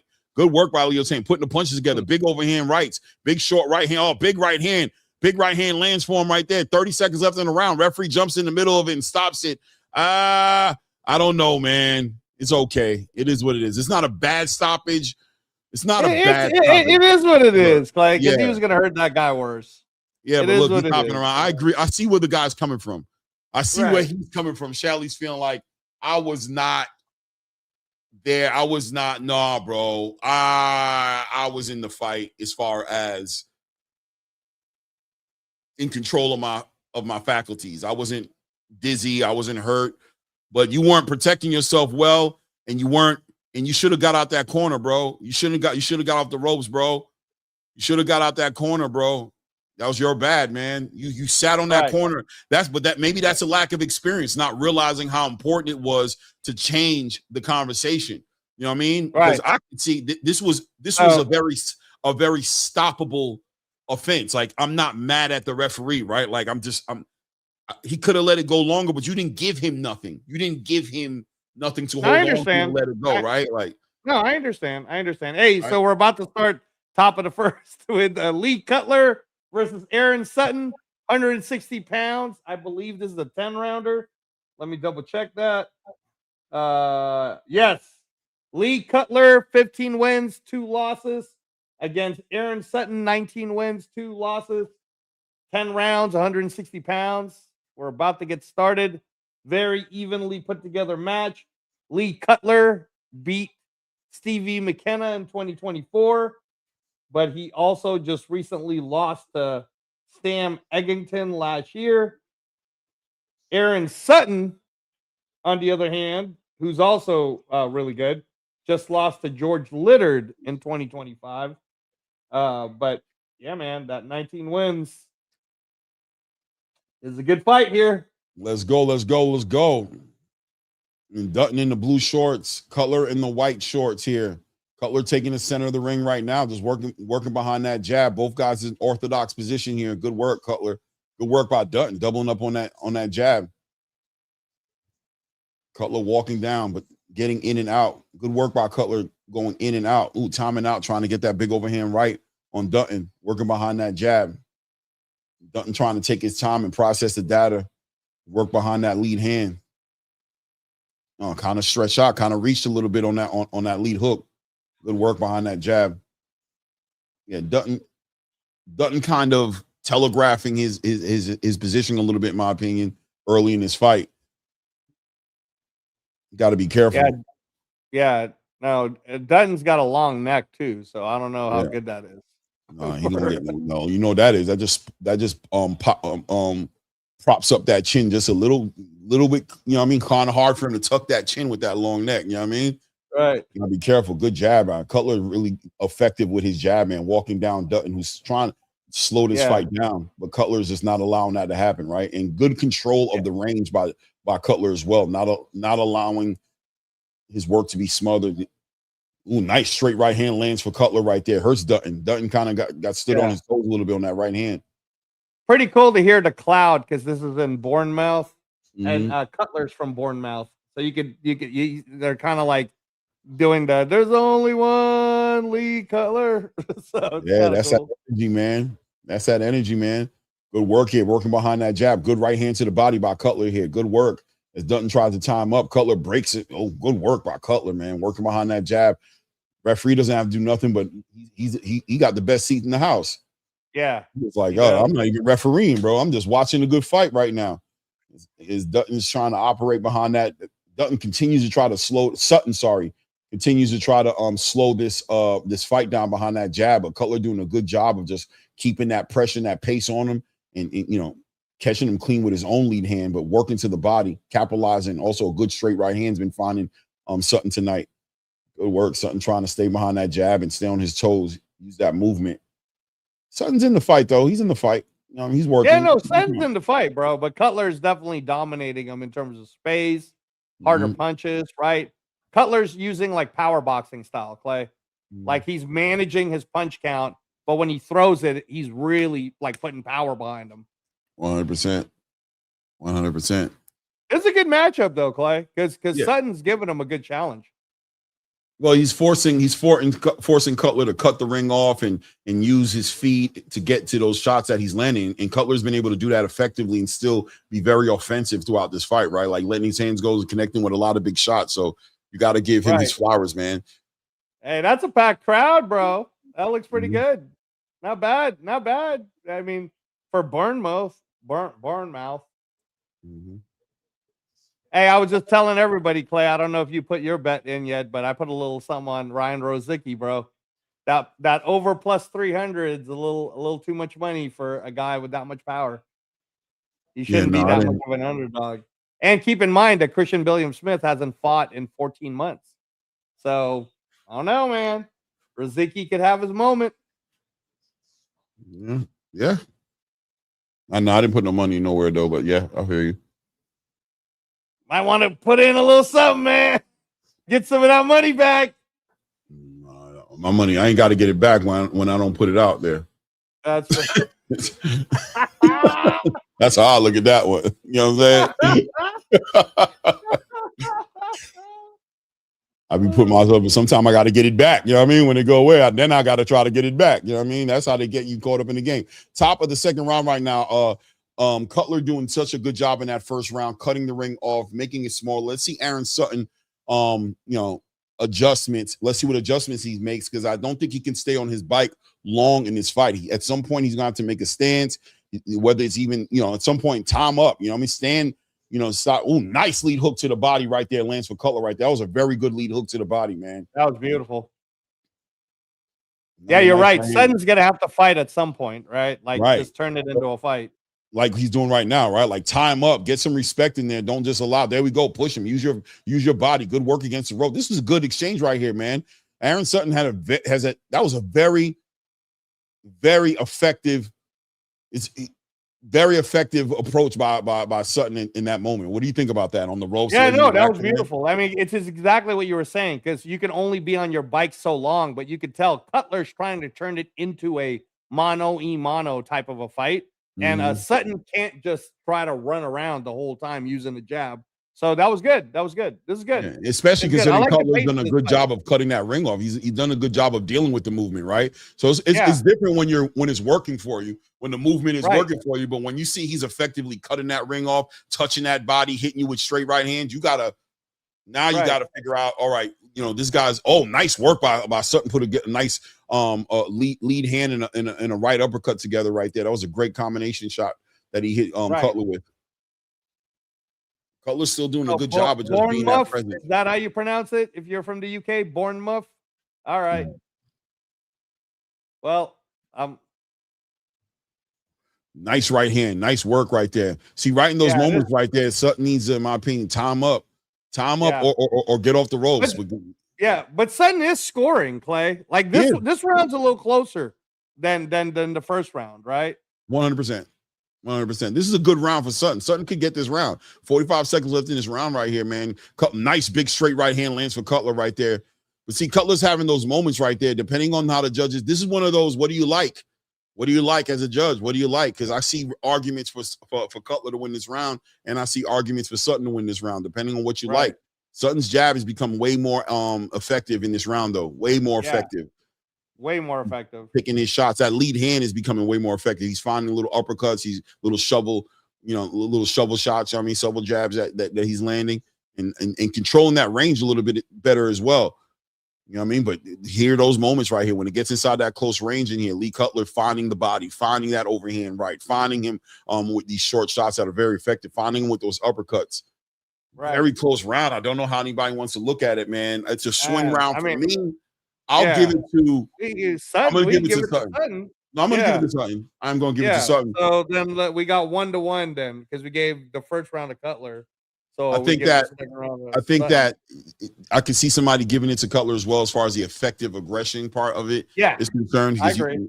Whenever he did get him on the ropes, whenever he closed that range, I felt like Cutler was winning those exchanges, but I also felt like Sutton was finding out. You know what? I ain't gonna lie to you, bro. I'm gonna give it to Cutler.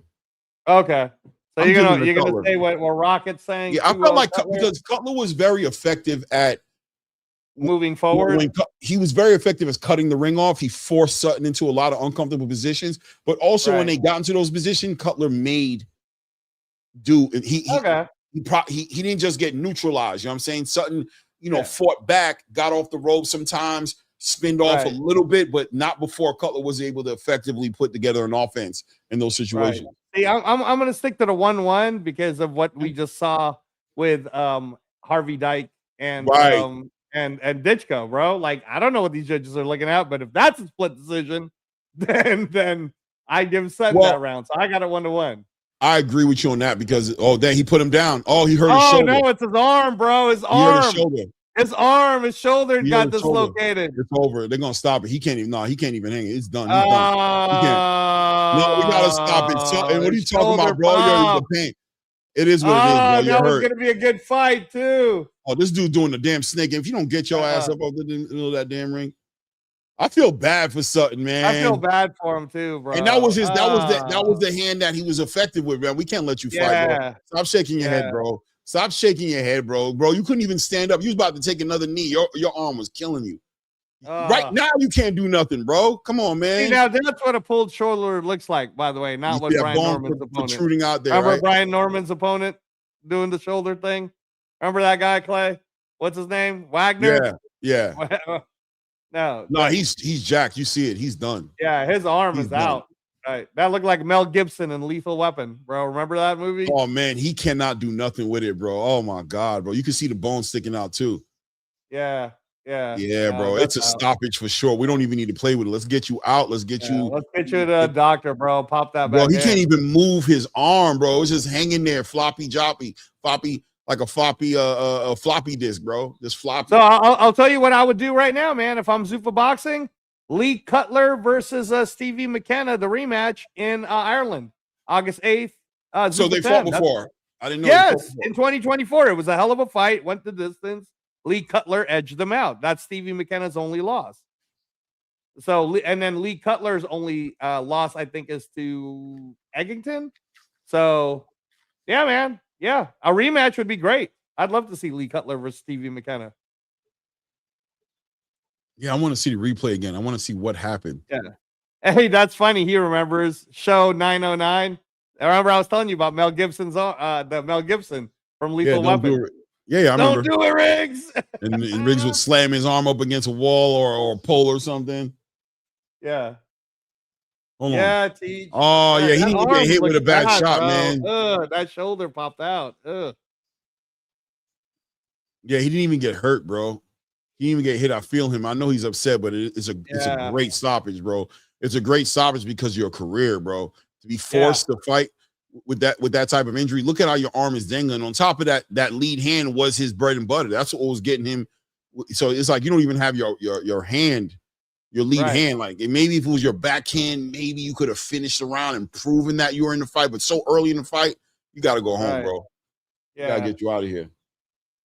Aaron Sutton, man, you know what? Aaron Sutton could get a match with Casey Streeter. Just let Aaron Sutton come to America. You know, get his shoulder fixed.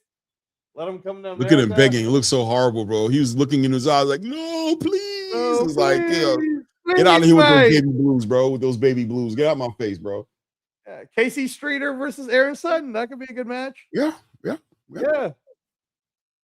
No, he showed in the round and a half that he had to show us. Well, 2 rounds, right? 2.5 rounds that he had. He showed the pedigree. He showed the possibilities. He showed a lot, man, in a little bit of time he had, bro. He didn't get dominated, man. He just threw out his shoulder, bro. No, that's not a no contest, Trees. That's a knockout, bro. If Canelo doesn't punch your shoulder out of socket, that's a knockout. Like, but I don't think that guy punched his shoulder out of pocket. I think he shot. Oh, beautiful, man. What, your DoorDash just came in or something? Oh my God, Blue, man, just hit me with some great news. Oh, okay. All right, cool. Shout out to Blue.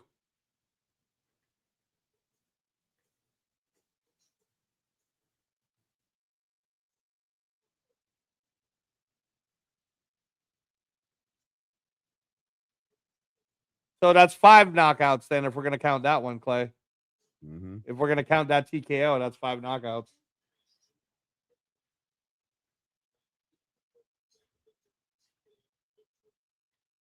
Well, the next one is a banger.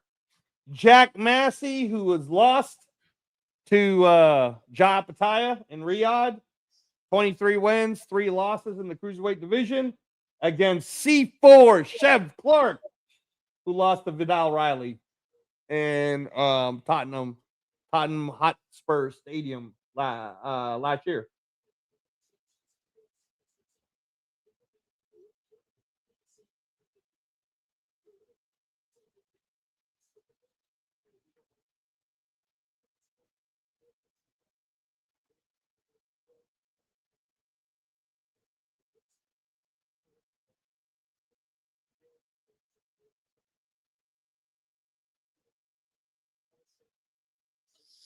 Yeah, I'm working in the background. Know what I'm saying? I'm telling you, man, I've been working. No, I hear you. Something's happening. Trust me, something's happening. Get that interview, bro. Get that interview. Listen, man, I'm working. I'm not playing games. Yeah, no, I agree with you 100%, man. Those fights happen. The 160 division is developing real good over there. The reason it's so interesting is because that's one of the spaces, the heavyweight division and the middleweight division, I think, are divisions that are lacking in the traditional space, right? Like they're not competitive. You know what I mean? And I think ZUFFA seems to be taking those spaces, right? They're developing a very good heavyweight division. And a middleweight division too. And the middleweight division they're building up. Now on the heavyweight side, a cruiserweight and cruiserweight. Heavyweight, cruiserweight. And a cruiserweight division. If anything, more so the cruiserweight division. Right. Yeah. So, but you know, I know somebody want to chop my head off and be like, really, the heavyweight division? I'm talking about American heavyweights. Okay. I understand in the UK, Frank Warren got that on lock, and I give him respect. But on the American side, you know what I'm saying? Yeah. No. The last thing I'll say about Aaron Sutton. The last thing I'll say about Aaron Sutton, guys, because Lee Cutler is doing his interview right now. I agree with Lee Cutler. He's saying he kind of got his rightful victory got taken away from him. But the last thing I'll say about Aaron Sutton is, despite the difficulties Aaron Sutton was having, Claymore, during that fight, right? I'd have to say that given the situation, Aaron Sutton showed total aplomb. Hey, yo. I gotta use the word, man. You ain't playing, boy. Use the word, bro. I'm being real with you. You're trying, and I think you're using it in the right way, but it ain't rolling out right still. You still have not rolling out. It's a new word, man. Like, you're fine. I don't know what it is. It is the correct sentence, though. I gotta get to my guy. In the right sense, but it's not flowing like I can hear you talking like this normally. Like, you know, you're still sounding like you're using a weird word. Yeah. You're still gonna be like, what? But I get Streeter handled the situation with total aplomb. Like I said, you're using it the right way, but it's not. I'm just not used to it yet, bro. It's like that song on the radio that everybody keeps telling me is a hit, but it ain't. but I won't be shocked. Like if in a month and a half, I'm not sitting here like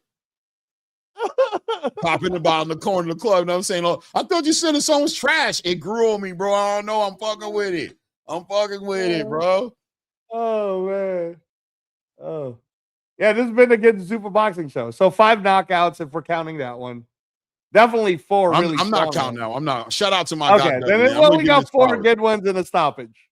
Yeah, we'll always remember this fight, Sutton. And matter of fact, shout out to Sutton. You deserve a rematch at some point. I think you deserve an opportunity to get that back because you were there and it was so early and it was so unfortunate. You know what I'm saying?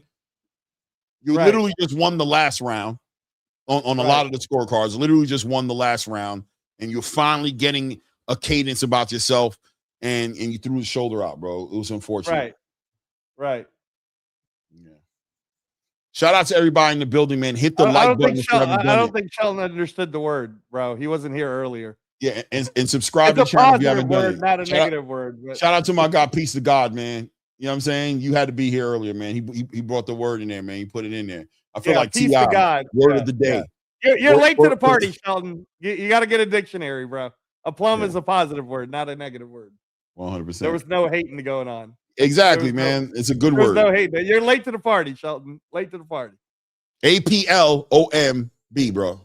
Look it up. Look it up. Look up what it means. Was it no OMP, right? Yeah, no, you got it right. APLOMB. Yeah, you got it right. Yeah. Damn, literary pharaoh. Pause. Bro. Pause, literary pharaoh. Pause, bro. How about that? Pause, bro. You know what I mean? Pause, literary pharaoh. Whoa.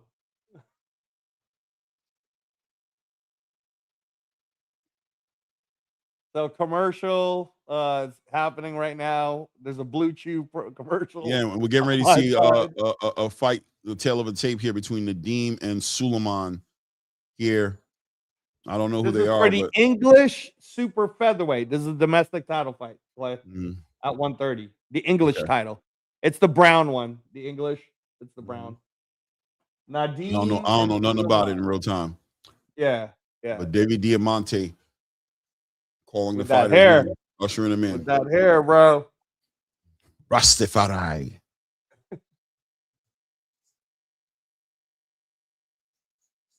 Well, you know, 2 events are compared to each other, right? As ZUFFA Boxing is on at the same exact time as Eddie Hearn right now. Right. In the UK, right? It feels like ZUFFA got a little better turnout right now so far. Thus far. Has a little bit of a better turnout. Production-wise, I like ZUFFA's production way better. Just the camera. I'm not there all the way yet. I'm still watching. I think the production I'm looking at right here looks pretty good. But yeah, I mean, listen, ZUFFA always has that top level. They always bring that type of production. So but I haven't seen nothing in the matchroom production yet to throw shots at them. No. I'm not throwing shots at the matchroom production. They got good production too. I'm just saying I like I'm looking at the ZUFFA promo right now. It looks really clear, like super clear. I agree. Hey, Jerwin Ancajas. They're doing the De Los Santos Valenzuela lightweight commercial for June 28th. My wife wants us to go to that one, but I don't know, man. I kind of do, but I might be busy. I don't know. We'll see. Yeah, shout out to my God. Peace to God says, so far, great show, fellas. Keep it going. No doubt, man. Thank you, man. Thank you, sir. Yeah. Mr. M Rocket, you know what I'm saying? Mr. Rocket, the Rocket. Yeah, Mr. Very. I like that they both having events at the same time. I kind of like it, man. I'm looking. I don't know, man. They're very, very competitive, man. Very competitive. There's people in the matchroom event. There's people in the matchroom event. I love Eddie Hearn, ZUFFA. I love it. This Eddie Hearn Dana White thing. I mean, I can't tell you how much I love it. I love it, man, because Eddie is definitely my favorite promoter in the tradition. He is my favorite promoter. And to see him going head up with Dana like this, man, it warms my heart, bro. I love it, bro. And it hasn't gotten personal yet all the way at all. You know what I mean? So I love it on that level too. It's just competitive. So in other words, I could see them working with each other at some point, just like Frank Warren. And they're gonna have to, dude. They're gonna have to be a matchroom versus ZUFFA at some point, Clay. Right. Matter of fact, Frank Warren and Eddie Hearn had more personal drama than what Dana has with Eddie. And they are able to work together with a 5v5. So I definitely see a nasty ass. If Turkey Al Sheikh is diabolical as I think he can be, I see a nasty ass 5v5 between ZUFFA and Matchroom at some point. A nasty. Yeah, it could be 7v7, bro. 7v7 is what the next Matchroom Queensberry is supposed to be. Oh, that's what it is? Okay. Yeah, 7v7. So I could see it, man. I could see it in like, I don't know, man. Big Ring Magazine 7v7 Zuffa with the, just think about the buildup between now and a year to a year and a half from now, how much the space would just, when they hear it, it would just rumble like Floyd and Manny Pacquiao in their prime being announced. Right? If you could picture that, like, could you imagine if that fight would have happened on time and it got announced, his space would have gone crazy. Like, what? I think just seeing them in the commercials and the trailers, Dana White and Eddie Hearn. Could you imagine him sitting at a table doing that little card scenario that him and Frank Warren did in that 5v5? How crazy that would be. Oh, Turkey. Man, bro, if you're watching this show, you know I'm right. I know you're salivating. I can see Turkey sitting there right now going, yeah. You know what I mean? Yeah, I'm sure they've already thought about it, bro. That's why Eddie keeps pumping it up. So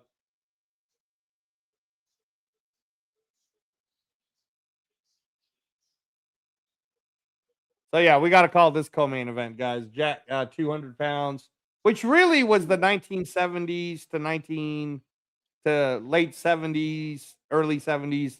That's what the heavyweight division was, is what the cruiserweight division is now, you know.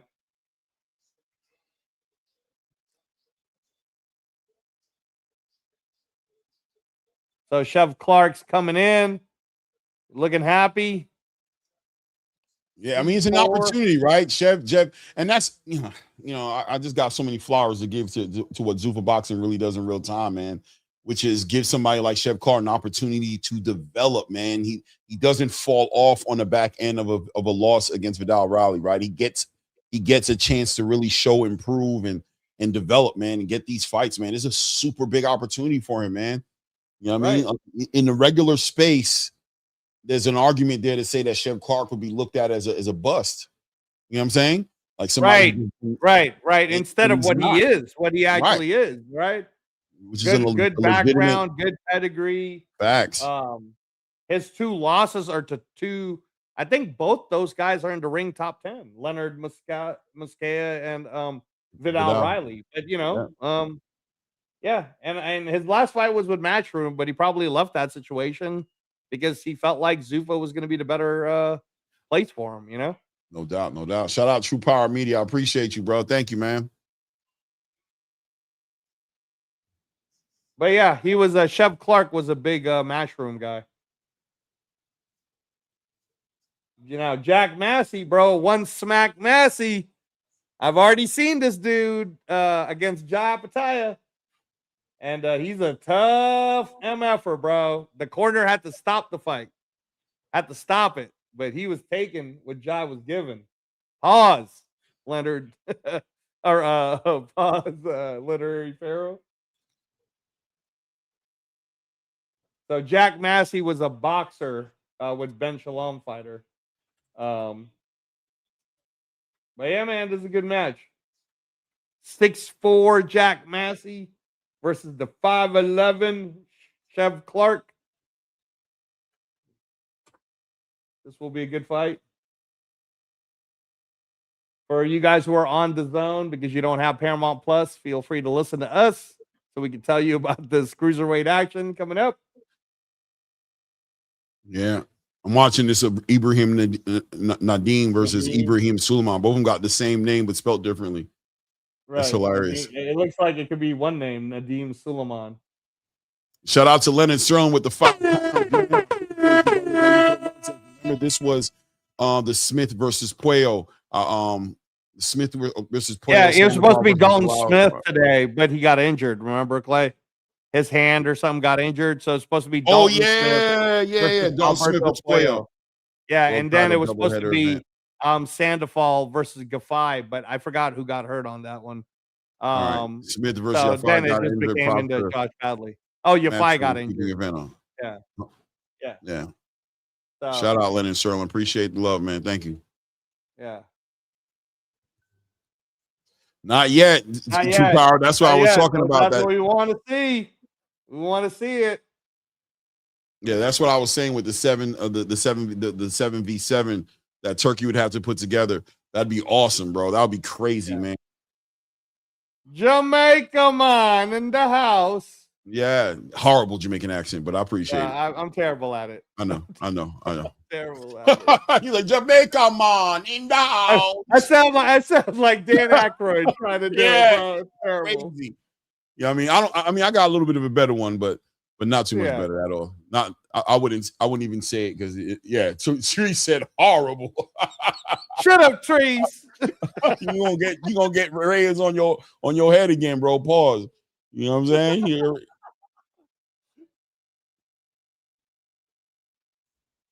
Yeah, I'm watching this Ibrahim versus Ibrahim fight right here. Good work, man. Good work here, man. Nadeem versus Suleiman. Yeah, Ibrahim. Southpaw, nice work, man. Good work to the body. Man, Jack Massey is massive, bro. Good. Oh, hey, my God. He looked like he could swallow Chef Clark. Pause. Listen, the bigger they are, the harder they fall, man. Chef don't see none of that, man. Chef like, listen, man, I don't care about none of that. Shout out to Pool with the $3 super sticker, man. I appreciate it. Hey, appreciate you. I appreciate that, bro. Thank you, bro. That's awesome. Thank you. All right, here we go. Jack Massey, C4. Let's get it on. Jack Massey taking the center of the ring here. Just the taller fighter with the physical attributes here. I mean, Chef Clark already comes out knowing the assignment here, trying to get on the good work to the body by Chef Clark, already knowing the assignment here. We got to close that space up quick and not let this guy get on his front foot on us. He's the bigger guy, so we want to keep him on that back foot. We want to keep applying that pressure. We want to have the right foot position. We want to have the right feet position and get on the inside here. We want to use that lead hand to get on the inside, but come over the top with that right hand. Passing Massey obviously want to slow this down, control that range, work behind that lead hand. He's doing a decent job, but Chef Clark doing a good job of getting on the inside there, man, working to the body. Good work, leading with that lead hook. Massey ties him up. Good work. So far, Chef Clark having a decent round here, man. I like how he's starting quick, man. He's not allowing this to be, he's dictating the terms, applying that pressure, pushing Jack Massey back. Jack Massey, good work by Jack Massey, doubling up on that lead hand, shoot that right hand. Good work to the body right there. Jack Massey tried to close it up. Chef Clark holding down that real estate, shoots that hard right hand to the body, getting that respect from Jack Massey, not allowing Jack Massey to stay on that front foot, walking him down, man. This is very similar to a fight we saw last week. The Frenchman against the Ukraine, 2 weeks ago against that Ukrainian, what's his name again? Usyk's little protege, tall protege. Oh, Lappin? You're talking about Lappin losing to the French guy? Yeah. Very similar. Chef Clark doing a good job of not giving up that real estate. But obviously Jack Massey has a way more impressive lead hand than Lappin did. Of course, bro. I mean, like I said, the corner had to stop it when Jack Massey was taking punishment from Ja Apataya. This is a tough dude. I mean, I would be very surprised if Chef Clark stops him. If anything, I got this going to distance, Clay. So, shout out to Literary Pharaoh. We're at the minute mark here in the first round. And on a small monitor, I'm still catching Ibrahim Nadeem versus Ibrahim Suleiman here in this second round here. Good punches, man. They working in this one too, man. This fight right here on Matchroom card, they working. It's good fight right here. I ain't gonna lie to you, especially for 2 rounds worth of action here. 40-second mark here in the first round here. Good work by Jack Massey. Catches him with a nice 2-piece on the way out. Good, nice straight right hand. Jack Massey just won the round in that little exchange for me. Yeah, he did. Good right hand. He rocked him. Yeah. Good work by Jack Massey standing his ground and just being a straight shooter. Chef Clark's still in his fight doing his thing, though, man. Got to be careful, though, man. As Massey's starting to get the timing of Chef Clark and starting to, time him out with those lead hooks and that jab and that right hand. He's getting the timing. Working well off his back foot, man. The little exchange there with Chef Clark right there. Ooh, nice. Chef Clark closes the round out strong, doubles up on that lead hook, but I'm still going to give that round to Jack Massey, man. Yeah, that's a Jack Massey round. Come on, baby. That's a Jack Massey round. Ibrahim versus Ibrahim. About to close out the second round. Oh! Hey, man. Suleiman. This is a good fight. This is a good fight. Ibrahim Suleiman got a little flavor to his punches. Hey guys, what score do you have for the Clark Massey round? I think that was a very close round. I got it from Massey, bro. That last hard combo was Massey. But yeah, so Curtis got it for Massey. Put down on the chat what your score is for Massey versus Chef Clark. Right. Put the score on there. I think it goes either way. I got it for Massey myself, but I thought Chef Clark had some moments, but I think Massey, I think closed it out better, man. Even though at the end of the round, Clark did have a great moment, man, doubling up on that lead hook. He caught Massey with some good clean shots towards the end of that round. But we're at the top of round 2 right now. Massey building off on that a little bit on that momentum. Hurt Agent Zero gave it to Clark. Yeah, I ain't mad at all. Clark, got hurt in my opinion in that first round. Got caught with some good right hands in that round, but was able to close the round out strong. You know what I mean? Still be very present in there.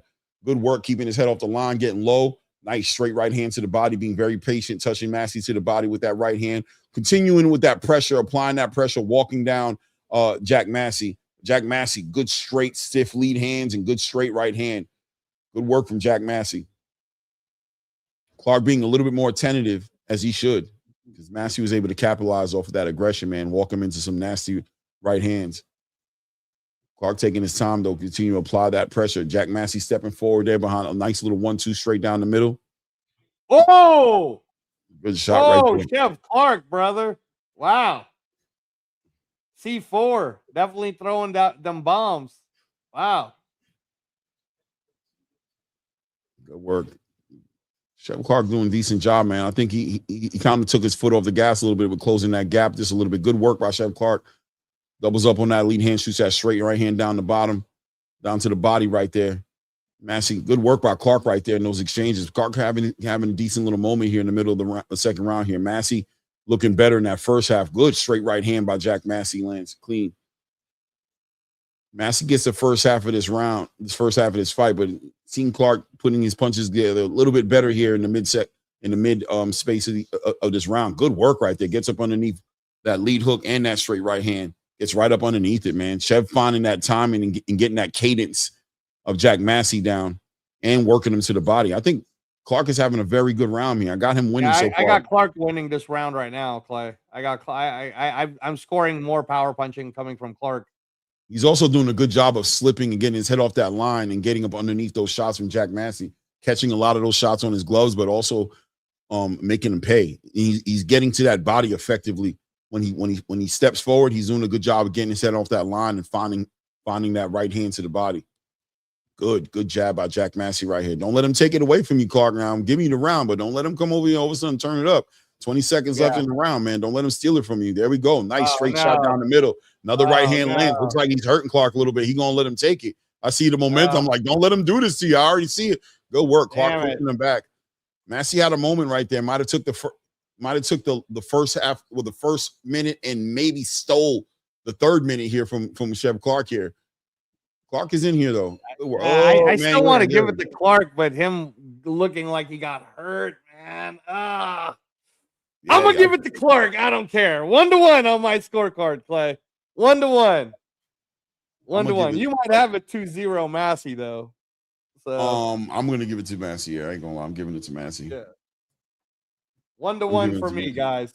1-1. I thought Massey took the first minute of that round 100%, and I feel like he stole the last minute. Like he took the last 30 seconds of that third minute, where I gave Chef Clark the second minute, and the last minute.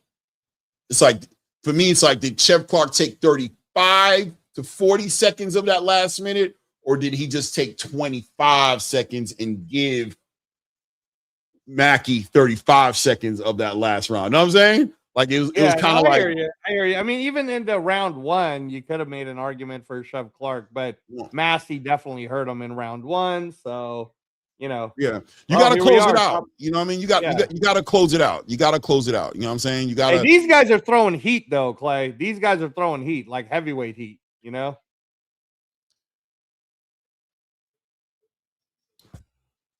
We're in the third round, guys. Chef Clark working him down to his body.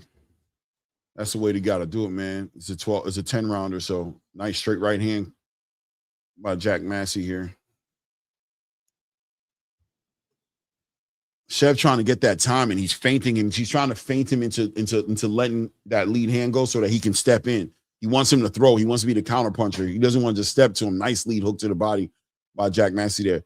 He wants to pull him in so that he can slip in and get his work underneath whatever shot. I would say ideally that lead hand to get to that body, to step in, slip that lead hand and get right up underneath that lead hand and touch the liver of Jack Massey. So a lot of feinting from Chev Clark, working outside of his punching range, but with intentions on crossing that void. But I think Jack Massey doing a better job of gauging that game plan and controlling that range a little bit better now. Chev might have to throw a little caution. Good work by Chev Clark right there. Leads with a lead hook, shoots that right hand to the body, but Jack Massey ties him up. So far, Jack Massey round. 1 minute, 24 seconds left in this round here. Very competitive round here. Very competitive round here where I got Jack Massey edging it out, but Chev Clark just trying to get his timing there. Still being disciplined and staying behind the game plan. Trying to get Jack to be first. Wants to be the counterpuncher. Good work by Jack Massey. Nice 1-2 right down the line. Good work by Chev Clark, capitalizing off an opportunity, touching to that body with that lead hook. Ties up Jack Massey here. This is a pretty even round with 1 minute left, Clay. Pretty even. I'm leaning toward Jack, though. I'm leaning toward Jack Massey in this round. I see Jack Massey having, but it is a competitive round, very competitive round. 45 seconds left here in this third round here. Referee says, keep your hands up to Jack Massey. Chev Clark right here needs to have a moment. I think it's either one of these guys' rounds if they can close out the round the right way. And I think Jack is just doing a good job of controlling. Like right there, Chev Clark missed out an opportunity, let his hands go a little bit right there. There was a little window there for him to really let his hands go. Let me see here. Good work to the body right there by Chev Clark, man. About to hit the 10-second mark, man. Do something special, man. Get exciting. Good big right hand for Jack Massey right there in that exchange right there. Good work on the inside that clinch there from Chev Clark. About to close this round out. Yeah, I'm giving that one to Massey, bro. Yep. 2-1 for Massey for me. You probably have it 3-0. Yeah, I have it 3-0. Chat, put down your score. Put down your score on the chat, guys. Oh, wow. Gizmo's Revenge got a 2-1 for Chev. I got a 2-1 for Massey. That first round was really swingy. Yeah. Rocket has a 2-1 for Massey. Xena has it 3-0 for Massey. You have it. I think Massey's just edging out these rounds that Clark could be getting, especially that second round. I thought Clark was right there and just allowed the round to slip away from him. In the last 30 to 40 seconds of that fight, he allowed Massey to hit him with some big shots. And in that last round right there, another close round, but Jack just seemed to be able to edge out those big exchanges, and also Clark didn't capitalize on those opportunities he had when he got in that close range. He allowed Massey to really just tie him up, control it in one way or another, to where Clark kind of just looked like he was resetting himself a lot, man. Nice overhand right here. Mostly everybody on the chat's agreeing with you, Clay. About Massey. 3-0. I got a 2-1, but 3-0. Hey. Appreciate you being in the building, man. Thank you for the support, man. Thank you. Thanks, Coach. Hope you're watching the ZUFFA Boxing event. This is a really good fight right now in the co-main event. Jack Massey versus Chev Clark. Yeah, but this matchroom fight is 5 rounds in. Is a very good fight. I've been catching it in my peripheral. Very good fight. Really good fight. Chev Clark still has a chance, Clay. I just don't think he can knock out Massey, and I think that's his game plan, because he's not throwing enough volume to try to win on rounds. Right. Yeah. Well, I think he must be thinking about Jack Massey's conditioning a little bit, because he is touching that body he's touching that body. Another straight right hand. Good work right there by Chev Clark right there. Nice straight right hand to the body, comes right up and hits him with a lead 1-2. And Jack does the right thing, ties him up. Referee separates him. Ooh, nice work by Jack Massey. Shoots over a big overhand right, but that lead hook to the body was was what the bread and butter was. That was a protein on the paint. He ripped a lead hook to the body in that exchange. Oh, man, there we go. Chev Clark got up in there, tried to get low, but Jack timed him out with an uppercut. But see, those are those little exchanges there where Chev looked good, but he allowed Jack to take it away from him. Touch him with that big shot and then tie him up. And that's what it's all about, man. Like, you gotta, there is. Big right hand. That's it. He put him down. Big right hand. Chev Clark trying to get up too quick. Chev Clark trying to get up too quick, man. He got up too quick, man. That's too fast. That's too fast. He's hurt. He's Jack Massey can finish him, Clay. It's too early. A minute left here. Clark has to use that movement. Time up. Time up. A big overhand right catches him, man. Time up. There you go. Chev might make it through, man. He's tying him up. There you go. Time up, man. Time up. I don't know. Time up. Time up. You definitely lost the round already, so no reason to try to do nothing big, man. Get up in there. Time up. There you go. You can survive it. Oh, big uppercut. Big uppercut lands. Oh, that's it. Big uppercut. Puts him down. Chev Clark gets up too quick. He's getting up too quick, man. I said, Jermaine, he's getting up too quick, man. There's a 10-7 round already. He can survive the round, man. Don't do this, man. Massey could just put him down one more time, Clay. Nice lead. Nice work. Good. Time up. Time up, man. Move. Put him down one more time. There we go. He can survive it. Time up. There you go. Good tie up. Good tie up. Good tie up. Good tie up. You're down to 10 seconds. There you go. Get up under the shots. There you go, Chev. Good shit. Survive it now. Good work. Time up. Shit. Good. Oh, shit. Chev Clark. Survived it. Oh, my God. Corner, though. He's definitely stumbling, man. He's definitely hurt, man. Yeah. And that was a 10-7 round, too, guys. So if you have 4-0 for Massey, well, that one's huge. It's massive. It's a 10-7 round for Jack Massey. But you know what?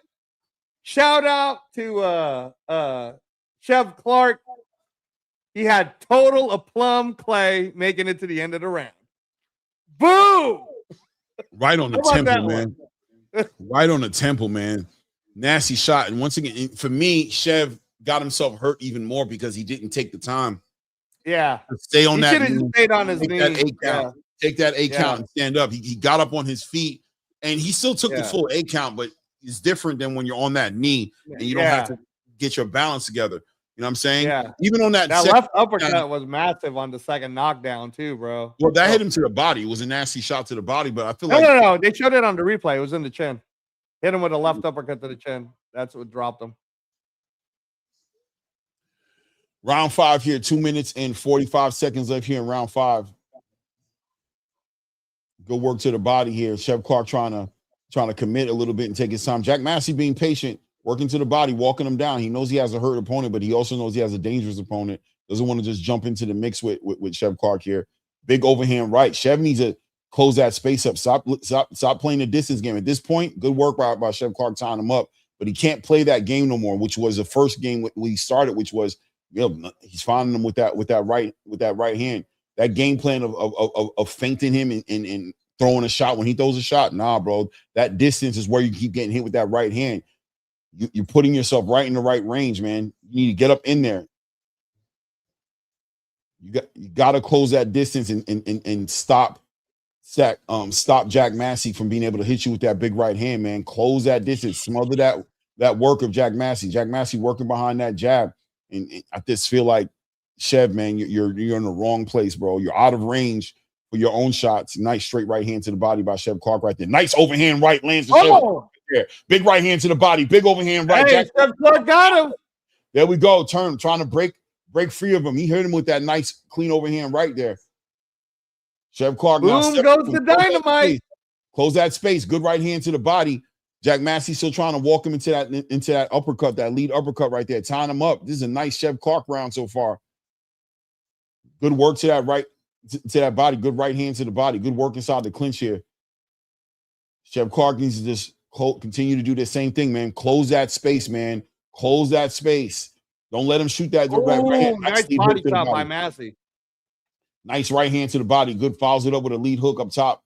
Nice work to the body by Chev Clark.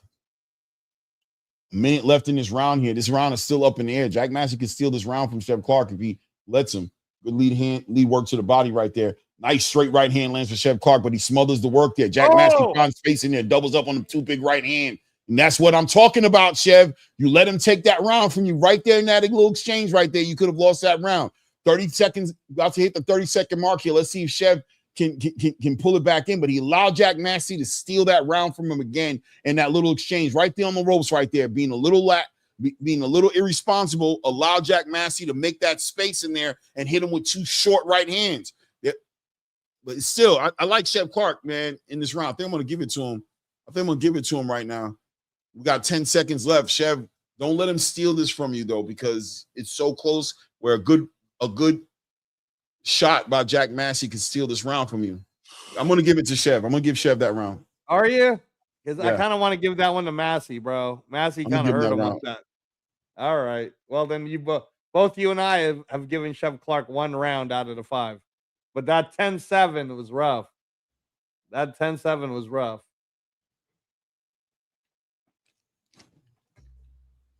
Yeah, Kim Walsh. That's what I was saying earlier, man. Opataya. But they had to, and Massey was a tough dude. He was taking a lot from Opataya, but corner had to stop it and rightfully saved them. But yeah, man. Don't nobody talk to me about no Dave Benavidez versus Opataya. Boy, you better talk to your guy asking for Canelo. Nothing stops a Ram indeed. This is a really good fight, Clay. This is a really good fight. Both fights are good too, by the way. I'm telling you, this Ibrahim fight is very technical. I like it. I've been watching it on my small screen right here, man. It's a good ass fight. Top of the 6th round here. Let's see what Clark can do. I see what Jack can do, man. But at the same time, this is a 10-round fight. This is an opportunity for Clark to capitalize on a lot of the work he's done. He's putting good work to that body, and he's finding them with that right hand. So very interested in seeing what kind of adjustments he can make to kind of make the difference. He has time. He doesn't need to rush it, but he is definitely on the back end. He's losing the lion's share of these rounds, but he's still in this fight, man. If you got a 3-2 Jack Massey right now, or like me 4-1 Jack Massey, it's like, hey, bro, he's still in this fight, man. He just needs to just be a little bit more defensively responsible, continue to close that space up, and don't let him get that big right hand underneath that lead hand of yours. Good leaping lead hook by Chev Clark that gets caught in the gloves of Jack Massey. Jack Massey continued to just work behind his jab, man. Slow this fight down, and Chev Clark continues to work outside his range, and he just steps in. He does a good job of closing the range, though. He does. But right. I feel like some good positioning could put him in better position to land that right hand. Because I think Jack Massey's hand is a little low. That lead hand's a little low. So it's there for that big right hand. It's a little low at times. He doesn't bring it back. Massey's on his bicycle, bro. I think he feels like he's got control.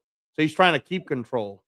Wow. So Chev Clark's going to have to take some unnecessary risks, Clay, if he wants to get this back. Well, necessary risk, shit. Oh, yeah, I guess so. yeah. You know what I'm saying? When you're down 4-1, you mean it might be necessary. He's finding him that lead hand. He just needs to come out. He just needs to stop giving up so much that range. He needs to close it. Make it a mid-range fight, man. Don't allow. I see the game plan though, and I've seen moments where it looks good, but at the same time, what would be crazy is if Chev Clark does get him with like a big overhand right and knock him out. He can. He can. Then we would be wrong. Right? Like, look at the lead hand of Massey, man. He's irresponsible with it. You know what I'm saying? It's just that you're not closing the space. That lead hand is low. And when he shoots it out specifically, he doesn't bring it straight back upstairs. So the right hand is there, man. There we go. Good work by Chev Clark at closing that space up, but he collapsed. He smothered his own work a little bit there. Somebody's missing a mouthpiece here. Is it Chev? Yeah, Chev Clark. Yeah. He spit that out. All you're doing is giving Jack Massey a break, bro, because look how tired he looks.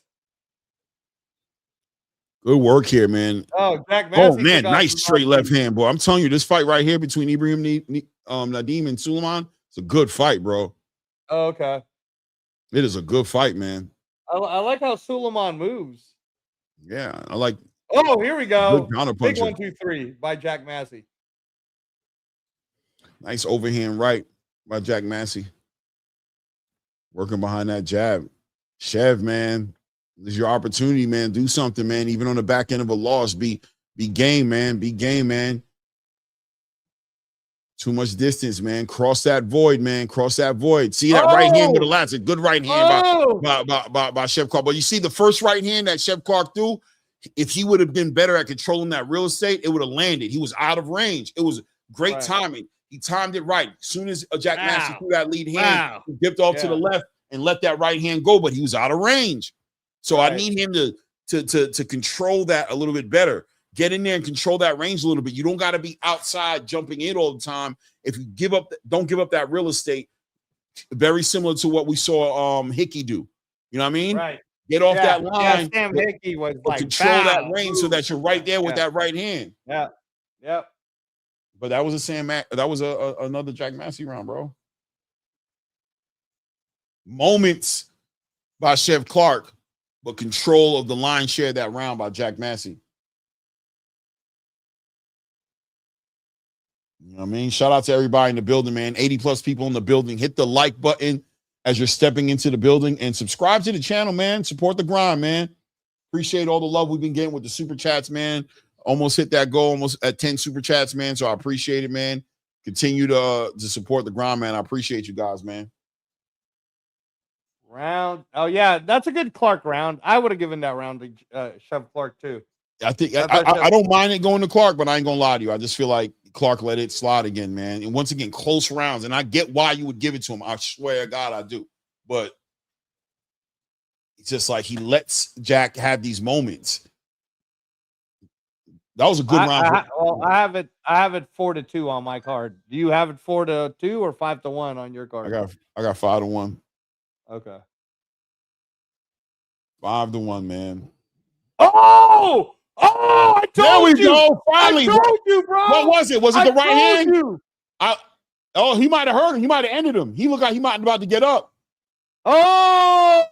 He backing up. I need you to walk forward. Was it a big right hand? The right hand was huge there. Right hand. I'm telling you, it was right there. You should have been paying attention, bro. No, I told you. Another big right hand lands for Clark. Another big right hand lands.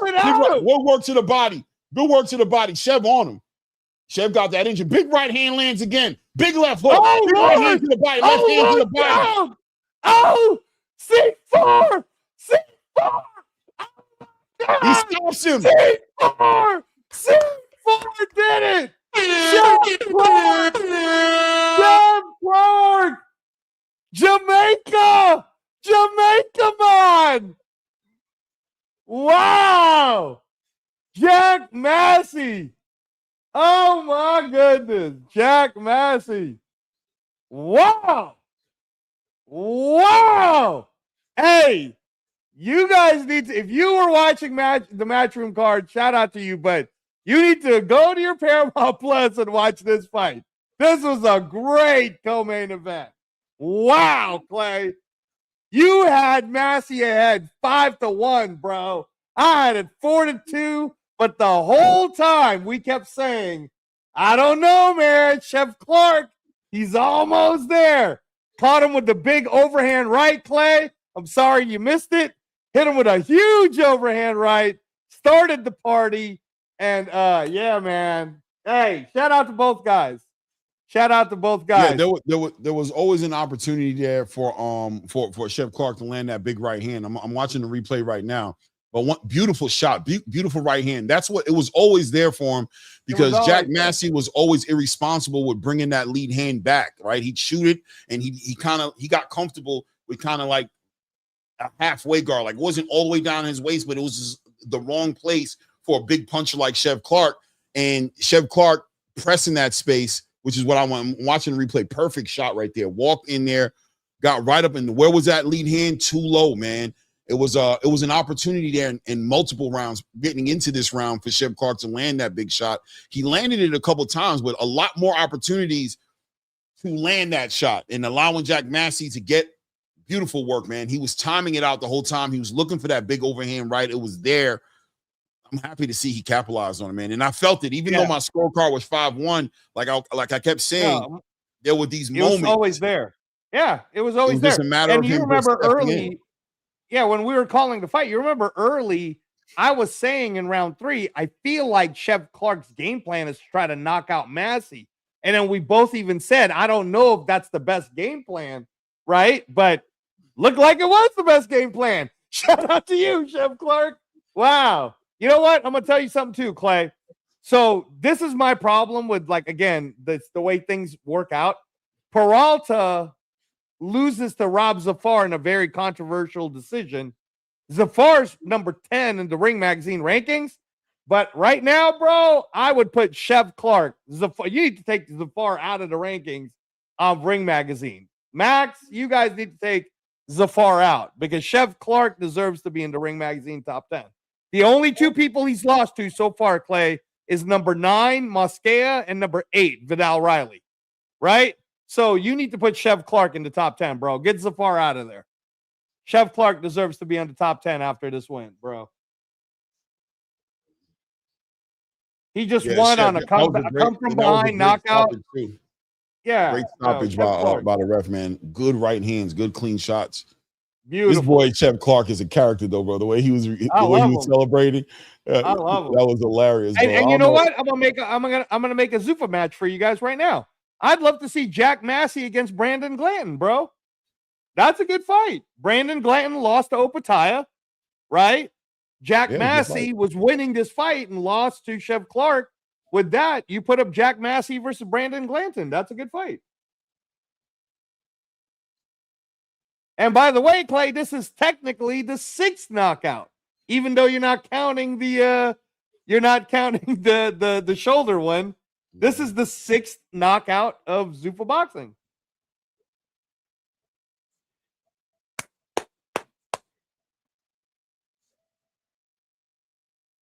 Good work. Good work. Good work. Yeah. Get all the beers in the UK, in the crowd, man. Everybody toasted. Shout out to that UK boxing, the boxing fans in UK. They just show up for boxing, man, and in such a way. I just want the American fans to show up that way, bro. They're just in the building, bro, to catch good fights, man. They love it. So 6 of the 7 fights we've seen so far have all been stoppages. And I know you don't like the shoulder one, but stoppage is a stoppage, Clay. I'll call it a stoppage. I'm just not gonna call it a knockout. Hey, Toledo Trees, bro. Did you see Zafar? He lost that fight to Peralta, bro. Zafar is food right now. Like, no, you get Zafar out of there. Zafar does not deserve to be in the top 10, Trees. And you know it. Stop lying to yourself, bro. All right? Zafar would be food for Jack Massey, bro. He'd be food for Brandon Glanton. Get out of here with that Zafar talk. Terrible. Terrible. Yeah, this Ibrahim Nadeem and Ibrahim Suleiman fight is a shootout, bro. They going crazy in here, bro. They going crazy, man. Good work here. Good work here, bro. Who do you have winning? Does anybody know who's winning the Nadeem Suleiman fight? Clay? I got Nadeem winning. Okay. But Suleiman is game. He's using that movement right now, but Nadeem is just crushing the space, walking him down, cutting that ring off. As you know, Suleiman's trying to use that space and use all that movement. Nadeem has figured him out, but it's a close fight. I don't know what the scorecard is, and I wasn't scoring it myself. I wasn't scoring it myself, but it's I was locked in on the ZUFFA card, guys. So we're looking at the Matchroom card right now. It's going into the 10th round between Ibrahim Nadeem versus Ibrahim Suleiman. Yeah, I feel like that like Nadeem is kind of like earlier. I felt like Suleiman was doing a good job of using his legs and his movement, and still in good punches too, good effective punching from him. But Ibrahim has figured out that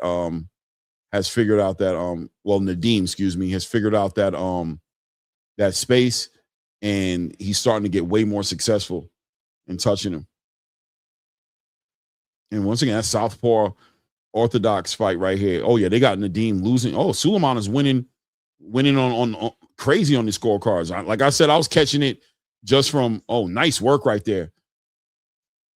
He's dominating on Tony Bellew's scorecard. Like I said, I wasn't catching the scorecard. I thought, yeah, it looked like Suleiman was outboxing the shit out of him, bro. That's why I was surprised that you said you had Nadeem ahead.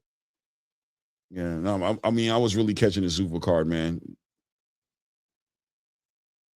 Yeah, Suleiman's doing a good job of touching and moving, but I don't know. Like I said,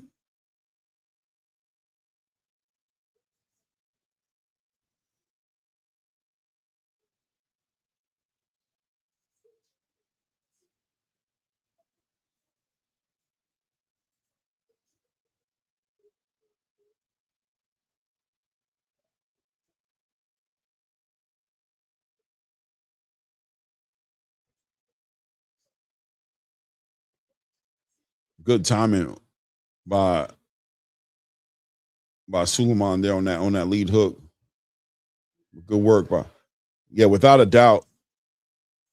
But Nadeem is finding him, bro. But this is the championship rounds here. He's finding him.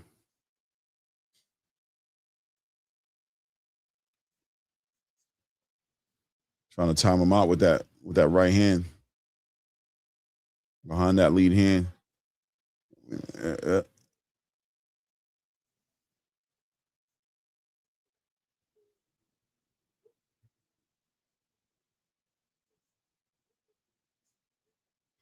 Yeah, nah, Suleiman. I see why they would give Suleiman those rounds, man. He's very, very slick. Very slick. Nice straight right hand lands for Nadeem right there. Nadeem definitely got that urgency behind him, like he losing for sure. That's how he fighting. He fighting like he losing. He fighting like I need to win this. Good work.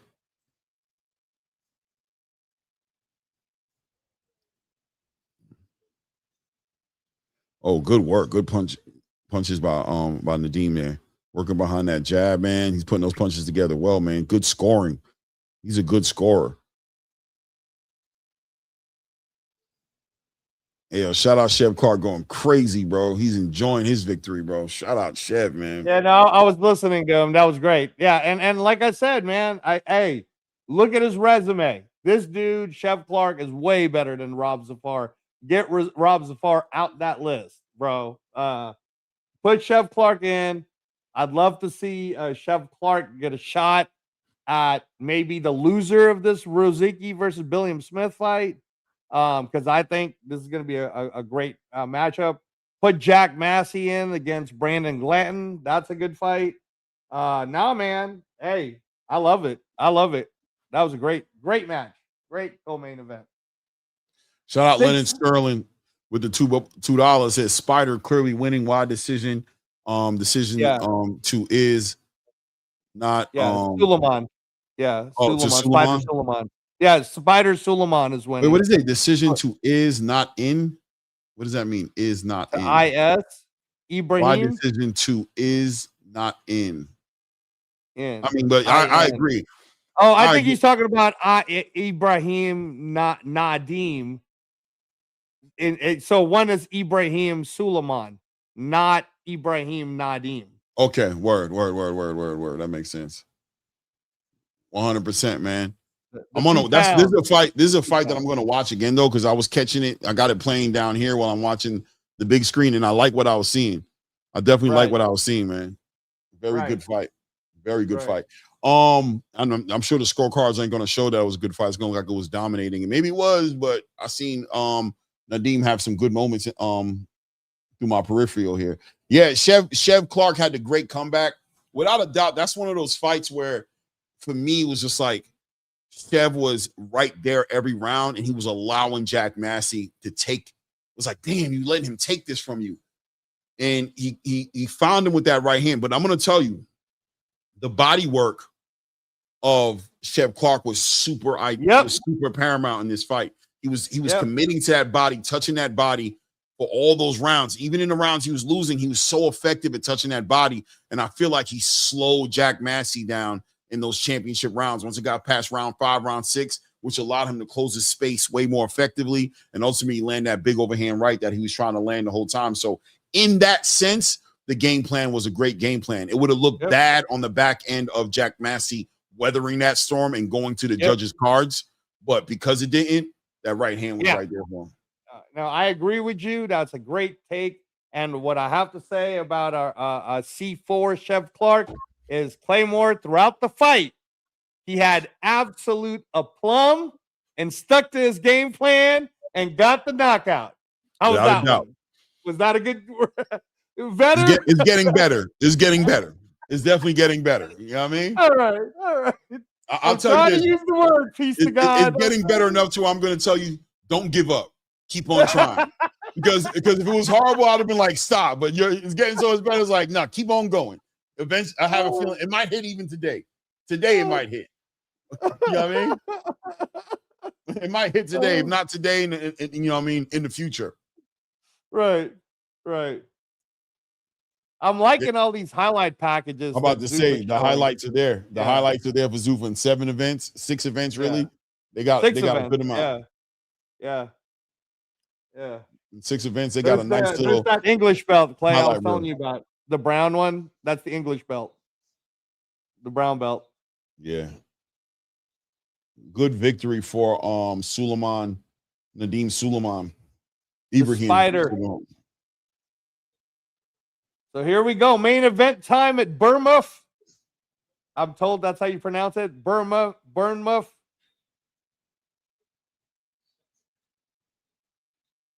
Man, I'm excited, bro. I put money in on Rozicki. I believe in Sean George as a coach.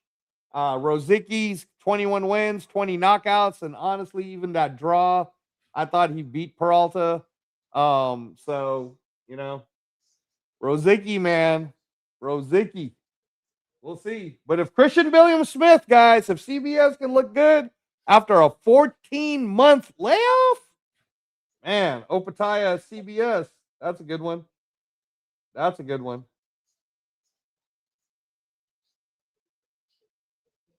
Rozicki's one loss, Clay, was like super early in his career, bro. So I don't even really count. I mean, it's a loss, but I don't really count it.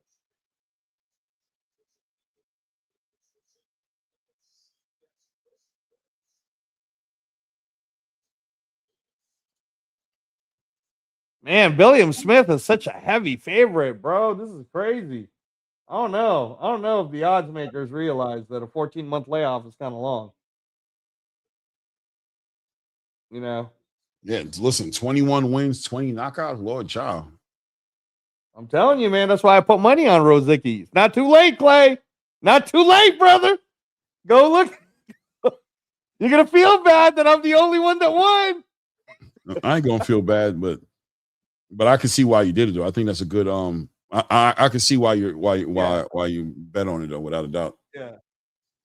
And I think Billiam gives up a lot of chin, pause, whatever, maybe. I don't know if he's pause worthy, but I think Billiam gets hit a lot. I think he likes to get caught up in those scraps sometimes. And, stylistically, it sounds like the kind of fight where I'm probably leaning towards Rozicki to win this fight, to be honest with you. Yeah.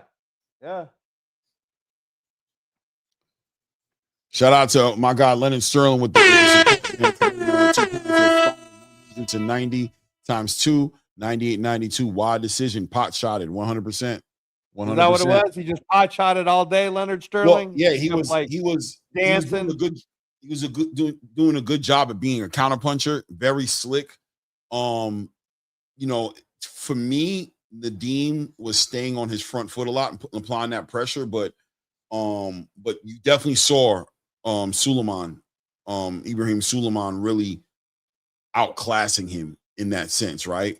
But there was always an imminent danger in there with Nadim because it looked like he was just the timing. He just couldn't get the timing down really, but it looked like he was one clean shot from changing the whole situation down. So it was very similar, in my opinion, to the Jack Massey fight to a degree, right? Where it's like Nadim, like you feel like Nadim's plan would have worked if he had hit him with that shot. It'd have been like he would have looked great. It'd have been like, oh, he was working on it the whole time, but he didn't. You know what I mean?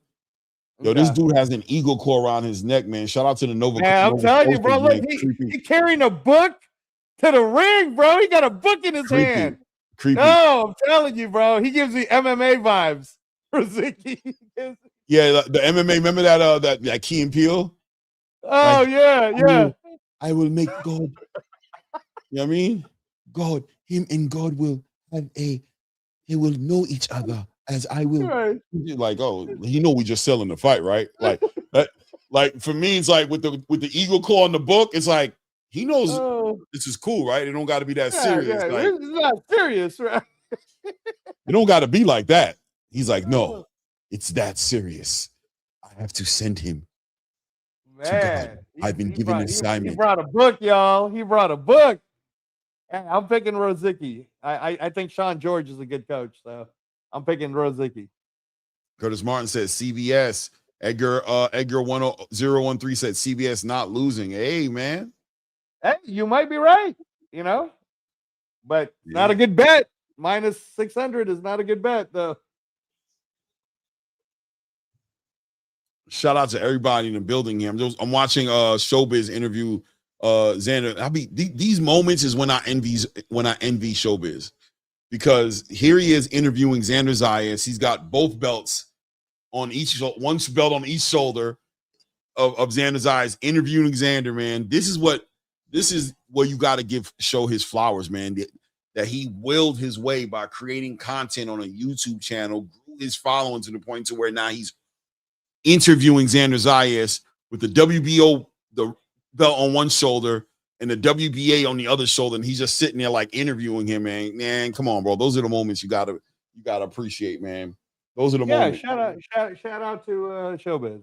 Yeah, that and getting the liver shot from Canelo Alvarez, which I don't envy, but I envy it on the visual level. Like, bro, how many people are walking around here saying I got, as not a boxer, being like, yo, I got hit with a liver shot by Canelo, you know what I'm saying? Those little moments, you know what I'm saying? Right. Shout out to that's Carolyn Dubois' coach, the guy that's with CBS, by the way. That's Carolyn Dubois' coach. Shout out to everybody in the building, man. 80 plus people in the building, man. Hit the like button if you haven't done it. And definitely subscribe to the channel, right? Let's help the platform grow, man. We're almost at 4,000 subscribers, so let's hit that number. That'd be sweet. Let's do that. Well, not 4,000. Well, yeah, we're almost at 4,000, but let's hit that 3,900 mark is what I meant to say. Let's hit the 3,900.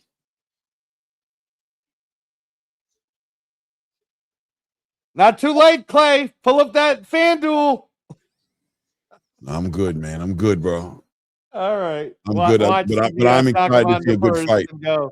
Definitely excited to see a good fight.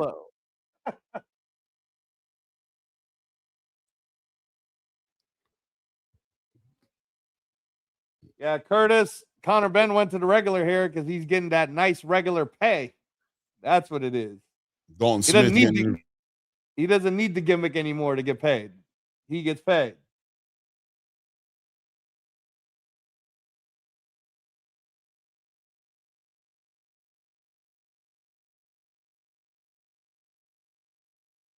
Ooh, this is exciting. Man, that crowd is lit, bro. In Bournemouth, that crowd is lit. Ooh, Lori Child. Look at that. Who is that? Oh, damn, that's Caleb Simpson's girl. Oh, girl. Hey, Caleb Simpson. I think Caleb Simpson will probably sign with a ZUFFA then. Because I didn't know he was going to be on the crowd.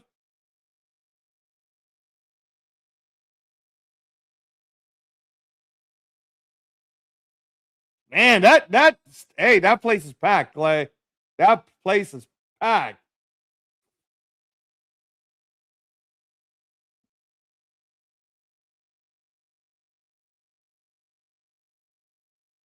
Man, Rozicki looks like he's getting ready to kill him. Oh my gosh. Wow.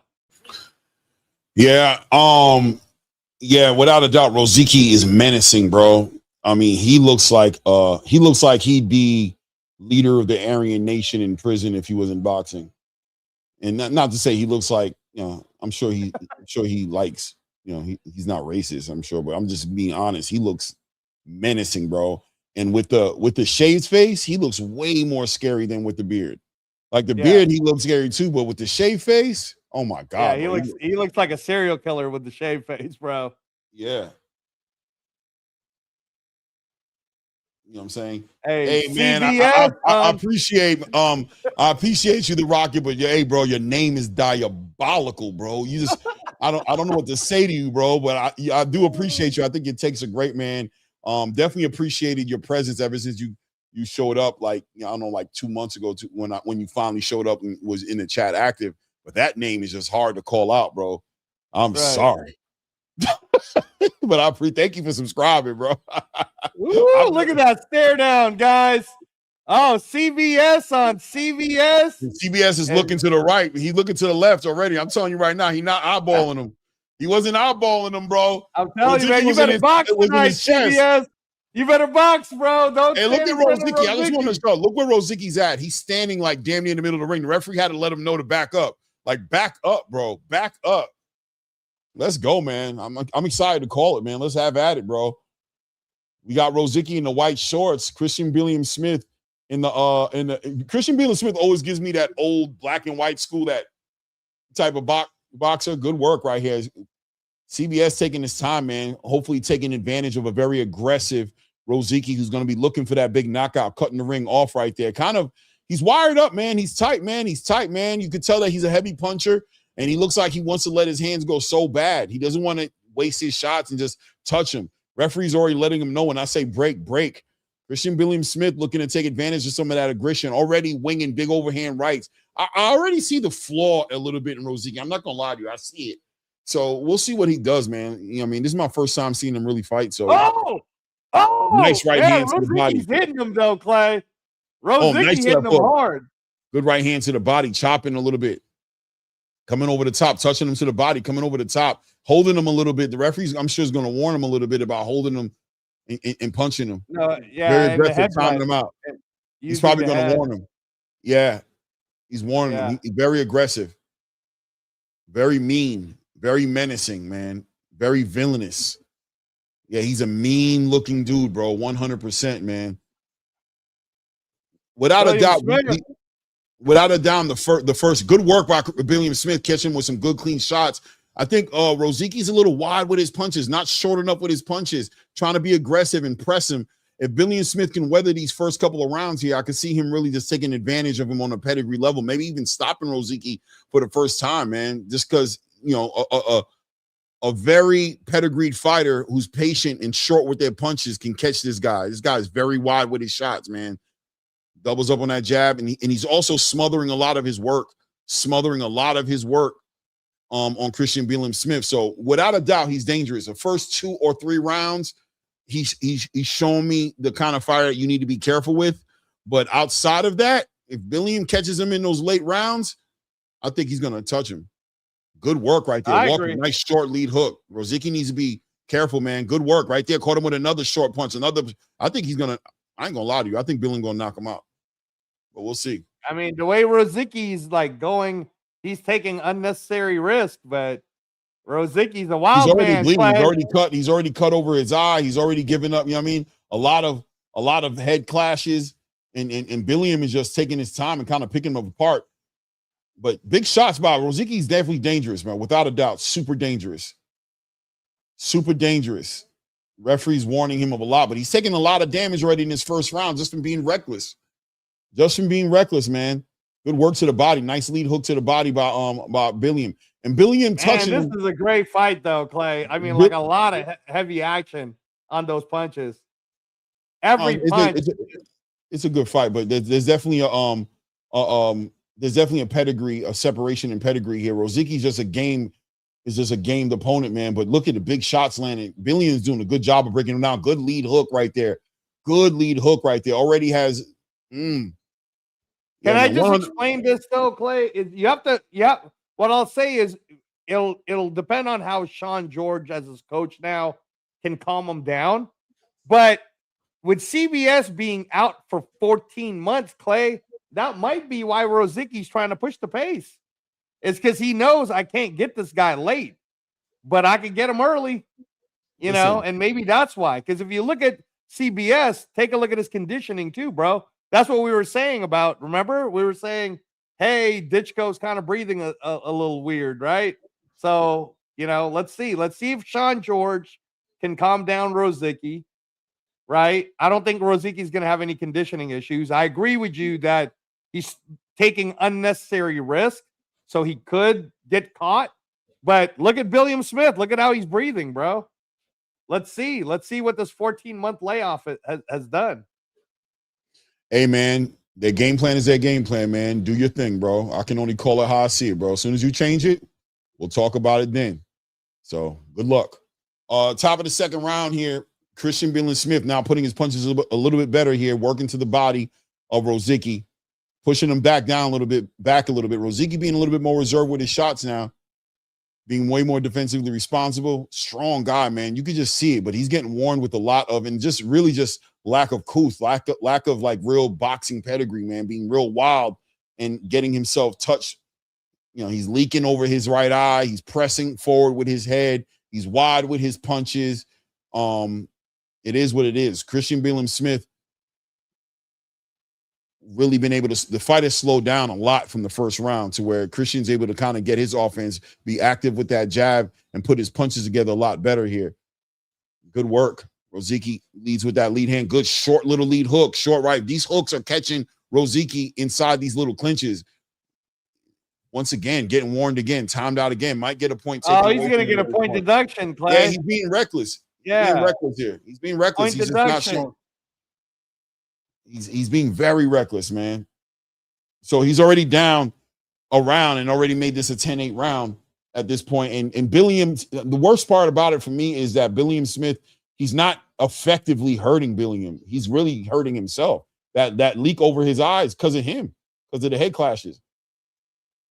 There he is working, but he's wide and without. He's menacing big shots, man. So if one, he kind of reminds me of a Deontay Wilder to a certain degree in the fact that on the back end of a knockout, all of these flaws all of a sudden get covered up. All of a sudden it looks like this guy's been doing the right thing, but he's fundamentally poor, man. He's poor in his fundamentals, man. Oh, man. Poor. Yeah, I'm just not impressed with him like that. There we go. He's letting his shots go. Well, the Billum-Smith pedigree and experience, world title experience should really help. Yeah, Billiam is just working him now, working him down, taking his time, working him, wearing him down, man. Rozicki letting his hands go, but look at that short lead hook right there. Oh! Short right hook, big shots right there. There we go. Good work by Rozicki here, working to the body, working him back.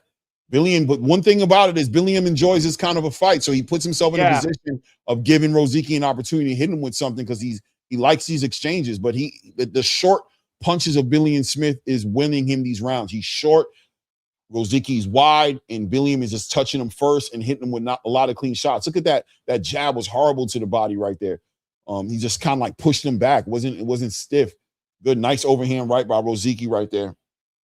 Good straight right hand. Well, a nice right hand to the body by. Good work here. This fight right here. That crowd is crazy with their synchronization of cheering. Yeah. Wow. Good lead hand work here. This fight between Josh Padley and Fiaz is super technical as well, man. It's a beautiful fight right here. Josh Padley always looks good to me. I think people sleep on him. Good work to the body. Big right by Rozicki. Oh, Rozicki might have hurt him at the end there. Oh, man. I'm still giving the round to Billum-Smith, but Rozicki Billiam, a lot. Billiam won that round. 10-8 round for Billiam. Hey, Rocket got a 2-0 for Rozicki, bro. They like I feel you. You like the action. You like the action. Yeah, a lot of action. Yeah. Well, if you gave the second round to Rozicki, it'd be 9-9 because of the point deduction. Yeah. If they gave it to Rozicki, for sure. Right. I could see Rozicki winning the first, though, just in terms of like he was pressing the action. That could be true. That could be true, Rocket. I could agree with that.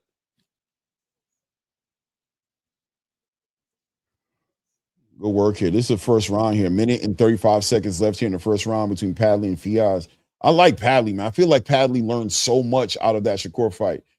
There is Conor Benn in the crowd right now. Yeah, Padley's a major favorite for this fight too, Clay, on the betting. Yeah. He's just working to the body. I love the work, man. I just feel like he stepped up so much. Oh, big right by Rozicki already. Wow. Round 3, guys, on the ZUFFA Boxing main event. Hey, those body shots that Rozicki's been throwing, Clay, is very similar to what Chev Clark was doing. Like, he's trying to wear Christian Billum-Smith down. That 14-month layoff, brother, I don't know. That body work is B-level, man, C-level body work. Like, he's wide and he's slapping those shots. Chev Clark was coming straight down the middle with good straight shots, and look at that nice lead hook. He's gonna knock him out. You're probably right, but you know, knock him out. I don't know, man. I'm just looking at the breathing. He's just wide with his punches. He's got a high punch output. He's putting everything he has in every single shot.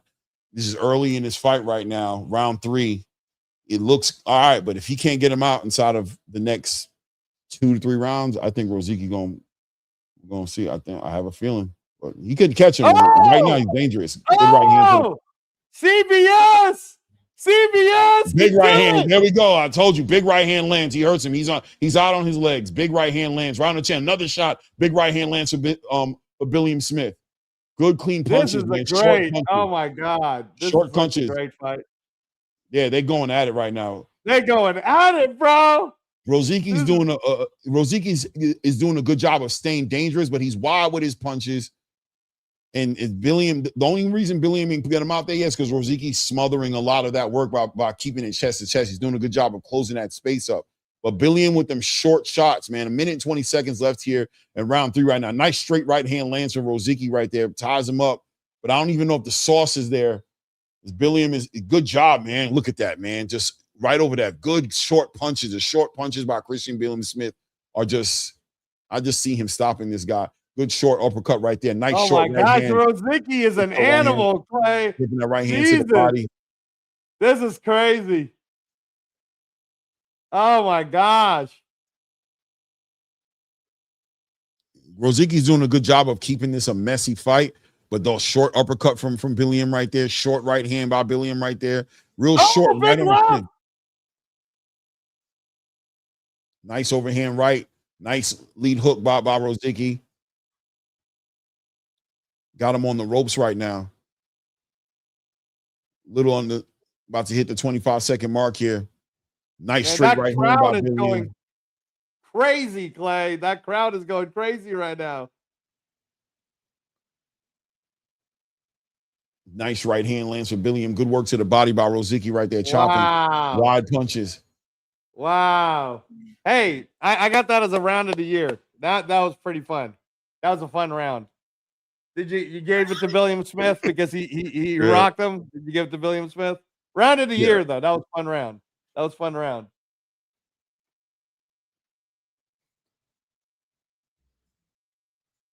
Yeah, no problem. You're probably right, bro. But let's wait and see if it happens. No problem. Let's wait and see if it happens. I feel like Rozicki's this crazy animal, bro. He's just a crazy ass animal. Yep, he got a chin, huh? Nigerian Nightmare, bro. Rozicki got a chin, brother. Low key has it as a draw right now, Clay. 28-28. I mean, I know people are gonna celebrate the action, and I can celebrate that, but I do think that there's a 100% big gap in pedigree here. Oh, nice uppercut lands for Rozicki right there. Yeah, he doubles up on that lead hook right there. Rozicki got to deal with the fact that Billiam is a durable fighter. So he has to figure out how to win some rounds in here and not just look for the one big shot. But maybe that's all he got, man. Let's see, man. Good work as Billiam continues to work behind that lead hand. Rozicki continues to smother the space up, coming in head first. Referee continues to warn him. He's on the verge of losing another point. Big overhand right lands for Billiam Smith. Trying to stand him up, trying to frame him with that lead hand and set up the big right hand. The lead hook, good work. He's a grimy fighter, bro. Like he's gritty. He's a gritty fighter. Look at these short shots, bro, by Rozicki. Come on, Clay. You got to give him credit for these short power shots. No, I'm not impressed. Oh, look at Billiam Smith. I'm telling you, bro. It's wearing him down. Yeah, he got caught with a lead hook right there that shook him up a little bit. Good work to the body by Billiam right there. Good work to the body. Rozicki is relentless, though. He continues to press the action and put that pressure on Billiam. Without a doubt, the conditioning for Billiam Smith is going to come up into question in the championship rounds if Rozicki can keep this pace up. And I can see Rozicki winning this fight off the strength of that if Billiam can't manage it in those championship rounds. He's relentless. He just pushes, but he's food for the top dogs in the cruiserweight division. But Billiam Smith is the top dog, bro. He's number 2 in Ring Magazine.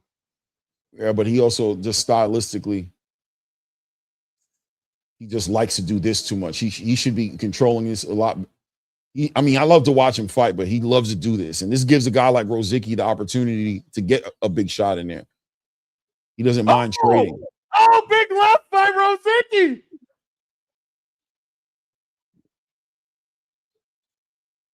Oh my gosh.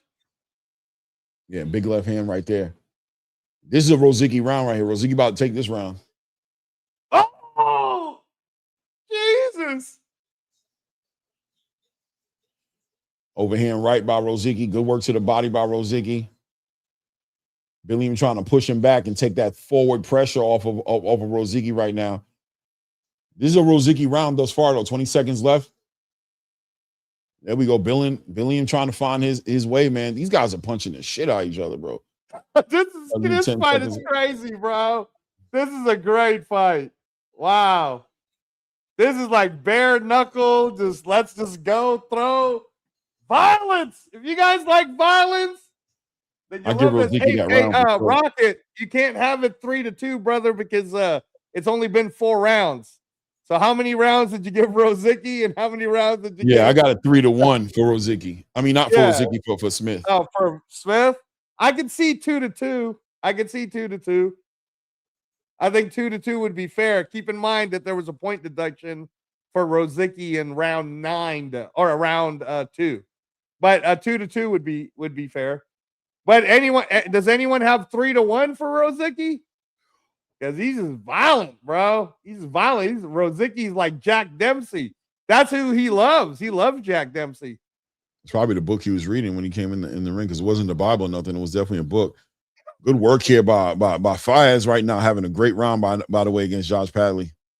Hey, what's your scorecard, Ryan, from the 6? What's your scorecard? William Smith's trying to establish distance now, Clay. That's the name of the game. He should have been doing, man, working behind that jab. I just feel like he's playing in Rozicki's hand a little bit. Use that aggression against him. Allow him to cross it, to play and work behind that jab, and just walk him into your right hand, man. Short punches. That's the key to success with this dude. Don't let this dude just sit here and just drown you like that. There you go. Double on the jab, straight right hand. Now back up. Don't get chest to chest with him. Why are you doing that? Why are you up in these moments? Why are you giving him that? There we go. Nice. Why there he is, framing him with that left arm. Oh, they're trading left hooks, Clay. Good work. Oh good lead hook. Good lead hook. Doubles up on that lead hook for Billiam, and Rozicki lands his own lead hand as well. There he is inside there with that high guard, walking this dude down. I don't know, Christian. I mean, that's why they say the cruiserweight division's light. You know what I'm saying? It's not that heavy at times, because you're choosing to sit here and go forehead to forehead with somebody whose biggest hope is that you sit there and be forehead to forehead with him. Damn, nice work right there. Oh, Rozicki's an animal, doubling up bro. on that jab, coming over with that right hand. Yeah, Billiam is just lighting the ass. Rozicki push his hand out of the way. Get your hand out right my way. hand. Nice left hook to the body. Good lead backhand to the body from Rozicki there. Oh! Rozicki working him to the body, and here goes the conditioning. Right, is as Billiam is look how Rozicki just grabbed him with his left arm and pushed him right back into the ropes, tearing him up to the body. And here's where it is. Right, we're at round 5, halfway through this 10-round fight here, and the conditioning is starting to play the role here. But Billiam, the way he likes to fight, Rozicki commits on. Nice right hand by Billiam right there. This is violent, Clay. This is so violent, bro.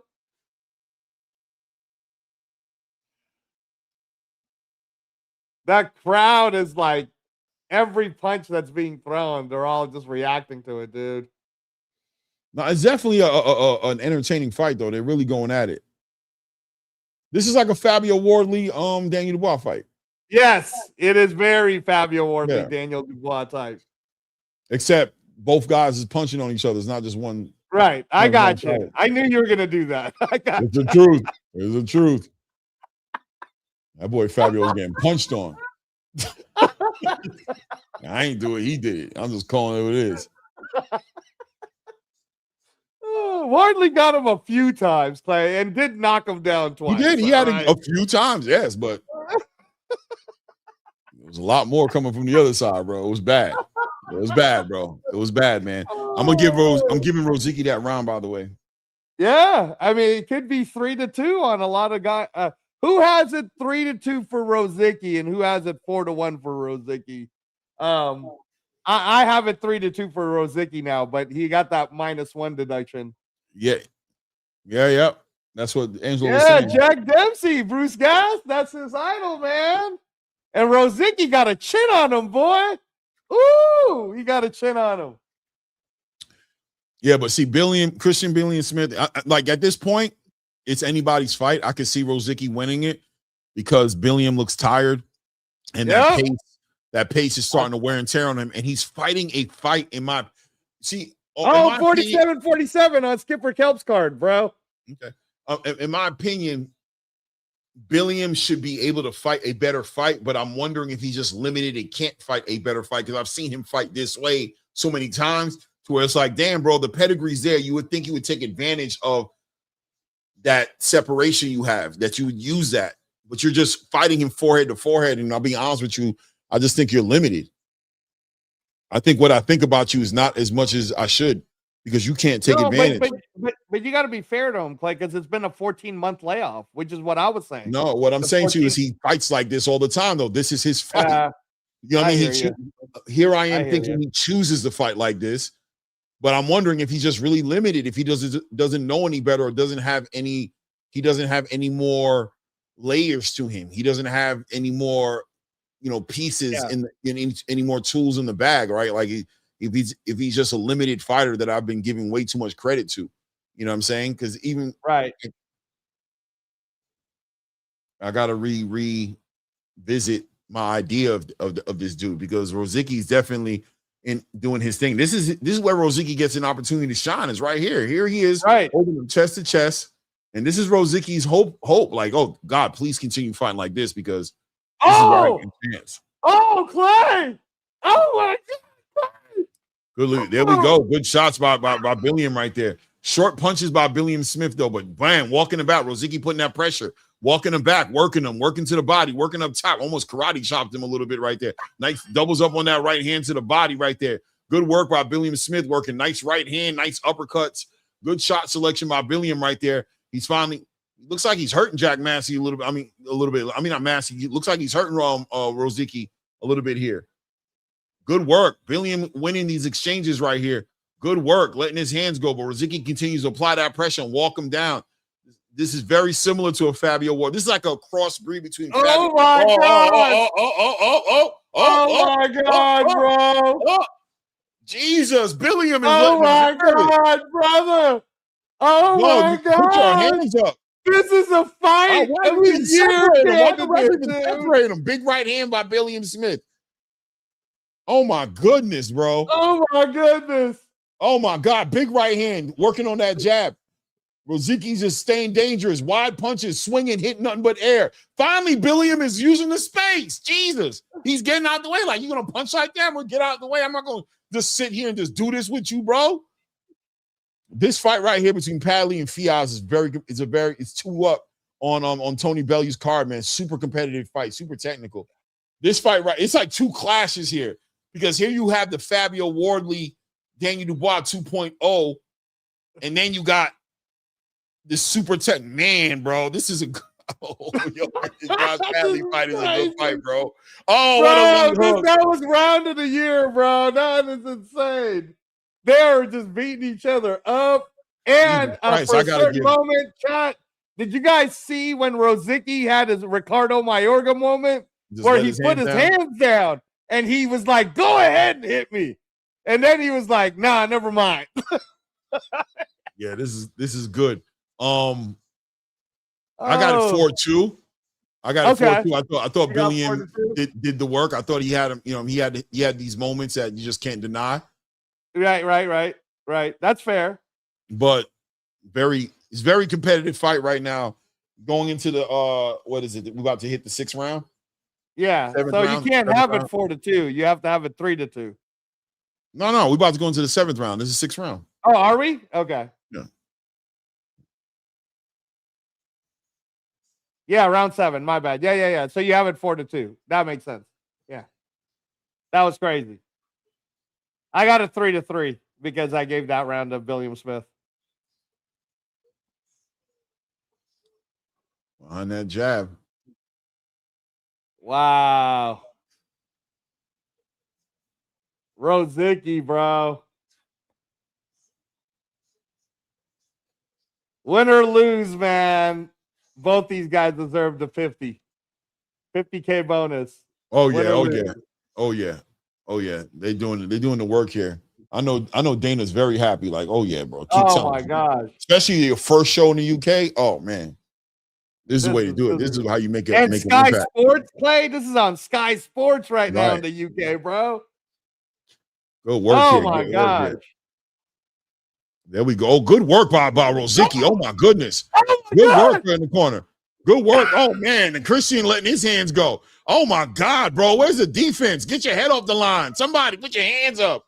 Jesus Christ, bro. Yeah, that was a 50-50 exchange, like 50-50 ass whooping on both sides. Both of them whooped the shit out of each other. I don't even know. That's like a wash. I don't even know how to score that. That was crazy. Back to the drawing board, man. 50-50 round right here. If anything, I give it to Rozicki because he's walking him down. He's pushing him backwards. Oh, behind the head.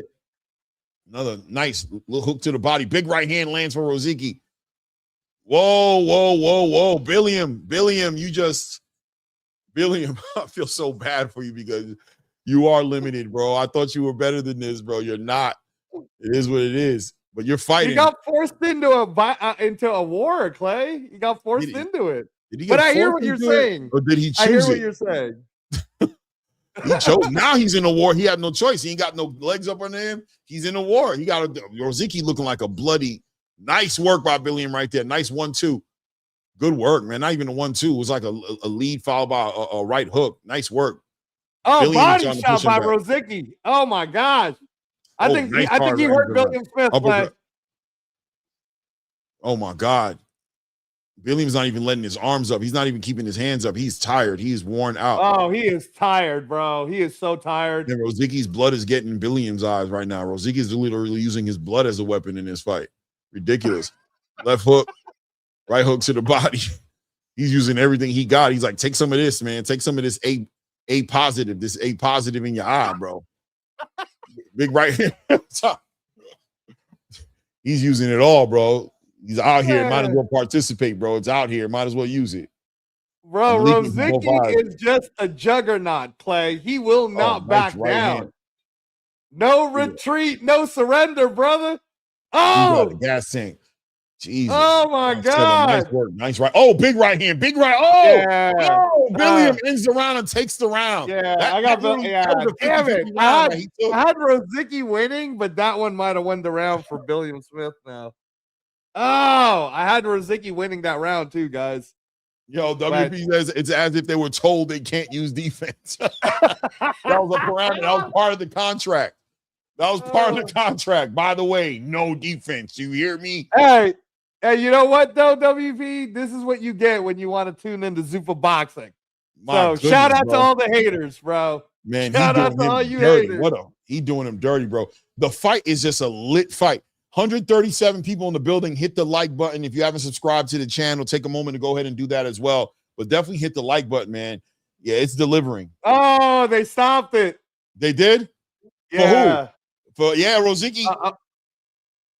Yeah. Yeah, you're right. You got it, Clay. You got it. No, but it delivered. Christian Billiam Smith delivers on the fight. Look at Dana. Look at Dana. Yeah, Dana and Nick are happy as hell. They're sitting there like, oh, Dana's like, ZUFFA Boxing. Don't tell me nothing. Where the camera at? I know he just wants to point in the camera like, what's that matchroom card looking like?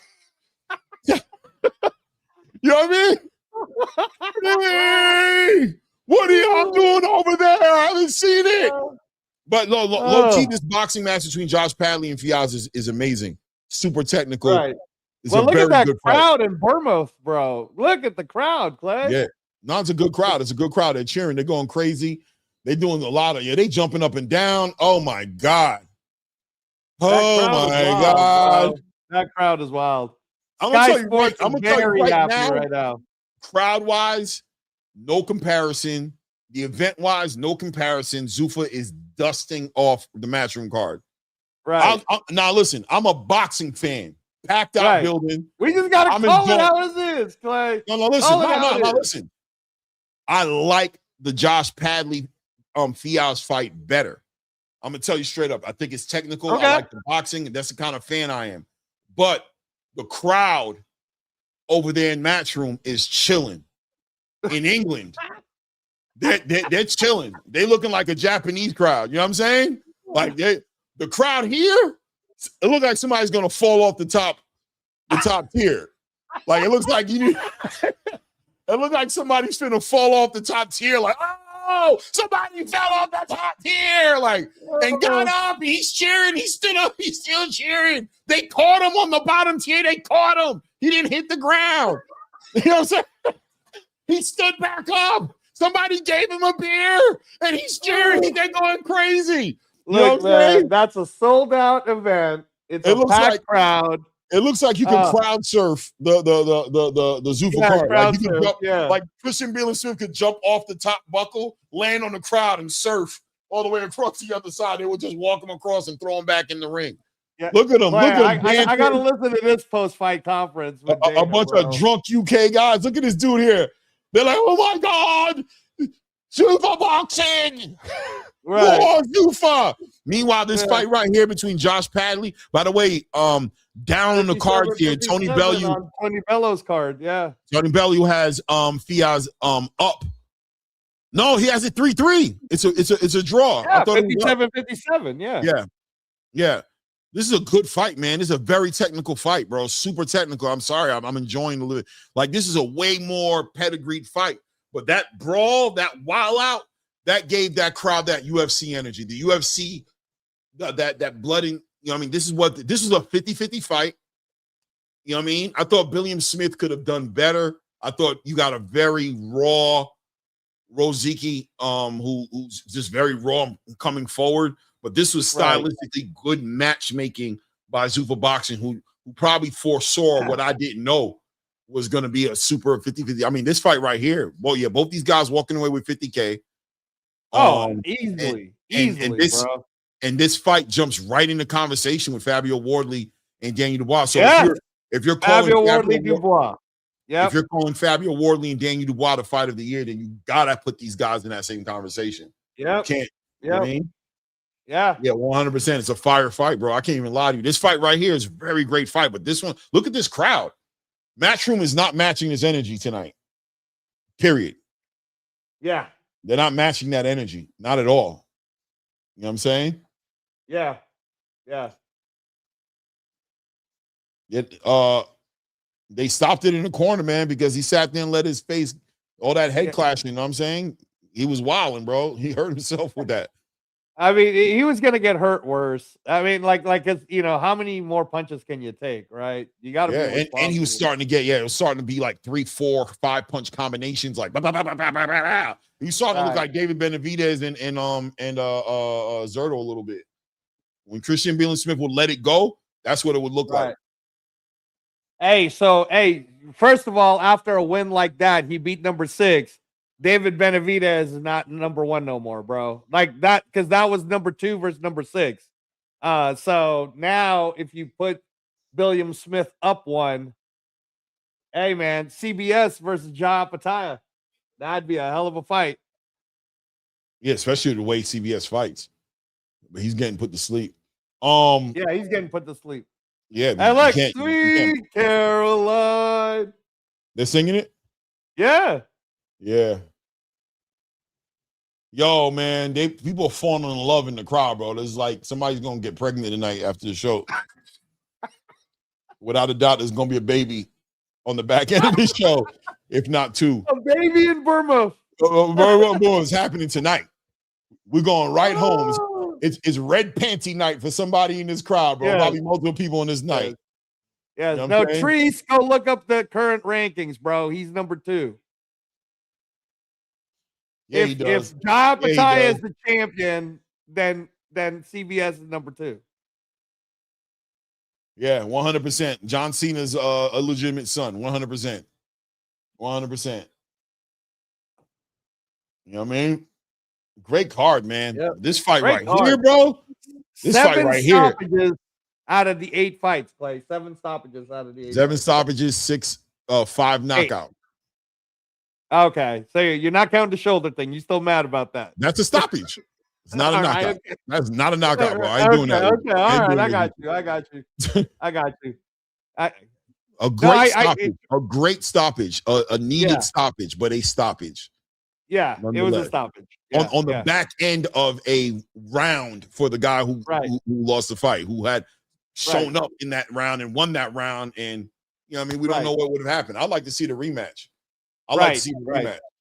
Right. I think that guy deserves a rematch. Right. You know what I mean? Neither one of them need to be walking away feeling like, you know, like, oh, I did all this. Nah, bro, it is what it is. You got your victory. It's yours for sure. No dispute. No dispute. Right. But my guy was turning up a little bit in that last round, bro. He was doing his thing. I'm just saying. Hold on. Yeah, they're having Christian Williams-Smith go see a doctor first, bro. That's UFC shit right away, by the way.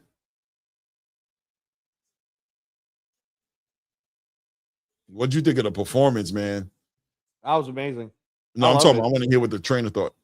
Oh.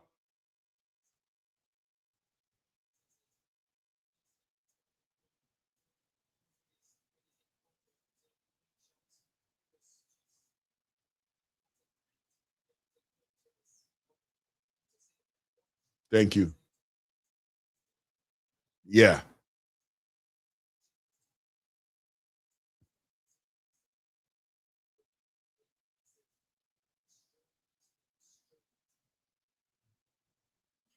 He's giving that real talk right now. Yo, this dude Fiaz is fighting, man. I'm watching this fight from the beginning to the end later. This is a great fight between Josh Padley and Fiaz. This is a great fight, bro. I'm telling you, man. What's this dude's name again? Akib Fiaz. Yeah, I want to watch this fight from the beginning again. What's going on here? What's going on here? Referees warning him about something, yelling at him. I don't know what happened. I hope they're not doing no politics in the UK right now with Josh Padley, because they're giving this dude the 5th degree. I don't know what he did.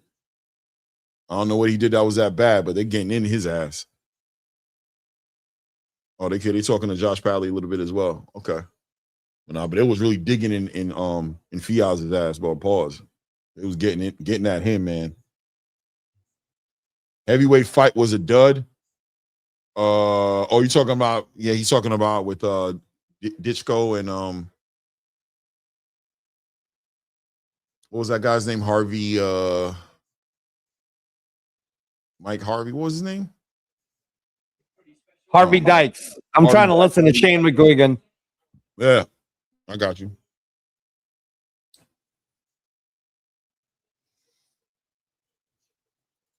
Yeah, he's improved greatly, man. Josh Padley, ever since that Shakur fight, and ever since he's been able to probably more importantly focus his whole career on boxing, he looks great, bro.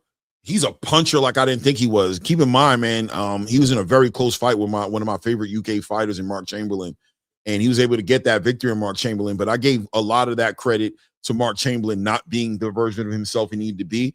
But after watching Josh Padley, the way he's aged like wine in the boxing space, Mark Chamberlain just got outclassed by a great fighter. Matter of fact, I'd like to see Josh Padley, because I know he's still competing at 130 pounds. I'd like to see what he looks like at 140, man, against a Jack.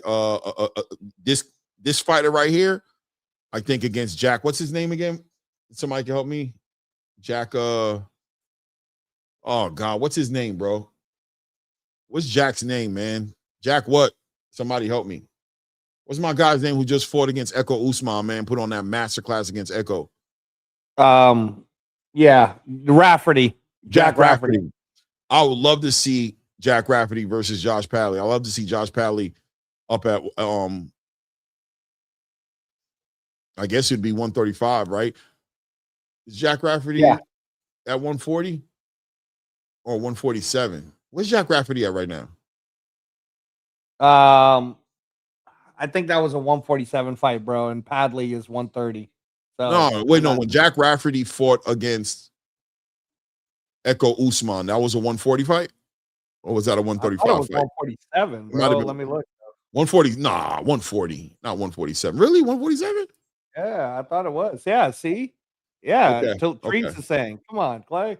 147. That was a 147 fight. I don't know, bro. I just know when he fought Mark Chamberlain, that was a 140. No, so, that was 135, remember?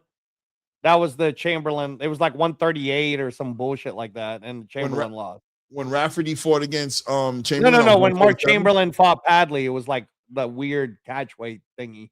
Because Chamberlain was right. That was like close to a 145 as well, a 135 between 135 140 fight. But when Mark Chamberlain fought against Jack Rafferty, that was a 140 fight. Yes, I think so. I have to look back though. I have to look. And then so Jack Rafferty went up to 147, I guess. Okay. They were supposed to rematch because that fight ended in a draw between Rafferty and Chamberlain, but I guess that ain't happening. Hey, let me tell you something right now, man. Sky Sports is happy as fuck that not only was it a packed crowd, it was electric, there was singing, but 7 stoppages, 7. If your one complaint was the Ditchko Dykes fight, then whatever. Because the other 7, you're reaching were pretty hot. We're pretty hot. You're reaching if you're complaining about that, because that fight is just, I don't even think about, or when I think of this card, I'm not thinking about that fight at all. Right. You're talking about from the prelims all the way to the main event. The only fight you could probably throw shots at, not probably, the only fight you could throw shots at is Ditchko versus what is his name again? Yeah, Dykes. Think of a Dyke. Harvey Dykes. Harvey Dykes. Oh yeah, Harvey Dykes. Yeah. Yeah, nah, they can't. But I'll tell you right now, man, a lot of those pro box fighters are going to be coming to ZUFFA, or trying to come to ZUFFA, trying. You know what I mean? They got to get accepted. But I'm with you, Clay. Najee Lopez needs a ZUFFA contract. And so does Lester. If Lester can, I think Lester should do as well. Shout out to everybody in the building. Hit the like button. Lester's really a 168 fighter, though, bro. And they're not going to, even Berlanga's got to kind of succumb to 175 already. It don't matter, bro. They can push him on the traditional side, man. He's in the biggest conversations at 168. Oh, I hear what you're saying. Like Brand Gorham. I hear you. They could pick him up, push him, put him on the big cards because he needs Turkey. He needs Turkey. You know what I'm saying? So I might as well throw him over there on the ZUFFA, because who else is going to sign him and give him what he needs? If he goes over to Golden Boy, he's limiting himself. I don't care. Right. No, I'm with you, because I want Lamont Roach to go to ZUFFA. I told you, man. I don't care whether he wins or loses. Golden Boy don't got no real 168 pounders doing no real work over there. Who they got? Yeah, no, you're right. I mean, in fact, the funny thing you say that about Golden Boy, or go to Canelo, or go to Canelo. Yeah, no, that's true. No, it's funny you said that about Golden Boy, because Amari Jones, his next fight is supposed to be the winner of Aaron McKenna versus Etanisa Oliha. Well, how you gonna do that, bro? You know what I mean? Well, don't worry, we'll let you do it. We ain't petty over here. ZUFFA's not petty. They'll let you do it, but you're gonna be on a ZUFFA card. You're gonna be on a ZUFFA card. You're not gonna be, you know what I'm saying, over there trying to control the conversation. You know what I'm saying? Right. But it is what it is, man. I appreciate everybody in the building right now, man. Watching this Josh Padley fight, which is going crazy. This Josh Padley fight is going crazy, bro. I'm mad that I did not score this fight. I'm mad I didn't score it, so I'm staying quiet about who I think is winning. But Josh Padley is hitting him with some clean work in there, man. Good combination punching inside that range, man. Good combination punching, doubling up on that right hand. Good uppercuts, and shout out to Fiaz as well, man, who's doing his thing, man. This is a good fight, man. Top of the 10th round here in this fight. I'm very interested in seeing what the decision is going to be. I wouldn't be shocked if this fight ends up in a draw. I'm going to be real with you. I wouldn't be shocked at all. Oh, they got Padley up 2 rounds. Okay. No, 1 round. They got him up 1 point right now. 1 round on Bellew's card. And they gave Fiaz that last round, man. Good work to the body by Padley right there. Good work, slipping, working on the inside right there. As Fiaz continues to tie him up, pushing him back. Good work. Padley, good work. Nice straight right hand by Padley. Fiaz continues to tie him up right here. Without a doubt, it looks like Padley's starting to wear on him, with Fiaz is kind of like maybe the conditioning is starting to bother him. Maybe Maybe he's trying to stop Padley from coming forward, tying him up, which is smart. Good work right there by Fiaz, man. Nice check left hook by Fiaz. Good work by Padley, man. Working him to the body and to the head, man. Good work. Doubling up on that jab. Good work. Josh, boy. Fiaz trying to find him up, pushing him back in. Nice overhand right. Short punches. Good short punches by both these guys. Super fundamentally sound. Making that space. Fiaz having his moments right here. Woo, Fiaz getting off. Good work to the body by Fiaz. Oh, good uppercut by Padley. Doubles up. Another uppercut by Padley. Good work to the body. Nice lead hook to the body. This fight right. Ooh, nice uppercut by Padley again, man. Minute and 30 seconds left in this round, bro. Nasty work, man. Oh, man. Oh, man. Good work by Fiaz, man. Good work by Fiaz right there. Back on that jab. This is Fiaz. Fiaz is taking the round. He's taking the round, man. Padley's having his moment.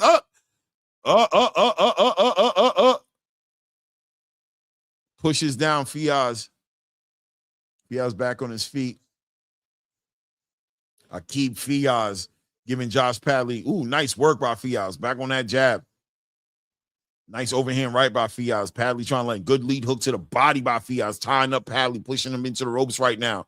Taking away, smothering Padley's work. Not letting Padley get off here. Minute mark just passed here in this 10th round right here.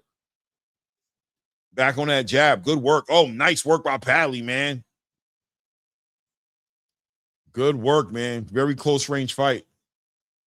One thing about Josh Padley is he's gotten very comfortable in that 130-pound division where he's willing to really do what he wants to do. When he was up at 135, he had to be a little bit more cautious and defensively. You know what I mean? He was a smaller guy in that division. Here, he's right there with all the 130. Oh, good work. Oh, my goodness. Good work by Padley. Ripping shots to the body off that jab, man. But Fiaz back on that boy.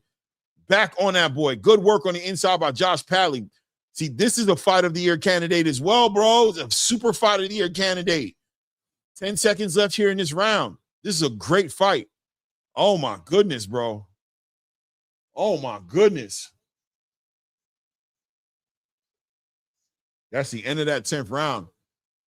Here they talking about this fight between and that was another potential fight of the year candidate right here too as well. Yeah, Chef Clark and Jack Massey. Yeah, Jack Massey. Yeah, Chef Clark, Jack Massey. So no, to your point about the Padley Fiaz fight, great event, a great fight at 130. And to be honest with you, Clay, I think this fight has been more exciting than the Foster versus Raymond Ford fight in terms of the actual fight itself, right? The fight itself. So yeah, man, I like that Josh Padley's getting his flowers now. I was just texting a couple of people. I think 4 people will get the 50K bonuses. It's going to end up being Rozicki, William Smith, Chev Clark will get a bonus. And then I actually think Sam Hickey deserves a 50K bonus. What do you think, Clay? That perfect little right hand shot that he threw. That's a knockout of the night, right? knockout of the night, yeah. Yeah. Knockout of the night for sure. Knockout of the night for sure, man. Shout out to everybody in the building, man. I appreciate you guys. Hit that like button. 90 plus people in the building. Hit the like button. Subscribe to the channel if you haven't done so yet. On the back end of this ZUFFA card, now catching this Padley, catching this Josh Padley versus Aqib Fiaz fight, which is a very technical fight, and it's not a boring technical fight. These guys are shooting it out. I think there's a fight of the year candidate on this between these guys right here. Super technical, lot high volume punching, good clean inside punching, inside work. 50-50 fight down the middle. I haven't scored it, but I wouldn't be shocked if this fight ends up in a draw. Both these guys having a lot of great moments. Josh Padley, man, just turned out to be such a great fighter on the back end of the Shakur Stevenson fight. And I'm telling you, the way he fights just kind of ages the Shakur Stevenson victory a little bit better as well. Like, it just gives Shakur even more respect on what he was able to do with this guy who's showing nothing but dog in this fight, man, and you know what I mean, arguably winning this fight, man. His IQ is high, man. Good shot selection, good combination punching. You know what I mean? Big boss, salute to you in the building, man. Yeah, that might have been the best ZUFFA card yet, 100%. 100%. And like I said, the ZUFFA cards never fall. under expectation, and if anything, raise the bar and come up in above expectation. And this is one of those cards that did it. This is a card that over-delivered. Shout out to my guy Max Kellerman with the butter soft buffs on, man. The shades is doing it, man. My guy swagged out on this fight right here. I wonder if their prescription.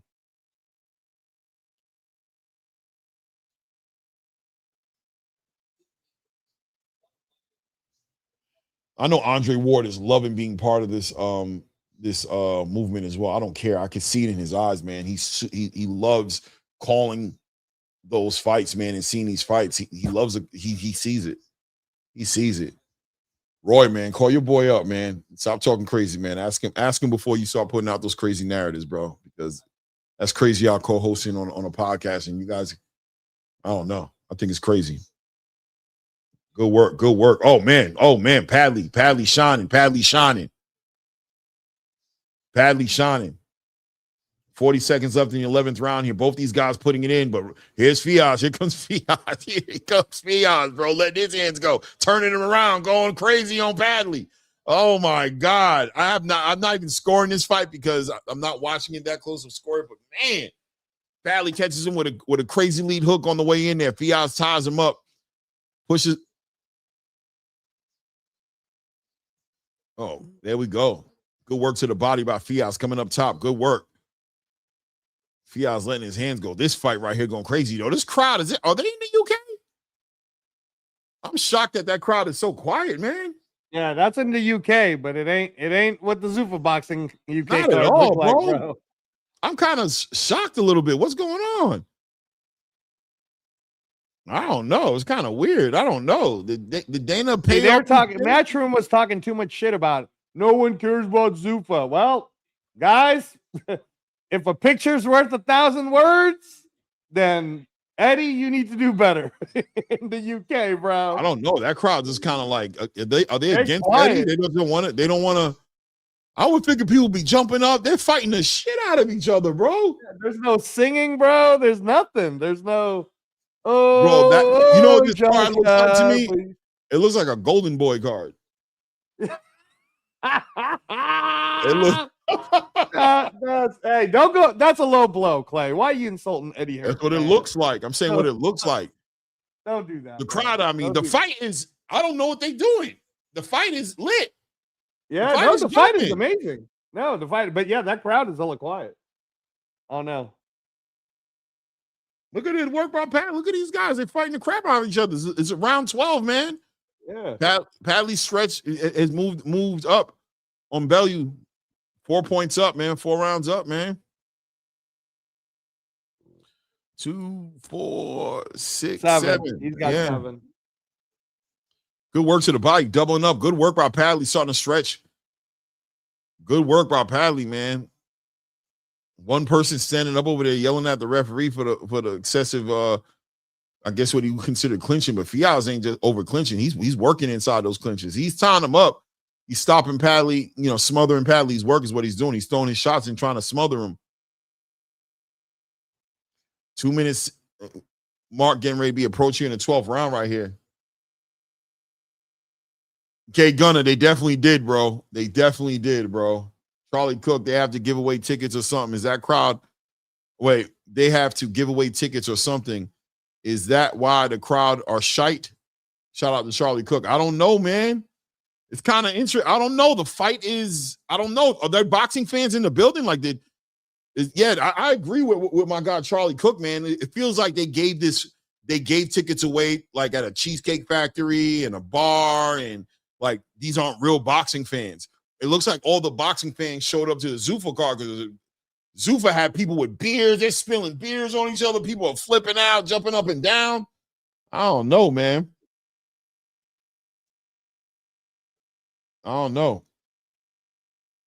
ZUFFA card in Vegas is weak, though. Listen, I mean, look, man, like Dana said, judge me later. But, I mean, that's UK boxing fans as well, right? The UK boxing fans love a good fight, and these guys scrapped it out. Shout out to Chevy Clark. Shout out to Steve McKenna. Shout out to Rozicki and Christian Billiam, you know what I'm saying? Like, great fight. That's the thing, though, is I don't even appreciate that, low-key, because have you been to a Zuffa event in Vegas? Because I have. I've been to the last one in 06, and I was at 04, and I told you, Clay, it was wild, bro. That was a crazy crowd. The Polynesians, the Samoans were going crazy on ZUFFA Boxing 4. Yeah, Bones What? 13, he got Ness with a shape up on here, bro. Ness, I was like, who that in the picture? Look at the picture. It's Ness in the picture with hair on his head. Everybody knows. But Ness ain't got no hair. He's obviously, you know what I mean? This is somebody then. This is somebody using Ness's picture. Okay, gotcha. Yeah, but Bones, no, they didn't. They didn't give away those tickets. They definitely don't give away tickets, bro. And if they did give away tickets, they gave away tickets to boxing fans, because the way that crowd was going crazy, it looks like Eddie Hearn gave away tickets, because it looked like those people don't even know what they're looking at in that building. They're not even acknowledging what they're looking at. Like, I don't know what to say. 10 seconds left in this round. These guys have been going at each other all 12 rounds, man. Going crazy, beating the shit out of each other, man. Fighting each other for real. I mean, a lot of clinching, though. A lot of clinching. I'll say that. Wow, bro. Yeah, man. Sam Hickey with that great on the prospect level, man. I mean, great fights the whole card, man.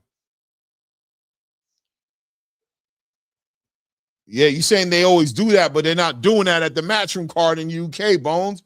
That's what I'm trying to tell you. You know what I mean? You're not hearing. You must be kind of focused on one side of the conversation. What I'm saying to you is Matchroom, which is happening in the UK right now, that crowd is on a melatonin shot. Somebody tranquilize that crowd. That crowd is not doing nothing. There's nothing. I'm watching it right now. Nothing is happening in that crowd. Charlie Cook says, I'm open for Dana to be in boxing scene, but the ZUFFA belt thing is a load of shit. I think I'm going to try to say this the right way. I think the ZUFFA belt thing I think a ZUFFA belt thing is the most important part of the conversation, not because of anything, but the ZUFFA belt represents the pushback at the sanctioning bodies, and the sanctioning bodies, it represents a conversation, right? ZUFFA Boxing, the league, the belt represents the conversation, and the conversation is why is William Zepeda rolled into another title fight for a belt he lost an opportunity at winning against Shakur Stevenson in his next fight against Lamont Roach? Why was Ryan Garcia off of a loss rolled into a WBC title fight? Why is David Benavidez as a unified champion in a cruiserweight division being mandated to fight against Noel McKellen? Since when were the sanctioning bodies mandating unifications? Why was Rolly Romero elevated to a super WBA champion? Why was Conor Benn put as the #1 mandatory for Ryan Garcia's WBC title? It represents a pushback at the corruption in boxing. The ZUFFA belt itself, you could feel however you want to feel about it. It looks like a UFC belt. I'm not mad at those observations, but without a doubt, man, it continues to highlight Dana White's fight against not participating with the sanctioning bodies, or listen, not participating. Let me pull that back, because he is participating, right? But him giving an opportunity to his fighters to fight in spite of sanctioning body rules and refusing to pay sanctioning bodies, right? Like, I'm not going to, if you're not involved in a fight, you're not going to slide your way into my fight. None of your interim titles, none of your silver titles, none of your local titles, none of your Chick-fil-A titles, none of your titles that are outside of the main titles will get recognized over here that way. My fighters will continue to fight, not pay out stupid fees to you guys, and they will have something to fight for in a ZUFFA belt, rather than constantly being extorted to pay to be in your sanctioning body rankings, but if they don't get the right star power, never get an opportunity to becoming a champion. Right? It is what it is. Let me see. Charlie says, but do you think ZUFFA belts will ever be higher regarded than the classics? It's not about that. People all grew up watching the classic belts. I don't know. Interesting to see where it goes in a few years. I don't think that's what it's about, though, right? I don't think it's about the ZUFFA belt being bigger. I think it's about the conversation. It's about change. It's about, in a perfect world, as a boxing fan, I like these belts that are around me, by the way. Pay attention, right? They're around me. I would like structure, integrity, and I would definitely like the vested interest on that percentage to be taken away from the sanctioning bodies. If there's going to be sanctioning fees, make it a flat fee across the board, right? Make it $1,000, $2,000. You know what I mean? Make it something that makes sense. The percentage part of it makes, there's too much vested interest in the money, which brings in the corruption. And the corruption looks like Ryan Garcia losing to Rolly Romero, but getting the WBC titles next fight, coming from a fight that he was fighting for a propped up WBA regular belt, that when both of them never even competed in the division. Hadia Herrera being leaped over as an interim champion and watching William Zepeda get another opportunity. Just all those things that I said to you before is because of money. And as long as that's part of the conversation, the corruption needs to be spoken about, but not only spoken about because fighters have been speaking about it, people have been speaking about it, but something needs to be done about it. And I think this is Dana White's attempt to address it. Well, here's something else. Here's something else for fighters who want to be paid well and be on a big stage in front of a lot of eyes through Sky Sports, through Paramount, through whatever have you, and an opportunity to be built up and develop. And if you earn it by what you do in the ring in this merit-based system, we will get you onto the big stage to fight for the big belts. It is what it is. ZUFFA is only going to last 2 to 3 years. However long Trump is in office after Trump leaves is over. Bones, I hope you don't look dumb in 3 years. Right? I hope in 5 years you're not sitting here making an excuse about how they're going to be done in 10. Right? Just saying. I don't see why it would. I don't think what you're calling for, you've seen any evidence of that happening. I think you're just wishing bad on them, right? Like, it'd be different if they were like not doing anything. They weren't putting on these events like we just watched tonight. But I don't see any evidence outside of you hoping. It sounds like you're praying on the downfall of ZUFFA. And it's cool, I guess, you know what I mean? You're praying that they don't do nothing in 2 to 3 years. But I don't know if that's the case, man. I think the machine behind them, the money behind them, the legislation being passed behind them, I don't see how what you're saying holds any weight. I don't think you're calling it the way you see it. I think you're calling it the way you hope for it to happen. I mean, I don't see what they've done that backs up what you're saying. Yeah, I mean, sounds like you're hoping. Mauricio's a bloodsucker and he's a snake. The boxers have to pay for their own belts if the belts, the best fight the best. Yeah, man.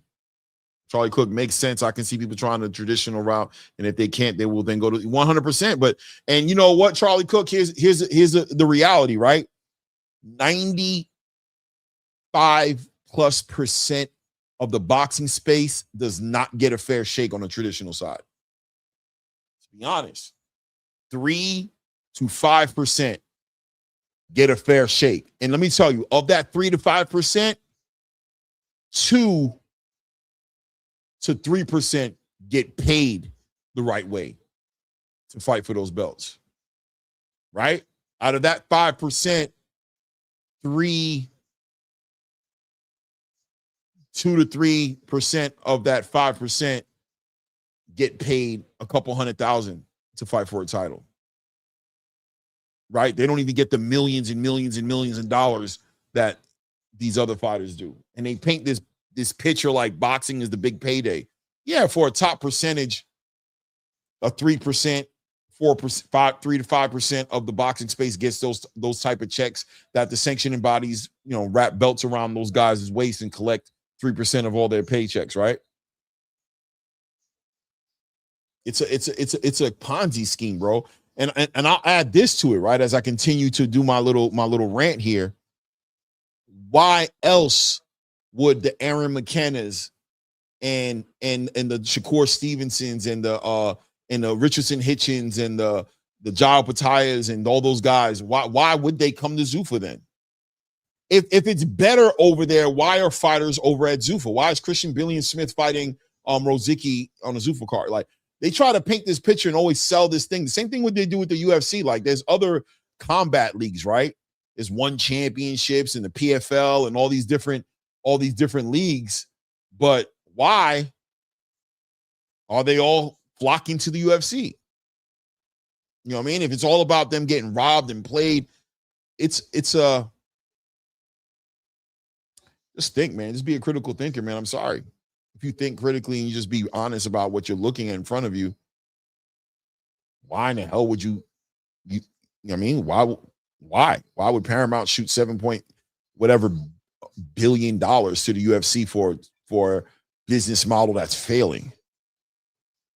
That's it, just the hater narrative, Clay. But I'm just saying, like, I just ask the questions. You know what I mean? You guys could take it and give me the answers as you see fit, but why won't no network jump into bed with the PBC or Top Rank? Or why is everybody at the Zone now? Why do they all lose their deals if they're so lucrative and doing great? Why did the networks jump out of bed with them, and why did they jump into bed with a failing, quote unquote, business model with the UFC or ZUFFA? Yeah, Live Golf is a great example. What else? You say Live Golf, I say Top Rank, PBC, Golden Boy. I say, you know what I'm saying? I say, I give you all those guys. You give me Live, fine. I gave you all those. Why those guys not? Why they all doing what they can with this with the Zone? Charlie, you know what I mean? You're asking Saudi to bat 100, right? and if they have one thing on their thing, you've turned it into an example of why they don't work. I mean, that's fair. That didn't work. But outside of that, what else?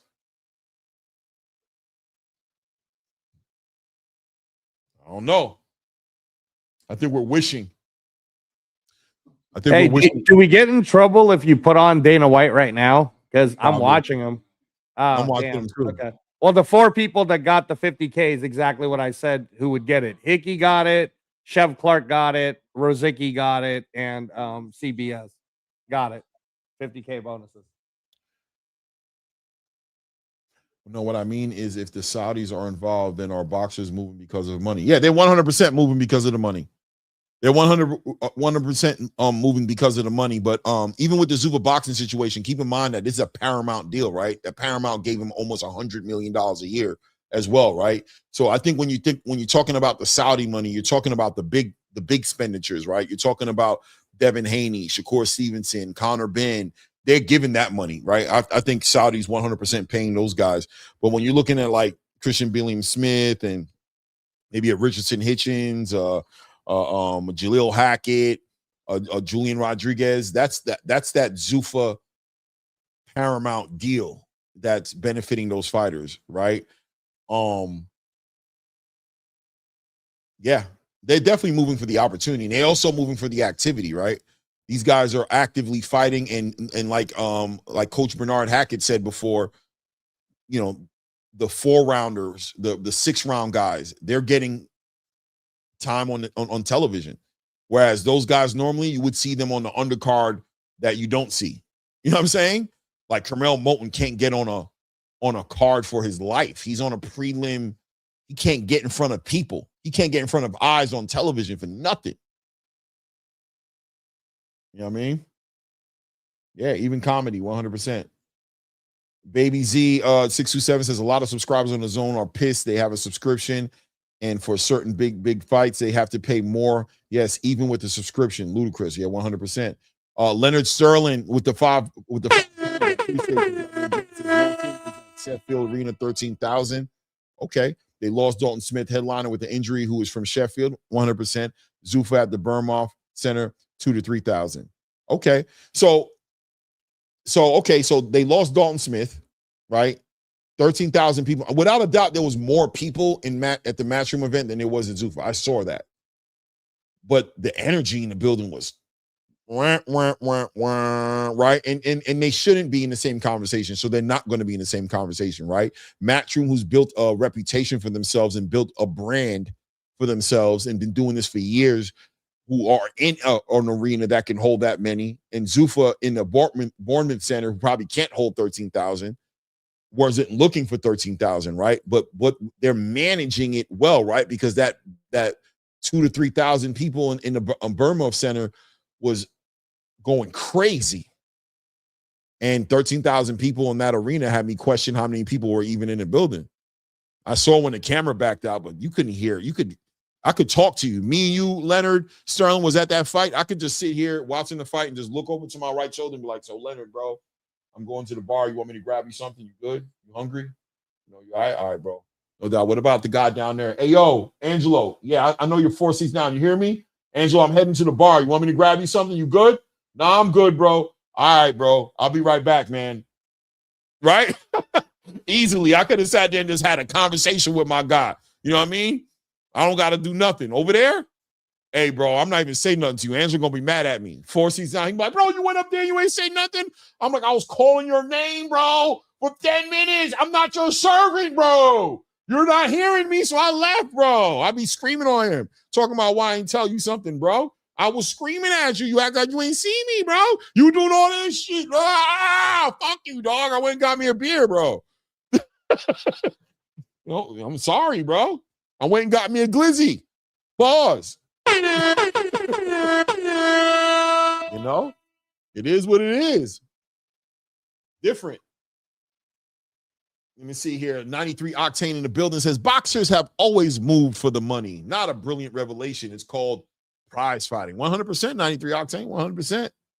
But there it goes. That's also part of it, right? This is the arena.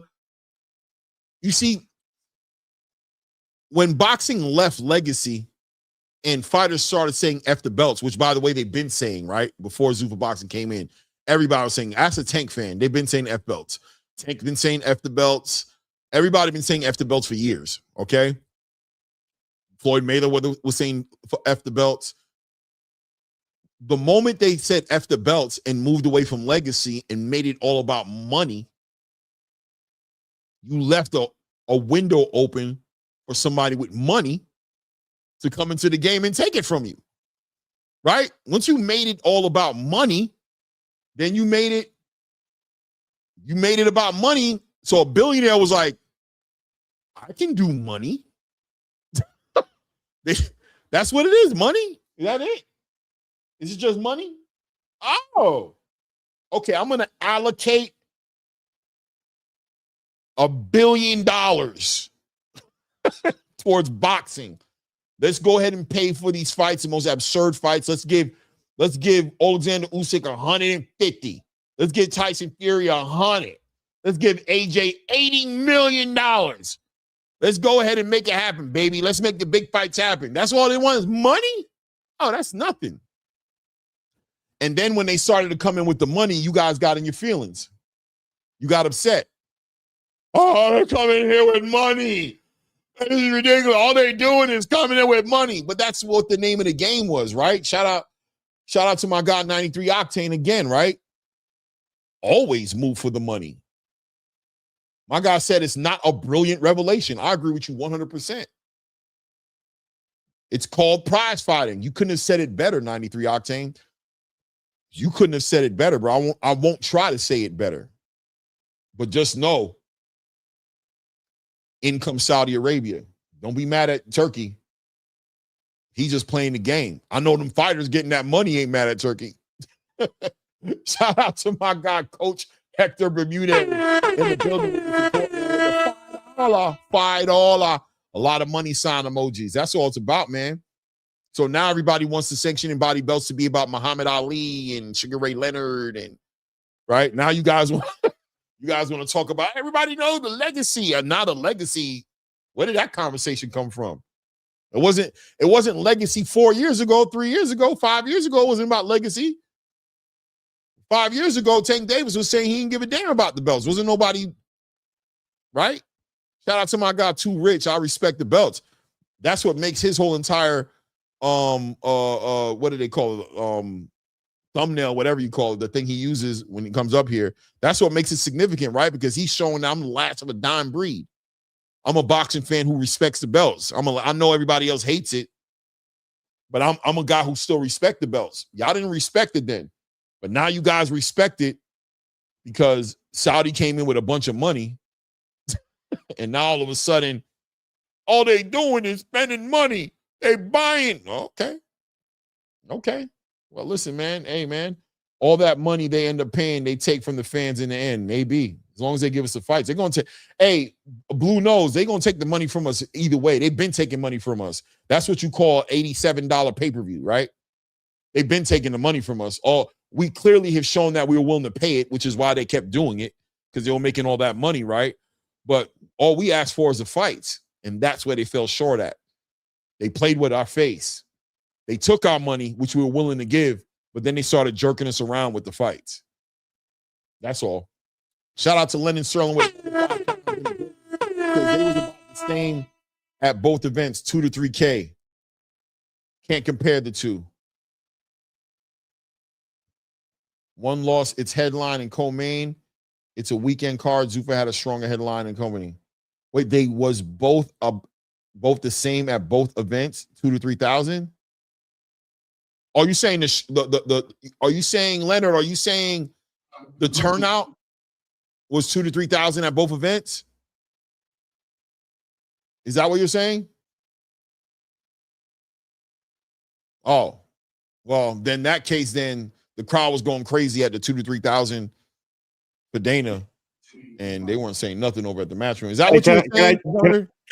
Can I just interrupt for a second, Clay? Yeah. And you're gonna have to rewatch this. I definitely will. Because Dana White is definitely holding court, ladies and gentlemen.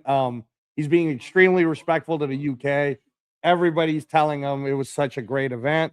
But one of the questions, which I thought was hella funny, is, you know how Eddie Hearn this week's been saying, I want Tom Aspinall released for the type of money they're giving him.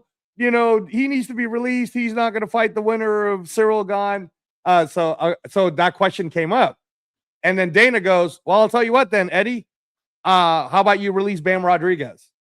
Because he's saying, I offered him that money that you had to. So you release Bam Rodriguez, we'll release Tom Aspinall. How'd you like that? Right? Like, well, I mean, I think that's more of an Eddie. That's more of Eddie showing and proving like he matched it. He put his money where his mouth is. So he's saying, but he's saying, I got Aspinall under contract. You just came into management, so we're not releasing shit. You need to do right. I'm just saying though, at the end of the day, Eddie did respond to the counter offer, to the offer. He didn't hold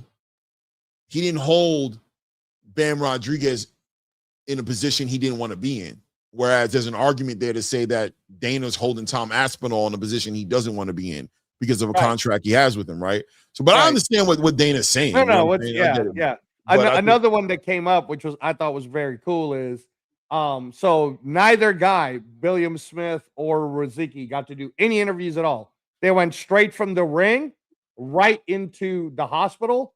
And the way Dana responded to the question of, hey, so it looks like you just sent him right to the hospital, is he says, in 30 years of the UFC, I've never had one death.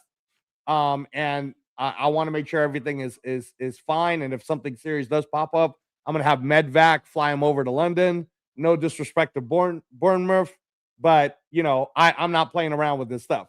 And the reason why I'm pointing that out, Clay, is fighters heard that shit. Fighters just heard this promoter does not fuck around when it comes to making sure you're going to be okay for your health and your next fight. And that's going to be a whole nother reason why they're going to want to sign with ZUFFA, man. Well, yeah. I mean, even Christian William Smith wasn't there to do the interview, right? Like he was immediately. Yeah, he flew Christian William Smith and Rozicki out. Like he was like, y'all are leaving.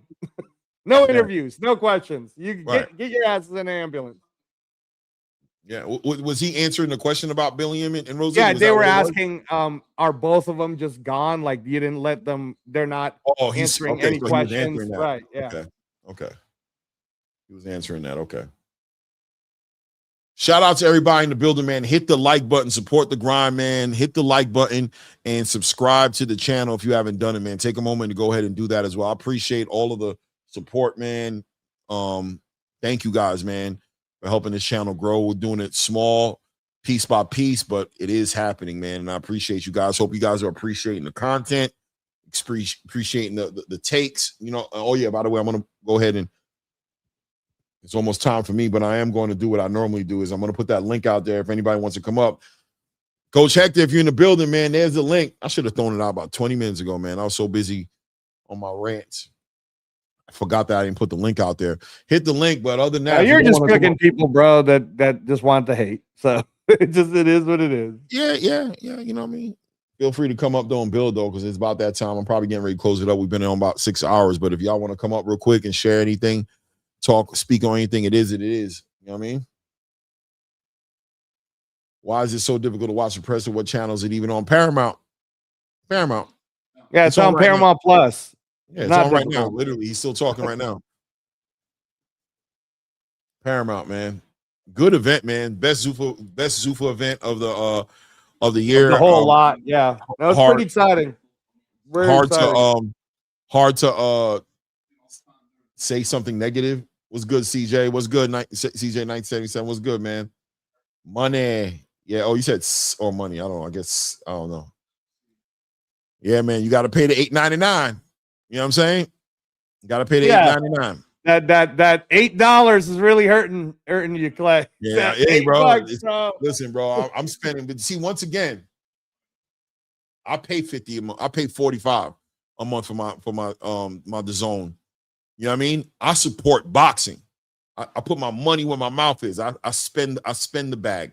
So yeah, I spend the $8.99. You know what else? I'll probably spend the $5 on the Pro Box. You know what I mean? Just to see the fights. I probably will, right? I'm not picking and choosing like everybody else is saying y'all are picking and choosing. Because you know what happens when PBC drops that pay-per-view?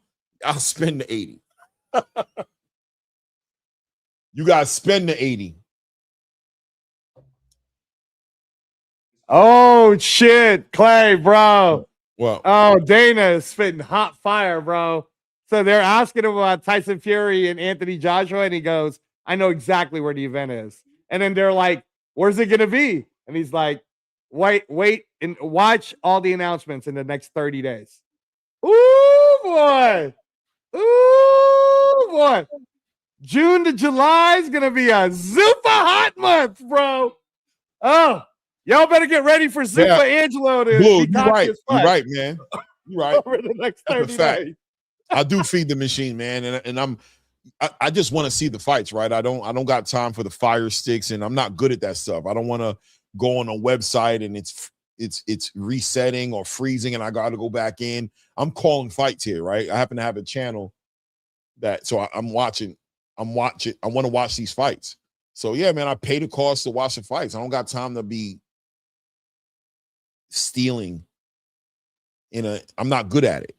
Something's gonna mess up. I'm gonna look crazy, you know what I'm saying? So I pay for it. But I always put the onus on the back of the fans that are upset at Turki Al-Sheikh's presence or Dana White's presence to make sure that while you're calling them out on everything they're doing that you don't like, that you're supporting the platforms that are giving you what you do like. Make sure you're doing that as well, right? Make sure you're supporting those platforms and those fighters and whatever, those sanctioning bodies. Make sure you're doing that as well. Because when you're not doing that and then complaining, then you kind of look like crazy, right? It is what it is. But, you know, I don't have no picks, man. I'm watching them all, bro. I ain't gonna lie to you. I'm catching every single one of them. I'll be catching the Eddie Hearn event. I'll be watching it again from the beginnings, and I definitely want to watch that Josh Padley fight. By the way, I didn't even know what the decision was. I'm assuming Josh Padley won that fight, right? Split decision, Josh Padley won. Yeah.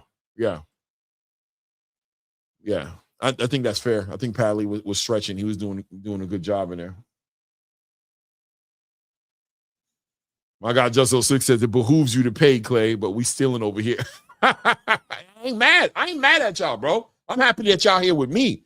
I mean, I'm happy that y'all here with me, watching me call the fights and all that, man. I appreciate it.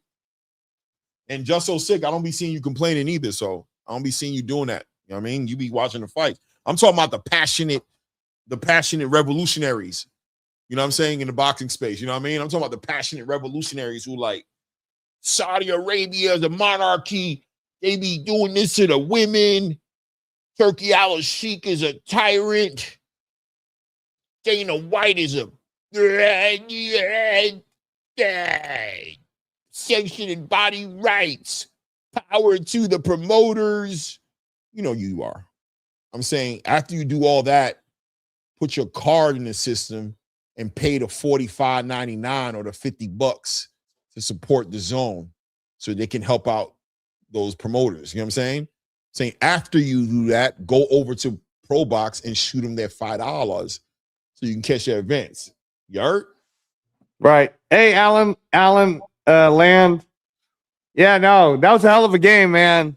I've been telling all you guys that are Knicks fans that series is over, bro. From my little knowledge of basketball, which I've been watching since I was a kid, and grew up as a big Magic Johnson guy, and of course the Jordan years. But Wembanyama, he ain't it. Alan Land, he ain't it, bro. Knicks in 4. Knicks in 4. You guys are gonna be celebrating. I remember when the Knicks was with John Starks and Anthony Mason. Yeah, Charles Anthony Oakley, Mason, Patrick Ewing. Yup, you know what I'm saying? Charles Oakley. Yeah, Charles Oakley, Doc Rivers. Yeah, that was the finger roll, Clay. The finger roll that missed. Yeah. A lot of that was some good years for the Knicks, but they never made it, man, because Chicago was always there. But some of those best rivals, it was almost like a rivalry. The best games was between the Knicks and Chicago, or the Portland Trailblazers in Chicago. You know what I'm saying? Like big games, you know what I'm saying? Big series, you know what I'm saying? That went to the 7, right? That went 7. Yep. You know yeah, no. And the Knicks made it back to the finals in 99. And you remember this, Clay, with Latrell Sprewell and that team, right? But then, that team lost to the Spurs. But this time, boy, the Villanova 3, that Karl Anthony Towns, man, they are. When the finals opened, the Spurs were the heavy favorite. Now the heavy favorite are the Knicks. They're up 2-0 going back home. If you're a New York person, y'all should be loving Monday and Wednesday. It's going to be a wild scene in New York Monday and Wednesday, Clay. 100%. Monday's game 3, and then Wednesday's the closeout game, hopefully. But yeah, man. Yeah, no, Agent Zero, that Dana White was a very cool press conference. I'm very excited that he's saying that over the next 30 days, we're finally going to get all the different announcements everybody's been waiting for. Somebody always has to bring up the Conor Ben thing, Clay. So you're going to like his response to it. He said, look, man, this guy, Eddie, you guys know he's full of shit. And he basically says, so here's this guy, his best friend, and he's crying. Ooh, I lost my best friend. But you're willing to pay Tom Aspinall more money than just paying your best friend that we paid? But you're mad.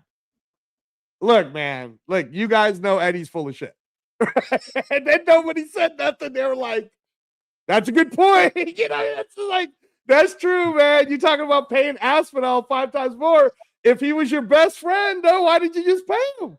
Why did you just pay Connor then? Why did you just pay your best friend? Man, bro. Yeah, Eddie's getting cooked, bro. Eddie's getting cooked. It is what it is, man. Eddie, man. But shout out to Eddie, man. That's my guy. I like, he's my favorite traditional space boxing promoter. He is. But and look, Eddie's had his moments where he's shining on these interviews. Dana just don't do interviews like that, right? He waits for his press conference. He gives everybody what he's gonna give him, then he goes home. So I love it, man. Put on, because Eddie's solution is putting on cards. That's how he fights. That's his main fight. Like, he does his thing talking, but he's like, I'm looking to he's looking to be part of the biggest events and biggest fights. You know what I'm saying? And and Dana operates the same way too. He puts on cards. That's how he talks his shit. This Eddie talks more shit on. He's down to, you put a mic in Eddie's face, he's down to say something in it. You know what I'm saying? Dana's not available. If I walk up to Eddie right now and catch him somewhere, I'm like, Eddie, I want to get your opinion on Dana. He's gonna be like, hold on, mate. Go ahead. No, Dana's a pussy. He doesn't want to fight me. He called me out. What the hell's going on? Where are the other mics? You know what is happening with Dana? Why does he want to fight me? I do like it. I mean, I do like that they're going back and forth at each other, which is pretty funny. More mics, bring them on. Zuffa. If they done anything in Zuffa that you guys know what they done, tell me, please. I love it, bro. I love every minute of it, bro. Oh, that's so funny. That's so funny. Hey, I want to respond. I want to respond to TV 440 real quick because he's calling me out. Right? Mm-hmm. He's saying I'm tripping because I never said Wemby isn't the NBA's future. I didn't say that in any of my statements. What I'm saying is the Knicks is going to sweep them 4. But since you want to come at me like this, I was just having this conversation with my son, who also loves Victor Wembanyama. Let me tell y'all something right now for you younger NBA fans, man. You guys did not grow up in the, the Magic Johnsons, the Dr. J's, the Kareem Abdul-Jabbars. I mean, are you kidding me, bro? Do not talk to me about the early Dennis Rodman. Dennis Rodman, bro. You're new young NBA players. Shout out to their talent and all that. Drexler. But let me tell you something, Clay. This guy, Victor Wembanyama, who's the future. All right, cool, whatever. Right? 22 years old, Claymore. He is 7'4", 7'5". This guy's an alien, right? He's supposed to be this. He's supposed to be that. Listen to me, man. When Shaquille O'Neal came in the league, right? Shaq was dominating, got to the finals, and got swept. And that's Shaquille O'Neal, all right? Which did become probably still the greatest big man center in the game, right? Like that guy was crazy. You're talking to me about Wembanyama? Wembanyama hasn't done shit, man. Oh, he scored a lot of points. Claymore can score a lot of points right now. In the NBA, the NBA is not like 90s NBA where you can actually guard motherfuckers. All right? It's soft. That's why LeBron James is still playing. He's 48, or he got Cuban age now. That's the only reason why. But, man, TV40, I don't know who you are, brother, but you're probably going to be the same guy that's going to try to tell me that LeBron James is the greatest, and LeBron James maybe is number 6 on my list, bro. Like, he's not even close to where my greatest is. I'm sorry. I'm a Michael Jordan is the greatest, Claymore.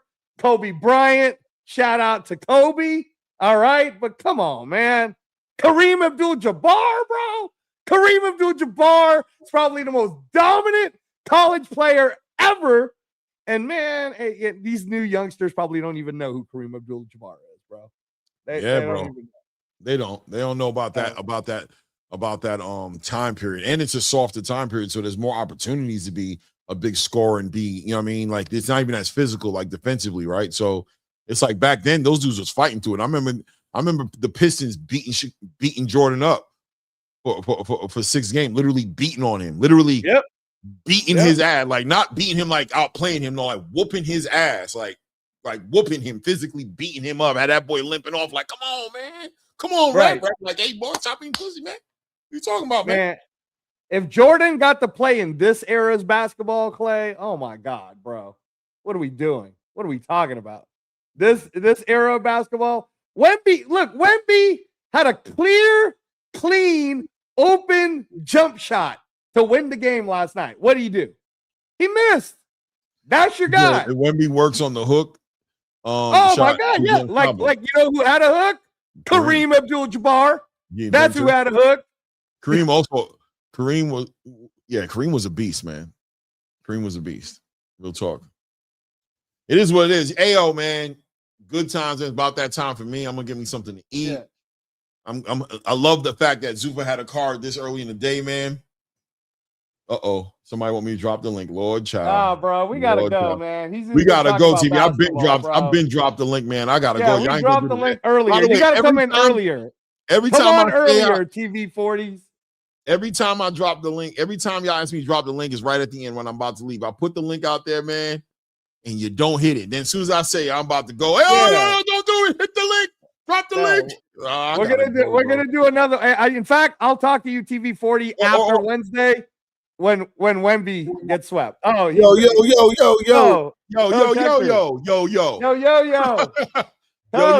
Morsco, what's good, Coach? Hey, listen, man. Hey, I hope everybody I gave these bets to, I'm hoping that they listen to me because they came up today, man. You did it. Were you a little nervous in the Chef Clark fight though? You was a little nervous. But did you see the right hand though? Did you see the possibility the whole time when you're like, come on, man, just close it up a little bit more. Come on, man. Oh man, I at first I had all the confidence in the world, man, and I wound up swinging at the air at the end. I was shadow boxing. Did you see the possibility? Were you what they say? Were you coaching from the stands? Was you like, come on? Did you like? What would you have told Chef? I was at a restaurant. I was loud.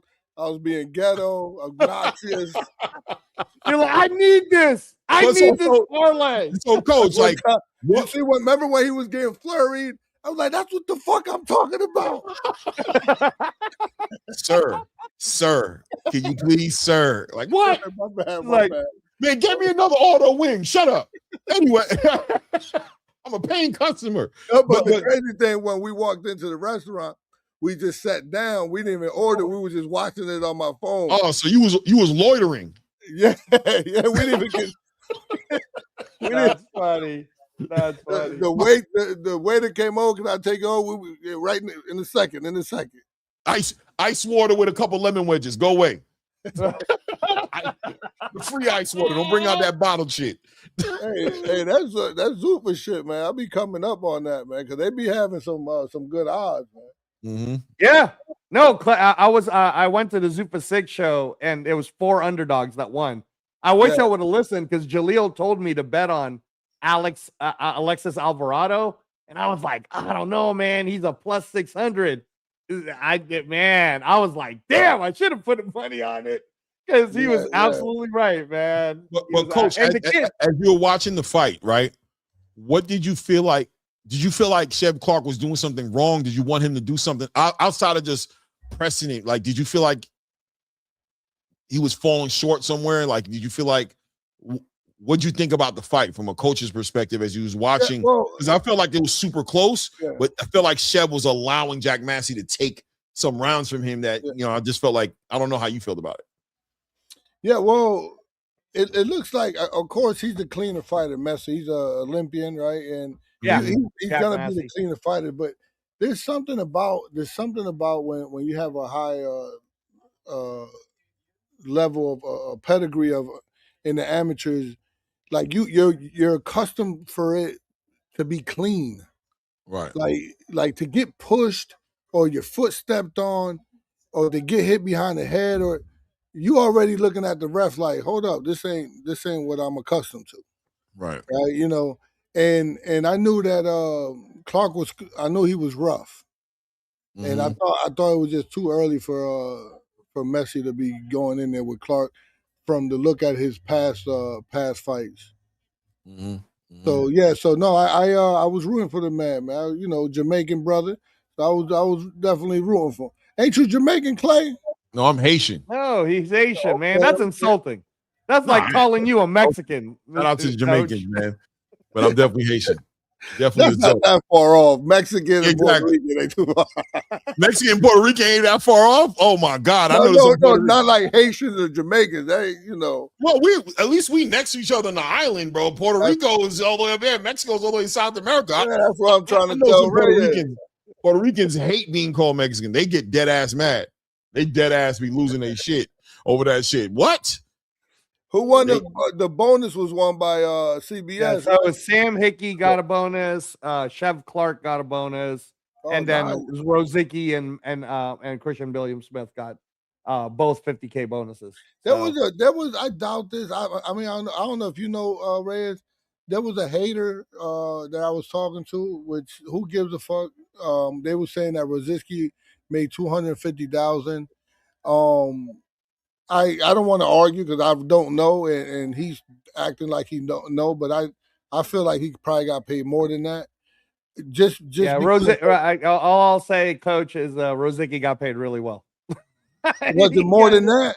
Yeah, he got paid extra. He's very happy, especially with the extra $50K now. He's very happy. But what I want to tell you this though, as long as they check out well, and Dana was talking about making sure, he was even talking about maybe medvacing both guys, because in 30 years he's never had a death in the UFC, and he's not planning to have no deaths happen in boxing. He like takes that shit seriously. Those guys went from the ring, they didn't get to talk to nobody.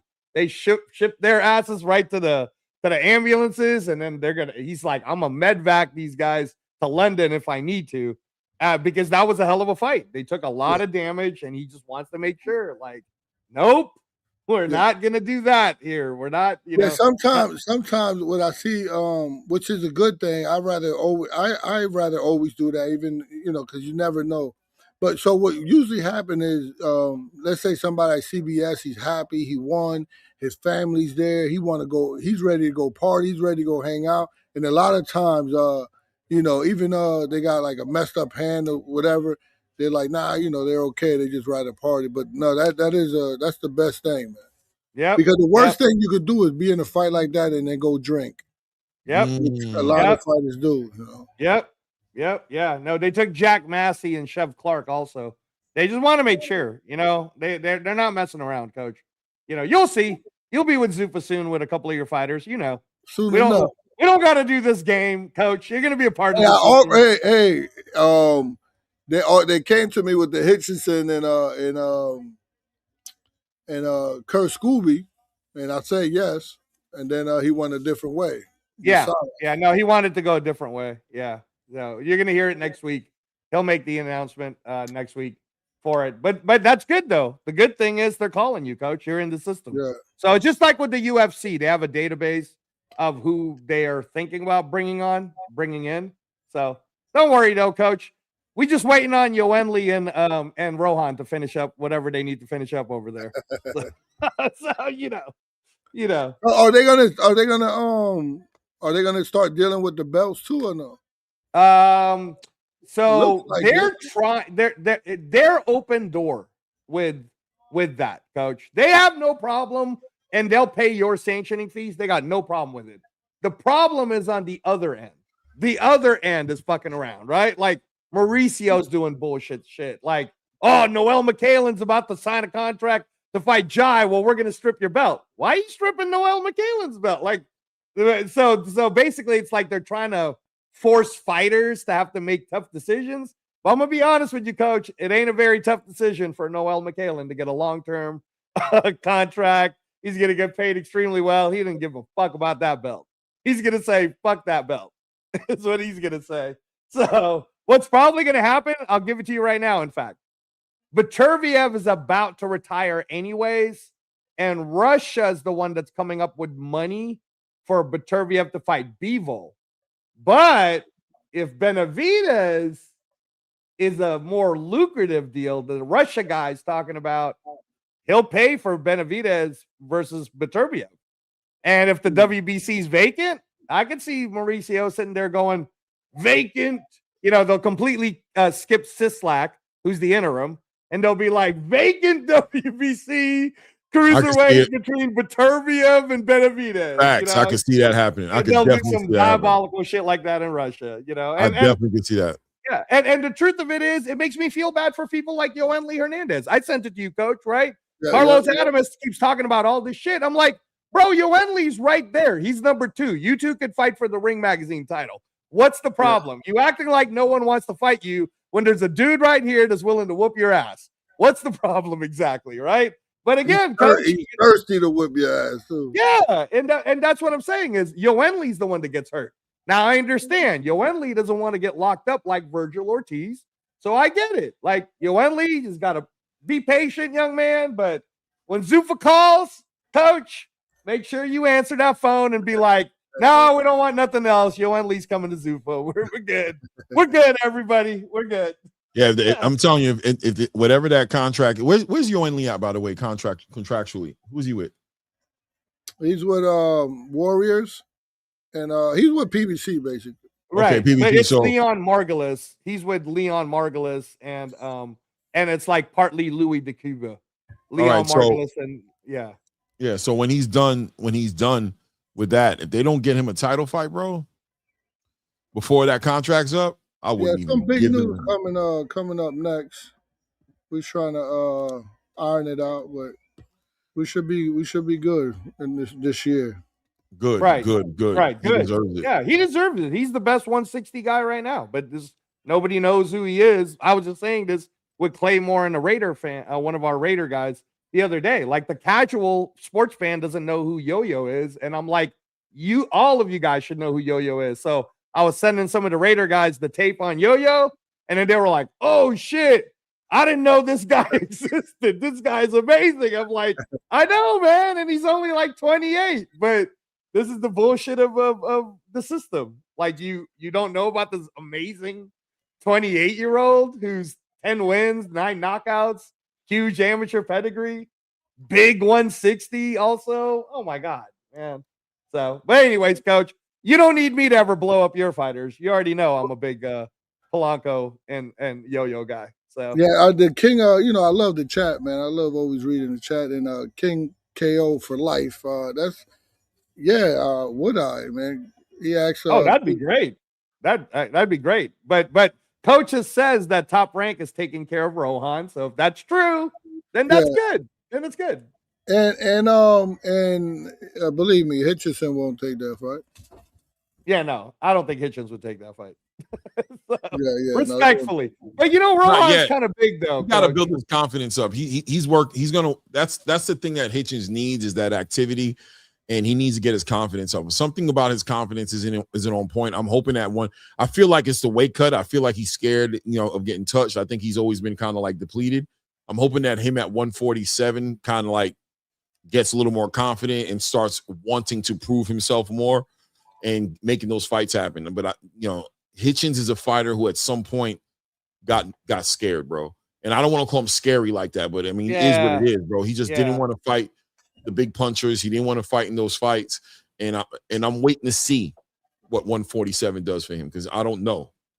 And maybe he will get his confidence at 147, Clay, and find that power and whatnot, right? But or at least his confidence on absorbing. I'm telling you, his confidence on absorbing a shot, of taking a shot. And I'm saying that he feels confident enough to, like, where he's not so paranoid about getting punched and put on skates. Right. Now, I was going to say, Coach Bermudez, in the next 10 days, you're going to hear some pretty big announcements. And then within the next 30 days, you're really going to hear a lot of like big ZUFFA announcements. And like I said, man, you just keep your boys ready, and, keep doing what you do.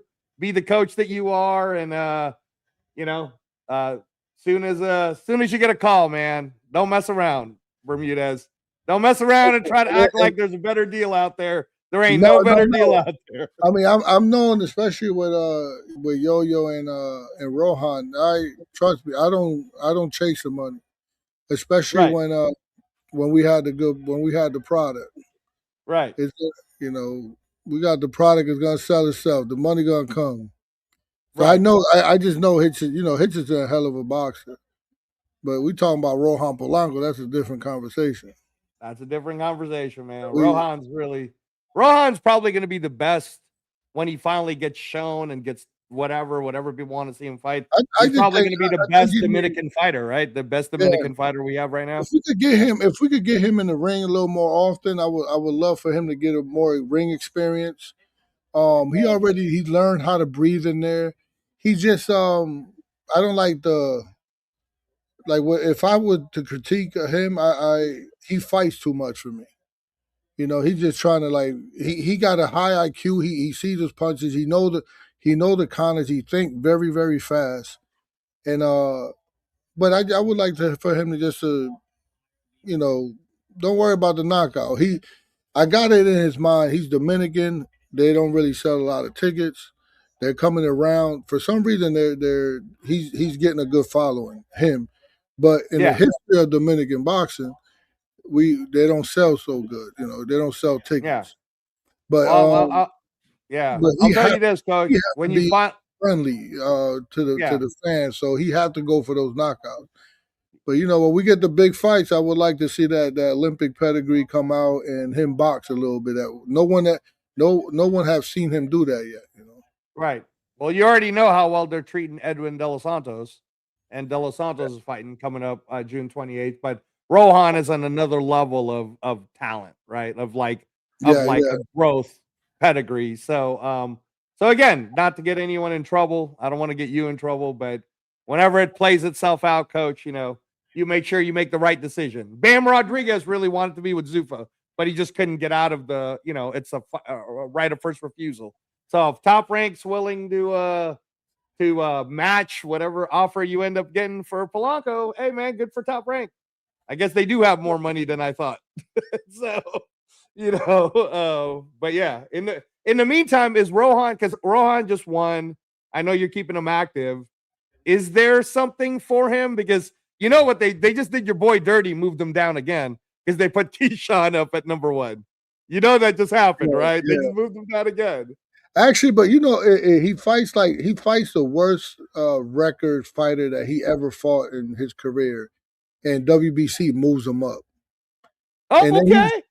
But it's like, what is the rule? Like, I would like to know the rule. Like, what? Like, I would just like to know, like, what do I have to read so I can know? I like to know. Like, I know how to win a fight. Like, I know clean punching gonna win me this fight. I just want to know, like, what do I have to do, or what do I have to target, or what type of fight, so I can tell the manager, or I can tell the promoter, nah, we don't need that guy. We need this guy because this guy is going to move us up. And it's we've been moving. Unfortunately, Coach, you already know, man. You've been in the game too long to know. The sanctioning bodies will do crazy shit, like allow Rolly Romero to be emailed a super championship when he never even defended the title that he was never even supposed to get a shot at in the first place. And then, man, like Polanco fights, like you said, the worst pedigreed fighter in this entire roster. And yet the WBC is like, good job, we're moving you up, right? So who knows, Coach? Who knows? What I do know is that when you start working with Zuffa, they're pretty straightforward. The top guys will just call you. They'll let you know. And then when the ranking systems comes out, it'll be very similar to the UFC ranking system. They're just going to tell you where it's at. And then they'll match you, right? Like, that's one of the things I really liked about even so that Aaron McKenna is signed to Zuffa. He's fighting a title fight against Oliha. Well, that in the Ring Magazine rankings, that's number 5 versus number 6. And Zuffa recognizes that Ring Magazine ranking. That's why Yo-Yo would be Yo-Yo, especially once Adames leaves. Yo-Yo's number 1. And you know, you already know how they treating Jai. So imagine what they're gonna do with your guy. All right. So they would love a Cuban star. They would love a Cuban star. All right. You kidding me? Because they're not on that. You got to sell tickets and stuff like that. No. They're about television and marketing. Yeah, they don't care. Yo-Yo then. They would love it. They'd love Yo-Yo. No, Yo-Yo would be great. They'd love Polanco. Because the thing that Polanco will get when he's finally with Zuffa, again, I'm not trying to get you in trouble. I understand, Coach, that he's with Top Rank. I get it. And but once it's whatever, one of the things Polanco will get the advantage of is the Zuffa system of all the different platforms he'll be able to go onto. And I want you to think about baseball, Dominican Republic, baseball, right? Well, how many Dominican baseball players do you think all of a sudden going to be friends with Rohan Polanco once he signs to a company like Zuffa? I'm just saying, Coach, these are some of the nice little benefits that you get when you're with ZUFFA Boxing, But what do I know, Coach? I was trying to explain this to people in other channels, and they were hating on me. So that's cool. That's fine. I'm happy right here co-hosting this show. I'm good right here. If you guys want to know about Zuffa, you come here and listen to us. Yeah, you like the ambassador for Zuffa. What's going on here? Well, actually, everybody says Clay is the ambassador for Zuffa. So it's Zuffa Clay is the ambassador for Zuffa. He doesn't hate it, but it's kind of wrong because he covers more DAZN fights than he does Zuffa fights. But it's just that, all we've done, Coach, is we've been fair about ZUFFA, and we're telling it as it is. And if the space wants to hate on it, then you're wrong. So, and I think everybody's starting to see it now, like how wrong you are, right? You keep hearing this weird ass narrative about how they're not going to be around in 5 years. All right. Let's see what happens. Let's see who's around in 5 years. If Bob Arum is still around in 5 years, man, God bless him, bro. That's amazing. Because he'd be 101 or so, right? Like, wow. So, well, let's see, Coach. Let's see. I'm happy that Yo-Yo's at least getting recognized. Wasn't he supposed to fight the WBO guy? Wasn't that supposed to be the next thing that Yo-Yo's going to get a crack at? What's his name? Is it Denzel Bentley? Denzel Bentley, yeah. Yeah. I hope they don't say no. Shit, I know you don't care about going to the UK, and Yo-Yo would knock him out anyway. So I'm down for that. I'm not a part of that. Your management team. I'm just saying. I'm sure Yo-Yo's not sitting there going, I don't want to go to the UK and make money and knock this dude out. You know what I mean? I'm pretty sure he's good with that deal. 160 is a bit of a mess, though, Coach. You have to admit, especially with Adames asking to leave.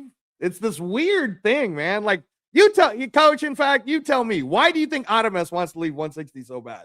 Is it because of Yo-Yo? No, I think he's just looking for the big money fights. And he's on the ZUFFA right now. Make a fight. Yeah, I don't think they'll let him go though. I think he's with PBC, right? Yeah, he's with PBC. Yeah. But so he's just probably looking for big money fights. That's all. Okay. All right. So you don't think he's running away from like Yo-Yo or nothing like that? No. I mean, there's. I'm hearing that there might be a Iglesias fight. Yeah, that's a 168 though. So he's gonna go up to 168 for the IBF. Yeah, so he's just looking for fights, big money fights. So I'm hearing that they might, they're getting close. I think that's a big risk. I think I would rather fight Yo-Yo than fight Iglesias. Iglesias is a big boy. I mean, especially for a Ring Magazine title, because if you're fighting for a Ring Magazine belt, Turkey will probably pay for it, right? So you see that's why he's going after those type of fights. Right. Yeah, because if you fight for Osleys Iglesias, then the Canada guys are paying for it, which isn't as much money as what Turkey would offer. So I don't know why that would be considered a big money fight. Iglesias isn't. Yeah, well, Turkey will have to come in. Right. No, I don't like it's that. It's a big money fight because it puts him in the Canelo Alvarez sweepstakes. It's about positioning. It's about chess. It's about But can I ask you, Clay, because we just called Osleys last fight. Do you really think Carlos Adames can beat Osleys Iglesias, bro? Truthfully, I mean, it's not my business, right? That's Carlos Adames' business and how confident he is in winning the fight, right? So fighters don't operate like that, right? Real fighters don't operate off of that.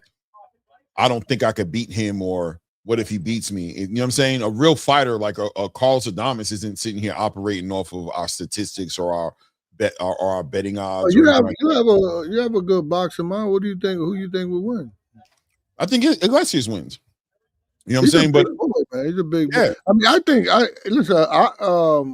think the Dominican Adames is better. Bronco is better. Technically, he's better all around. He could put pressure on Iglesias and test his will, but I just think being 6'3", big puncher, and Bronco's not even that big at 160. 100%. I mean, look how he looked in front of Hamza. I think that Iglesias is better than what he did in his last fight. I think he has a pedigree about him, but I think you get lulled into a false sense of security where you throw caution to win. Shout out to David Morrell, who did the same thing, right? David Morrell, I think, is a better fighter than what he's been showing, but he's been so comfortable showboating and having a good time that he kind of digressed a little bit on his fundamentals and kept his hands a little low and got caught with a nasty shot in his last fight. I think Iglesias is better though. And I think if you force him to step it up, if he respects Carlos Adames and doesn't disrespect that pedigree. I think he's the combination of his size and the pedigree he does have. I think he beats Carlos Adames. But I think Carlos Adames is a game opponent, and I believe Carlos Adames can win that fight, and I definitely think he thinks he can win that fight. So the question is, if he thinks he can win that fight, why wouldn't he go up there and fight him and get into a situation to where now he's got one of the belts in the same division as Jaime Munguia, same division as what's my guy's name? We just picked up Christian Mbili or Canelo Alvarez, obviously, or any of these other fighters. Why wouldn't he get in that conversation to get a big payday if he thinks he can compete? And more importantly, if he thinks he can beat Canelo or at least get into a ring with Canelo, why the hell would he stay at 160 and fight Yoeli Hernandez, respectfully, who just, they haven't built him up correctly and made him the big star that he needs to be to make a big payday, or even risk getting into a ring with an Amari Jones who just came off of a great fight and just brings no money to the table. He's going to be sitting there risking his damn career with fighters that don't bring no reward. Right? I mean, ultimately. Like Amari's going to be Amari with an A from Oakland. He's going to be in a pickle, man, because I'm telling you, the winner of Aaron McKenna versus Oliha is supposed to be who he gets next. And now you got to do it, Amari's with Golden Boy. He's going to have to deal with Zuffa, and I don't know how that'll work. But yeah, man, that'll be an opportunity for Oscar De La Hoya to fuck somebody else's career up, right? So, yep. Yet another one. Yet another one. For Oscar to sit there and play politics and stupidity and have Amari Jones wondering on how he can get out that contract. Yeah. No, because even Aaron McKenna, if you listen to everything that he was saying yesterday, he was saying that 9 years he's been in it, he never once got a title fight, and now he's getting one, and he's in a long-term deal with Zuffa. Like I was telling you before, Clay, it's about territories. That's how I know someone like Rohan Polanco would be great on that roster, because he would be a star. He'd be a Dominican star for sure. And then someone like Yoeli, bro. I mean, I don't know. You tell me, Clay, who else is another young? So you got to tell me an under 30 Cuban boxer who has superstar potential because of knockout power. So I loved Rigondeaux, but I'm not talking about a Rigondeaux style. I'm talking about a under 30 Cuban power puncher. You saying under 130 or under 30 years old? No, under 30 years old. Under 30 years old. Cubans has superstar potential because there's power there, right? Imagine Victor Ortiz if he was 25. Luis Ortiz when he was 25 years old. I thought Yoenis was going to be in that conversation. Tellez. Yeah, Okay. I thought he was going to be there, but he kind of threw me off a little bit. Right. In his last fight. Well, mainly the fight he lost against Abbas Bahru. What was his last fight he just had?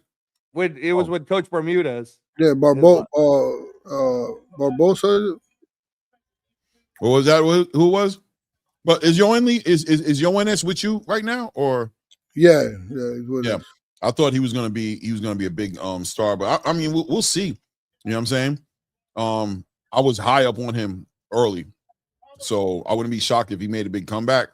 But I thought he was gonna do it. I ain't gonna lie to you, man. I thought he was gonna do it.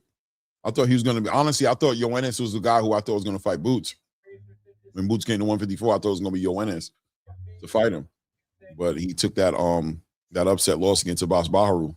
But yeah, I don't know too many Cuban fighters off the top of my head that I think have that big star quality.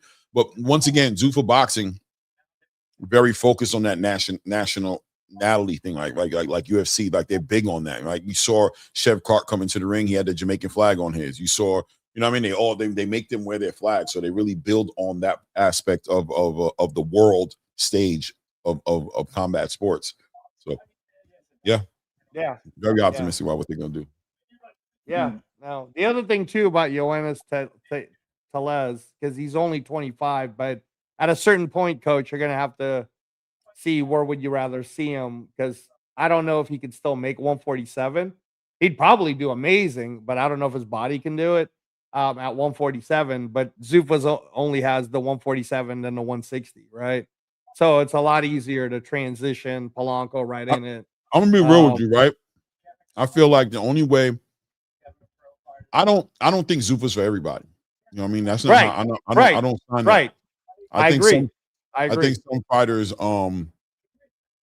would operate better if the traditional space just treats them right.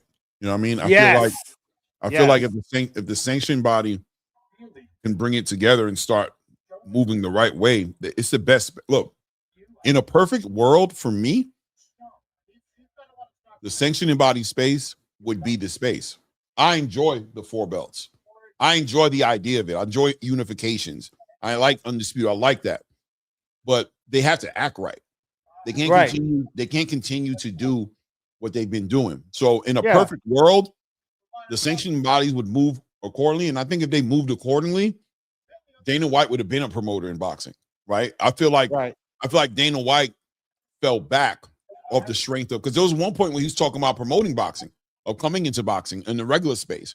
But I think after he felt the real climate in the system and how political it was, and with the sanctioning fees, and knowing somebody's what got you what you wanted, it wasn't an all merit-based system as much as it's portrayed to be. I think he decided that there's only one way I'd want to come into the sport, and I think he always wanted to challenge the sanctioning body space because of how corrupt it was. So in a perfect world, yes, the belt that was around Muhammad Ali's waist, the belt that was around Mike Tyson's waist, this picture right here represents what it's all about right here. You know what I'm saying? And this is the boxing I fell in love with. This is what I love right here. This is the boxing I fell in love with when I see pictures of Bernard Hopkins draped with, 4 belts in a Ring magazine belt, or I see, Roy Jones laced in multiple sanctioning body belts. That's what it's all about for me. But they got to act right, bro. And they got to acknowledge and speak to that elephant in the room. And I think Mauricio Suleiman really represents a casual space president of a sanctioning body. I don't think his father would have moved the way Mauricio moves. I think Mauricio is very casual, bro. Like he represents a whole. He's a problem, bro, because he's made everything about money so much to where I'm sure his investors, his board of investors that he always refers to, are very happy with him because he finds a way to make money no matter what. But boxing his son, say hello to my boy. Underneath that man's leadership. Okay. He's coming over. My boy, I don't know if you can see him. Hey! There he is. There he is. Salute, there. Rohan. Polanco. I gotta say it right. Yeah, you look good, brother. I said it with the Dominican accent. Yeah, congratulations. Congratulations on the last win. Thank you. Man, we're looking for you to finally get a belt soon. Yo, get a belt soon. Rohan, I need to do an interview with you with Coach Hector Bermudez with the translator, because you give great interviews, bro. For somebody who don't speak English, the translator, you always got the good answers, man. So we got to set up an interview right in front of Coach. Bring the camera down a little bit. You see me, right? All right, cool. I'm saying in front of Coach, I need that interview. So we're gonna do it. But we need a really good translator, Coach, not you. Yeah, we need somebody who actually knows how to speak Spanish, not Coach. Alguien que te traduce, que sabe español, que no soy yo. Estamos a la orden cuando él quiera, hacemos una entrevista, estamos ready. He said, we're ready anytime you want it. Say less. Tell him I said say less. We're gonna put it together. Coach, can you handle it? Or are you gonna do you need to get a translator? I can handle it. You can handle it? Can you, Coach? Coach is Americanized, man. He's been here too damn long. No, we want to hear what he actually said, not what you think he said. I might need a translator to check to make sure Coach doing what he need to do. You know what I'm saying? Yeah, we might need to have Chat GPT translator on it. I'm gonna have to get That's Punch. not what he said, Coach. I'm gonna holler at Punch and see if Punch want to come through on the panel, because I know Punch gonna keep it a bill, man. I don't know if you're gonna, you Punch. Coach is gonna try to overhype what Rohan said. It's like, man, that's not what Rohan said. There was one time where I was in the middle of the ring. I had a kid that was from Venezuela. I missed that kid too. He was an awesome fighter. and he knocked this dude out in the ring, and then he got interviewed in the middle of the ring, and he went on forever. And when the mic came back to me, like the way, what to translate what he said, I was like, he said hi to everybody, he's feeling good. That's just wrong. See, Coach, we can't have that, man. We need a real translation. These guys like, hey, I'm translating. I can't remember a whole book. So yeah, we might need to get punch drunk on. Might get punched, right? That's what I'm saying, man. Like somebody's just gonna give us the straight answer. Coach is gonna want to sum it up. He basically said, I don't want what he basically said. Don't do that. What he basically said is, nah, bro, I need what he said. What did he say? You know what I mean? Like, what do you want? Well, I just told you what he said pretty much. You pretty much just said this. Come on, bro. Like, oh, bro. Okay, all right, man. Where Punch at? Punch gonna break it down. Hey, so can you give us any insight at all, Coach, as to what Brad Goodman's plan is for Polanco? Because the last time Clay talked to Brad kept talking about how hard it is to match up. He wanted him at 154. He was talking about moving him up, but the kid can still make 147. So, if he had the nutrition stuff, he definitely. No. Ironically enough, they don't. I don't know where that comes from. Listen, I rather I like to keep my fighters. I like to keep the muscle on my fighter. If you don't, everybody knows nowadays. I mean, the UFC got it down packed. They're very ahead of their time, and I learned from them is water loading, and there's a loophole. The loophole is we weigh in a day before the fight, and if he'll get dehydrated, but he'll be okay fight night. And if you put the contract weight at 143, we'll make 143. You put it at 142, we'll make 142. I understand what he's saying. What he's saying. There was one time, which was kind of his fault. He called the manager and he was like, "Hey, listen, the guy that we were supposed to fight, he wants to make the contract weight was 143, and the guy was like, he can't make 143. Would you want to go up to 145?" And we was already at 145. We was just waiting for the time to like 3 hours before the weigh-in so we could cut the last 2 pounds. So then I was like, okay, listen, let's just make it at 147. So he'll eat right now, and we good. And then it was my understanding that it was okay to 147. And then it was like, nah, you guys are playing games. And I was like, wait, what the hell? What happened here? We're just gonna do 143. I was like, whoa. And now we done 8 and we went to 47 and now we're back to 43. And that was pretty tough. So they try to use that as, oh, look how he's having a hard time making 143, and all of a sudden that turned into you having a hard time making 147 when it's like, what are you talking about? So and so now his last fight, the contract weight was 150, 149, 150. And he came in at 147. And he just did it to prove a point. Like it's not. Coach, that's terrible. That's absolutely horrible. And and since you're sharing that with us, I can tell you right now, I don't want to give out the names, but this is a recent thing. A little insider information for you, Coach. The ZUFFA guys, Ryan Scalia, and the rest of those guys, they don't fuck around that way at all. If they tell you, and you agree, go ahead and try to play a game with them. Watch what happens, because they are more than happy to cut people off the roster. They're like, you know what? We don't need you. We don't need your type. We already agreed with Bermudez and Polanco that this fight is at this weight.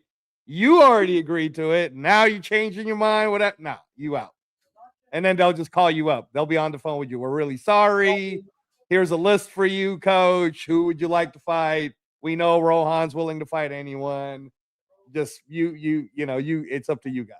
So yeah, that's terrible that even happened to you. You guys agreed on 145, then they tried to play around.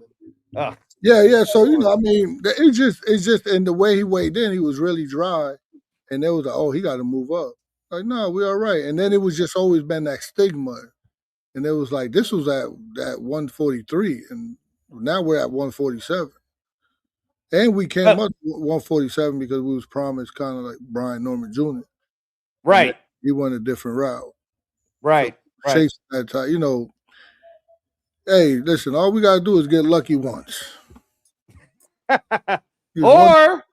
Or you can just play out that contract and, you know, just let it be what it is, you know, let it be what it is, coach. I think that there's some great fights to make at 147. I think Rohan's okay. I think because, you know, I just think that he's in a place right now with the zone situation, they have a need on making the fights. And there's only so many stars, bro. You just can't continue to.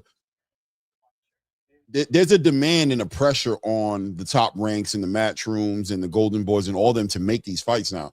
There is, man. Right. You can see it. And I just think it is going to change. I think what you're going to see is you're going to see, you know, Tiger Johnson right now, you know what I'm saying, is probably going to get a lot of attention off what he's about to do on this Abdullah Mason card. You're going to see, July 4th. You're going to see a reaction from the fans who are going to start embracing these ideas. I think this Xander Zayas, Ron Boots, and his fight is going to stir it up, and I think it's going to motivate the zone to get busy, and I think it's going to motivate the promotional companies to get busy. So I think Rohan is like right now in a right place, and I think he's going to start getting the phone calls. What do you think, Coach? Yeah, I mean, this was I said no to this fight a few times, and then they came back. Listen, just take this fight, and this is just a tune-up fight, and the next fight you're gonna love it. And if you know, so you know, they said it's going to be a big year for him. Yeah. We had a little hiccup on the fight before this one in Puerto Rico. And, you know, these belts also, it's confusing. My mind don't work like that, Clay. My mind works, I'm very studious. So my mind works like, what do I have to do to get this guy to number one? And it's just like the inconsistency, like, is frustrating, and just it kind of beats you up a little bit. And I know this kid's talent, and not just that, just what he sacrifices too. You know, just you know, I want a fair shake for this kid, and he deserved it. You know, win, lose, or draw, he just deserved to be under the lights with the best. I agree, and I think it's his time. I think he will be.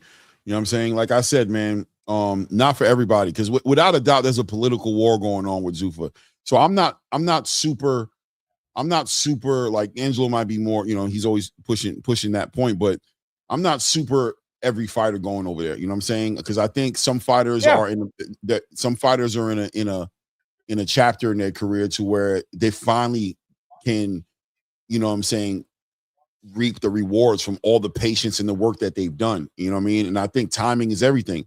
So I don't think everybody needs to rush over and do that. I think some people just should now, don't leave now. You know what I'm saying? Like, this ain't the time to leave. Not when the cross the street politics have been moved around, not when the big fights look like they're going to get made, not when it just seems like there's a big opportunity right now. And I would definitely wait it out. Am I going to sign some crazy extension? I don't know about that. Yeah, no, and that's what I was saying. Wait a second, hold on. So, you know what I'm saying? I'm not going to, you know what I'm saying, say that necessarily, but I personally like what the zone is doing, and I think they've done something really impactful, and I think I would give that time to play out, because I really feel like that's what's going to happen. You know what I'm saying? I feel like it's happening, not going to happen. I feel like it's happening in real time. Don't you think the fights have become more competitive all of a sudden? The big fights are starting being made all of a sudden over there? Don't you see it? And it's not like a problem with Matchroom and fighting with Top Rank. You know, I think they just have to come together to battle against a machine like ZUFFA. So they're gonna get it together. They're gonna fight back. You know, they have to. Yeah, they have to. No, and what I was gonna say, Coach, is I think you definitely, so that there's no legal problems or anything like that. I've 100% always said that the reason why the monopoly argument is a false narrative argument. In 2027, there's going to be a roster cap with ZUFFA. The number I'm using is 250, just because that seems like it's a little bit more than what I thought it would be, but it's definitely under what the UFC roster count is, right? But the roster is set up in place so that they can continually get rid of people and bring on newer people to keep the roster fresh with the best like matchups and the best fighters, right? So to Clay's point, ZUFFA isn't going to be for everybody because not everybody's going to get a ZUFFA call anyway. In your particular scenario with Rohan, he's right? He's 27 years old. He's 147 pounds. Top ranks making matches with Matchroom now. So as long as what they promised you is next year he's going to have a big year, right? If they're promising you that, well, this year, man, I got to take you at your word. I'm going to take you at your word. Where it gets funny though, Coach, and this is what I'm saying, is if you do have ZUFFA who wants Rohan, if that is a scenario, they'll probably let you know sooner rather than later so that you can make a decision as to whether or not you want to sign an extension or not, right? So, but yeah, I'm with Clay. You got to go, Coach. Always have your fighter go to where they're going to make the most money as they can, and that's going to treat them the absolute best. So I would definitely suggest that for sure. And also, I'll say that Rohan is happy, and I'm happy with Top Rank. I'm just not happy with the organization because I'm privy to know who they're asking him to fight, and I know that they can't make them get in the ring with them. So I know that the whole roster of Matchroom was axed because when they came together with the Xander and Booth fight, they wanted to make him the co-main. If you see Polanco always fights when Zayas fight, Polanco fight. Right. What happened with that one? Did the opponent pull out or something happen? Yeah, they couldn't get the opponent at all. And then anyhow, we'll see what the rest of the year holds. I think it's the season, man. I really do. You know what I'm saying? And yeah, but I agree with you, man. The organizations need to do the right thing, man. They gotta recognize that. They gotta stop, the whole entire aesthetics of the way they've been moving in response to the ZUFFA thing. It's been kind of like not a good look for them. You know what I'm saying? Like, you guys are doing some messed up shit. You know what I'm saying? You're taking titles off people, you're stripping people, you're charging crazy fees. You got Shakur. You got the pound for pound, number 3 pound for pound best fighter in the world who's challenging himself to go do something special, and you get petty because of something you got with Terrence, and you charge him some stupid fee that he in a sanctioned body fight that he's not even fighting. You're saying he's fighting, and you're making all these. You're extorting him, basically saying if he doesn't pay you some $150,000+ fee, that you're gonna just take the belt off him, and then you take that same belt and you make it vacant, and then you disrespect your other champion, your interim champion in Hadir Herrera. You disrespect him, and then you roll Williams Zepeda back into a title fight coming off of a loss, and you bring Lamont Roach in, who just fought 2 draws. His last fight at 140 didn't even. You do all these things, and then you do this thing with David and Noel McKellen and Jairo Pataya. Bro, it's horrible. You know what I'm saying? And the more you try to justify it, the more crazy it looks. It doesn't look right.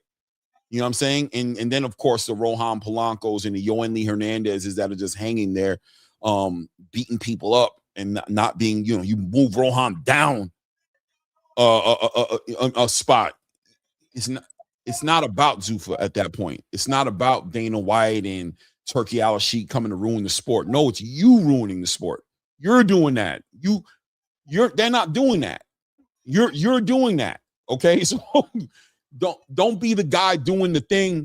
You're doing like you got Dana sitting on a press conference and saying, I can't pay these guys enough money for the great marketing you've given us. I can't pay you enough. Like, every time you guys do something, you make it about Dana. Meanwhile, Dana's acting like he's not even, I'm doing my own thing. He's talking about operating outside of you guys.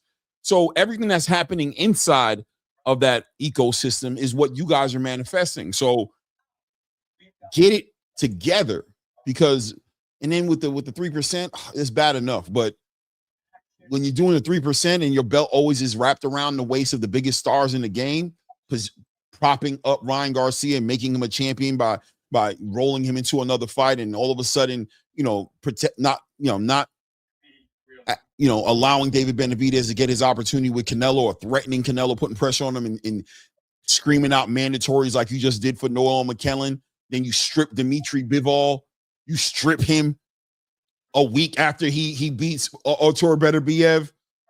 The corruption is crazy at this point. It's like, I think there's a delusion that is so crazy from the sanctioning bodies to not think that the boxing community is not watching that in real time. Like, what in the hell is this?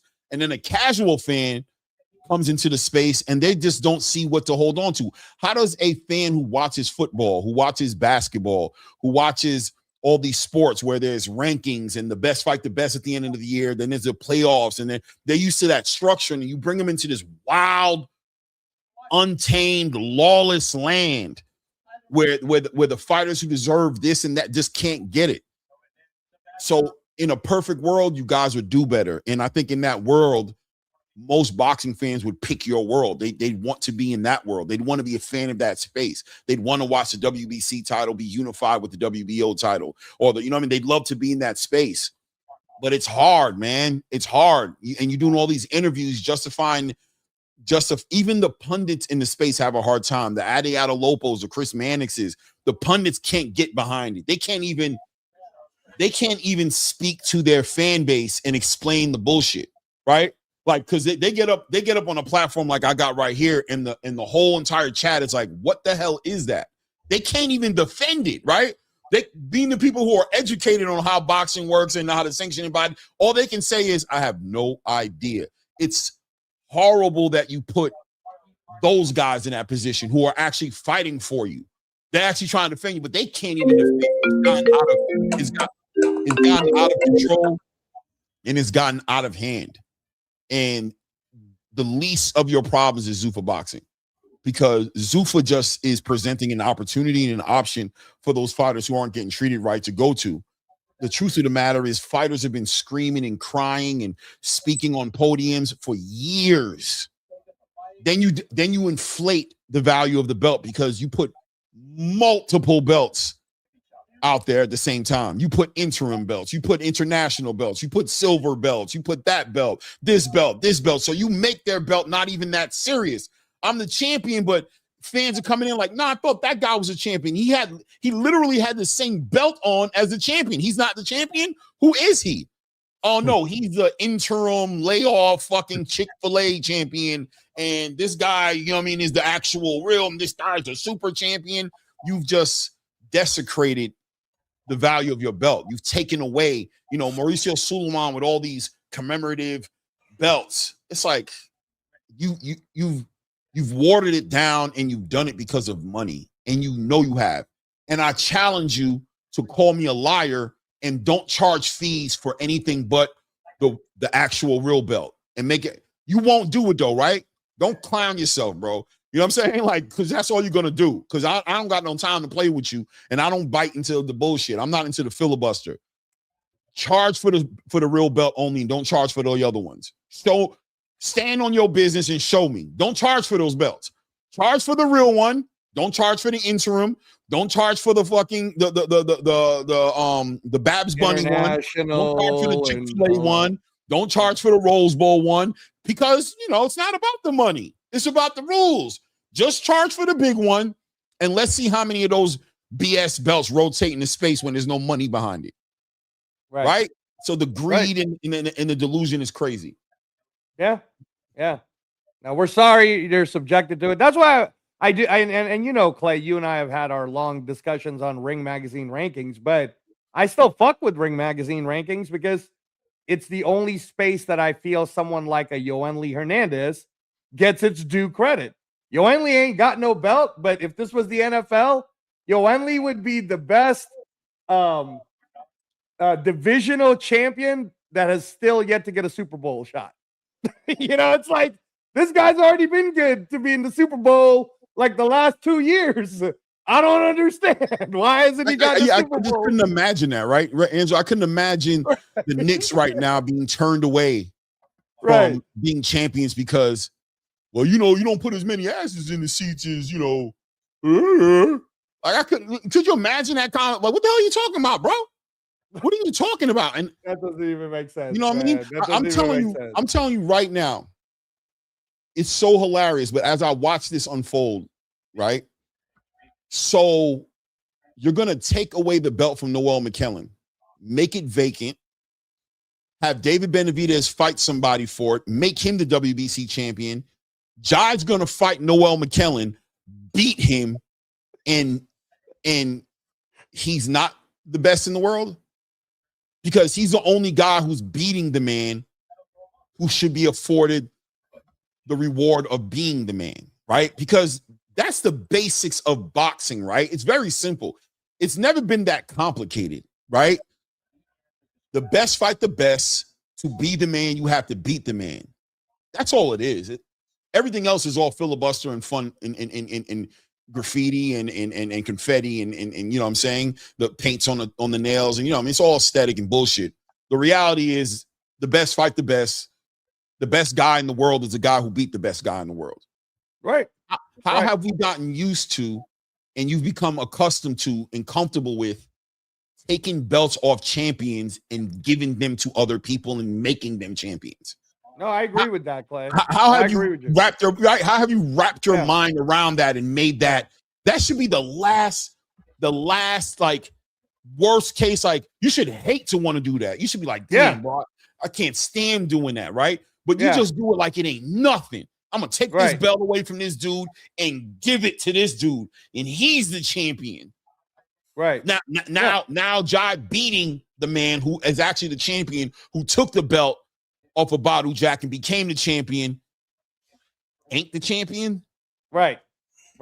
No, I mean, even on Coach Bermuda's side too, right? Like, as a coach, if they were, I get the game, I understand the game part of it, right? Okay, so you're gonna get a title shot now because the sanctioning bodies played this game, but the fighter, and I'm gonna speak on David Benavidez, to even want that belt after that happened. Wouldn't you just say, you know what, I'd rather not fight for that belt. I'd rather just fight the guy. Or if you're not going to let me fight that guy, then let me fight another guy. Because then that's why, but again, man, it gets complicated. It's weird. Yeah, because he's had to subscribe to the politics that was effing him over for years, right?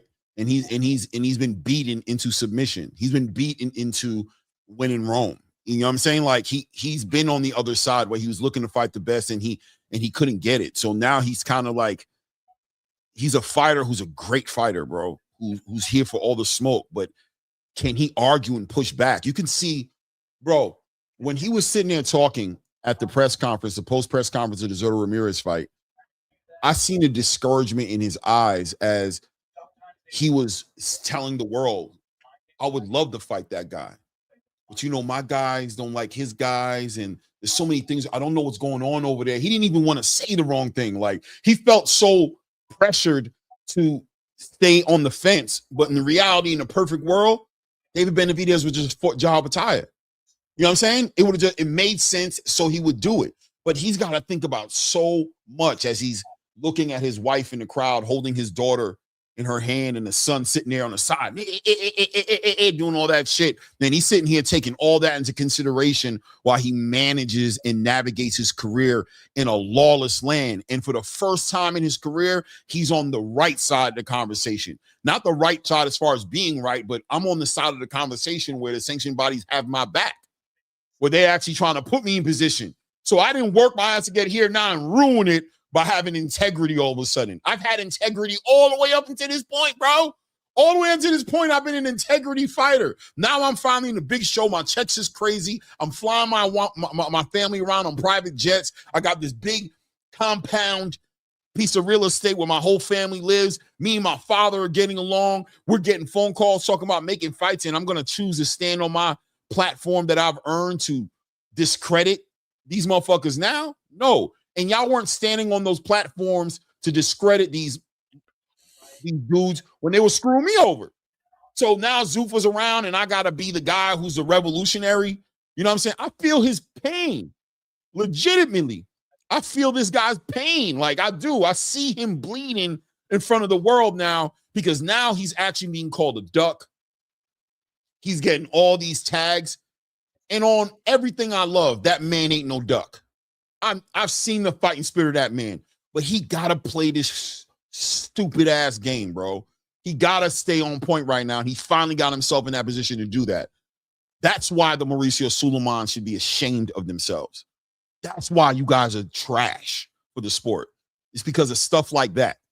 That's what makes you trash, bro, because you ruined great fighters who came in to show the world that they're greatest. But your politics have muddied the waters for these guys, and they're scared to even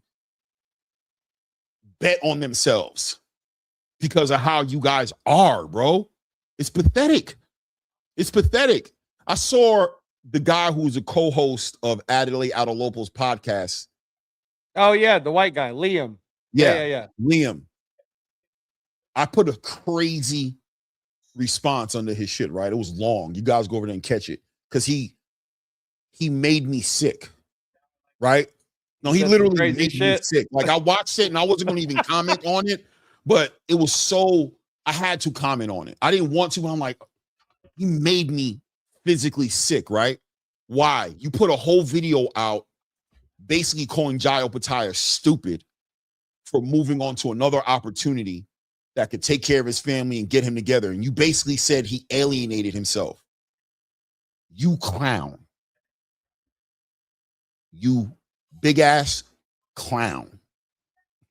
To act like Jai Opetaia was not alienated already, that he wasn't dying on the sideline as Eddie Hearn was failing that man. He couldn't pay nobody to fight that man. The sanctioning bodies were treating him like trash, a lineal champion. And when he finally makes a move to better himself, you make him the dummy. Well, you put a 10 to 15 minute video out trashing him. You don't call out the WBC for getting in the way of him getting another title fight that he was going for. You don't call out the IBF for stripping him. You say it's his fault. So he should have been a good boy and sat outside. Credibility went all the way down with me. I don't need to see nothing you talking about no more. I promise you. That was crazy. You were somebody else to me yesterday. Literally. How fast that changed. Wow. Don't want to hear from you no more, bro. Don't got time for that shit. You're supposed to be out here talking the truth on your platform. But you don't want the zone to turn on you or whatever the hell the reason is. You put out that stupid ass video with those innocent blue eyes. No, ain't nothing innocent about you, bro. Ain't no reason to play no games about you. Even Adelaide Adalopo called out the nonsense. The zone employee was like, that's crazy. But how do you like it now, Jai? No, but you just messed it all up, didn't you? You sat there, boy, unsubscribed. Wow. Quick. I'm telling you, bro, the pundits in this space sitting here on their soapboxes. I can go back to videos 3 years ago, coach, when they were sitting here trashing the sanctioning bodies. But now all of a sudden Dana's in it. Fuck the fighters. These belts. It's all about these belts. They weren't about these belts 4 years ago, clowns. It wasn't about these belts 2.5 years ago, Clay. It wasn't about these belts. Ago, you guys were saying belts don't matter. Right. You were saying, like, Mike Tyson sat up there in front of the whole world and told you belts don't matter. Legacy don't matter. Legacy don't feed his kids. Now, all of a sudden, you guys is outside fighting over belts, more importantly, trashing fighters, saying they're alienating themselves. They ducking. They going on an island. Meanwhile, ZUFFA Boxing is sitting out here negotiating Conor Benn versus Ryan Garcia for a belt, negotiating Jai Opetaia versus Noel McKellen for a belt, signing Devin Haney, WBO champion, signing Shakur Stevenson as a WBO champion, and you fans sit there and let these guys play with your intelligence and say that ZUFFA ain't messing with belts? Right. What real-time data do you have to back that up outside of one press conference you seen this man have a long time ago to say that? One press conference this man had last year, and you guys rotate that shit, rewash, dirty, throw it in the hamper, wash it, threads coming out of it, shirt insignia fading away. You gained like 30 pounds. You putting on the shirt, your belly sticking out the bottom of the shirt, walking around wearing this shirt outside. Meanwhile, all this is happening in the background. Bro, it's disgusting, man. And there's no reason. And I have to co-sign every fighter, bro, who sits there and says, I ain't giving none of you guys interviews.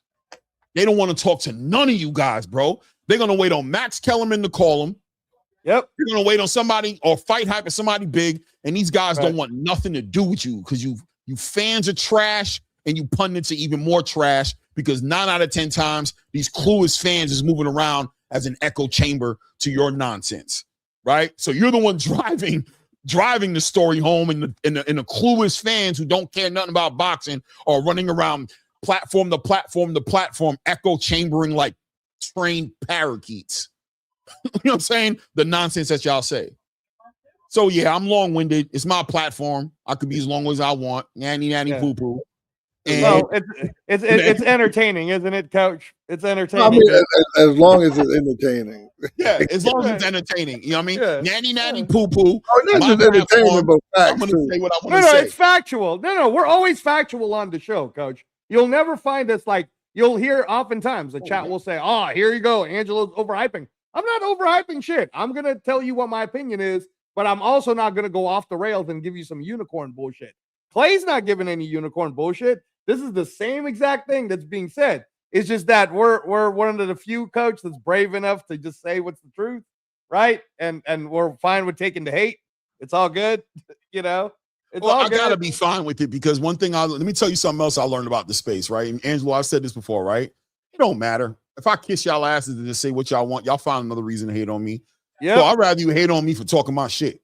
You know what I'm saying? Because you're gonna hate on me anyway. So if you're gonna hate on me, you're gonna hate me talking my shit because it don't matter. Because if I start glazing Devin, the Tank fans gonna hate me. If I start glazing Tank, the Devin fans is gonna hate me. Yeah. If I start glazing Coach Bermudez, the Brian Norman Senior fans gonna hate on me. If I start glazing, I hear that all the time about your Polanco too, right? Oh, Angelo B. It's like, really, guys? I'm just giving you facts. Who Polanco fought? I'm like, really? We're gonna have this conversation, like, you know? But you know, Coach, you're currently in it. You know how this is, man. You know how this is. No, it is what it is, man. At least I'm gonna speak my truth.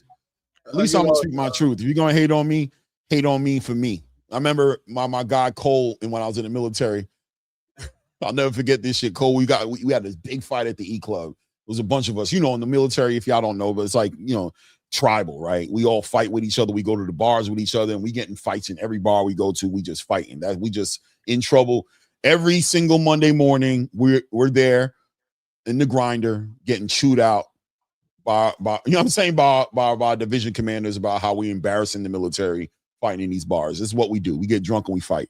But one night, Cole got into a fight, and we was all trying to fight for Cole, right? And Cole was kind of soft. Nah, don't fight for me. Let them hate me for me. We was looking at this dude like, what? Nigga, you better go over there and smack somebody, bro. You crazy? So we didn't fight, and we never hung out with Cole again, right? We left Cole at home. But I'll never forget Cole saying, it's okay. Let them hate me for me. And Cole, if you out there watching this for the first time in my life, I found a place for that. Because I never had a place for that in my life before in my life. Y'all ain't gonna lie, you know what I'm saying? But for the first time in my life, I had somewhere where I could use it in a legitimate space, which is the internet space. You know why? Because you can't fight people on the internet. You can't, if you let these dudes get under your skin and start throwing up gang signs and pointing guns into this camera, boy, you'll never live it down, bro. You know what I mean? So you better learn that it's okay for these dudes to hate you for being you. Just make sure when they hate you that you wasn't being somebody else, because that's when it's that's crazy. Be yourself at least, and be hated for being yourself. So it's okay. Hate me for me. I'll take it, man. I can't do nothing about it. But what do you want me to do? I can't cuss you out.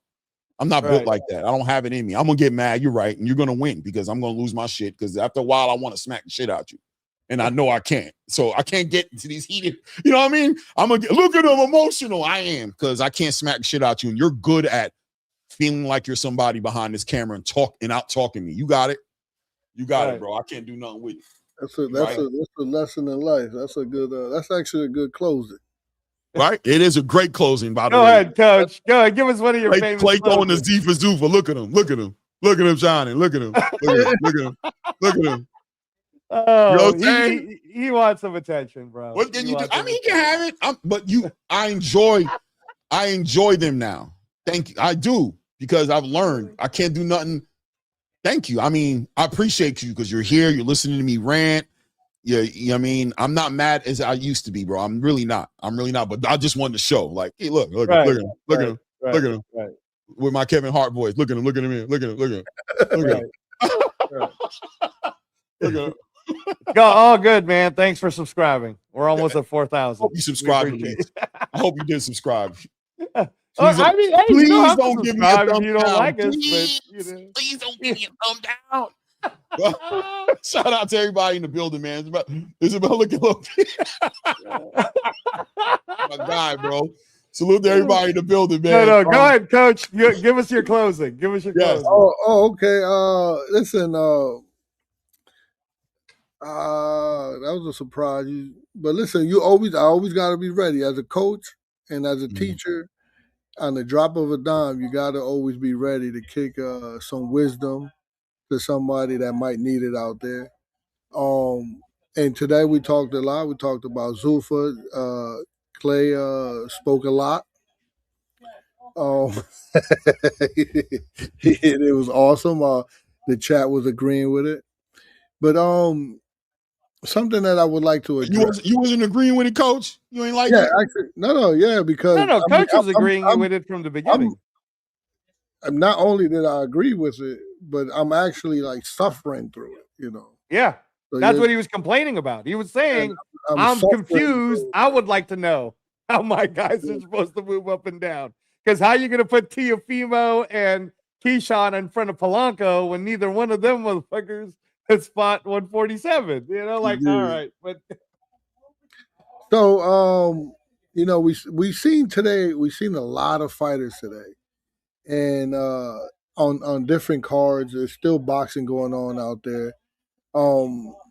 We talked about Yo-Yo, we talked about Rohan, and there's a bunch of fighters out there we talked about. And I want people in the chat and people that's going to listen to this. I don't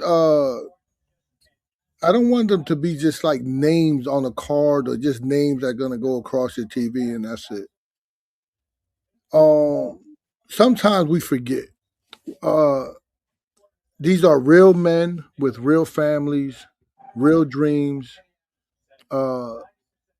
real pressure on them, and real pain. Boxing today for me, and often it does, and I'm pretty sure in the chat, boxing look beautiful when the lights are on. But it's a lonely sport. That the ones that are going through it gets lonely for them. Especially when they're out there, I'm making sure they're getting up at 4:30 in the morning to run at 5. So no one's clapping when they're out there running by themselves. Clay, man, when you see these different weight cuts, when they're doubting themselves, when they get injured, the promises that don't always come true, the people that love you when you're winning and disappear when you're struggling. So when I speak about fighters, I don't just speak as a coach. I speak as somebody who knows what they sacrifice. Rohan and Yo-Yo ain't just fighters to me. They're young men trying to build a future in a sport that don't always love them back. And that's a life lesson.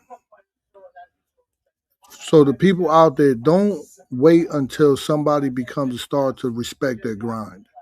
Love the people while they're climbing, not just when they champions or they make it. Because sometimes that road they're leading up to greatness, that shit is heavy and lonely. So shout out to the podcast, Clay. Appreciate you. Reyes, appreciate you. The chat, I definitely appreciate you guys and all the fighters that fought today. Shout out to everybody that came through here. I know someone came and left while I was on here. So I appreciate y'all all. I'm gone. I'll say peace. Early. Yo, y'all know what it is. It's at ATP Combat Media. It's the Rain Report, man. It's your boy Clay. It's your boy Reyes, man. And you know how it is, man. At this point, until the next one, we're out.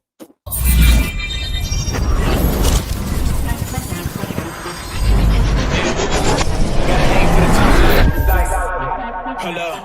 Yeah, I can never doubt myself, I know better. All of you critics be acting like you know better. Blowing the smoke, but I know when the dust settles that I'm in my element. It's evident that there's levels to the game. All of those dark nights I got there, breaking my back to make it out, got me feeling like rain. I ain't never need your help, I know you wishing me well. A penny for your thoughts, but seeing no change. I snap for the sun like Diddy. The riches got a mad ass son, I'm like Billy. I ain't never switch up, whole team with me. But known for my city like OAGs. Pace as long as you finish. Consumers find a way inside your business. Babble if they try to dabble in it, and they hate the fact that they may have to witness. You tryna aim for the top like this, and you're in your element with a fire like this, and they hoping you fall and they praying you miss, but it's all in the risk. God got you with the switch, you know.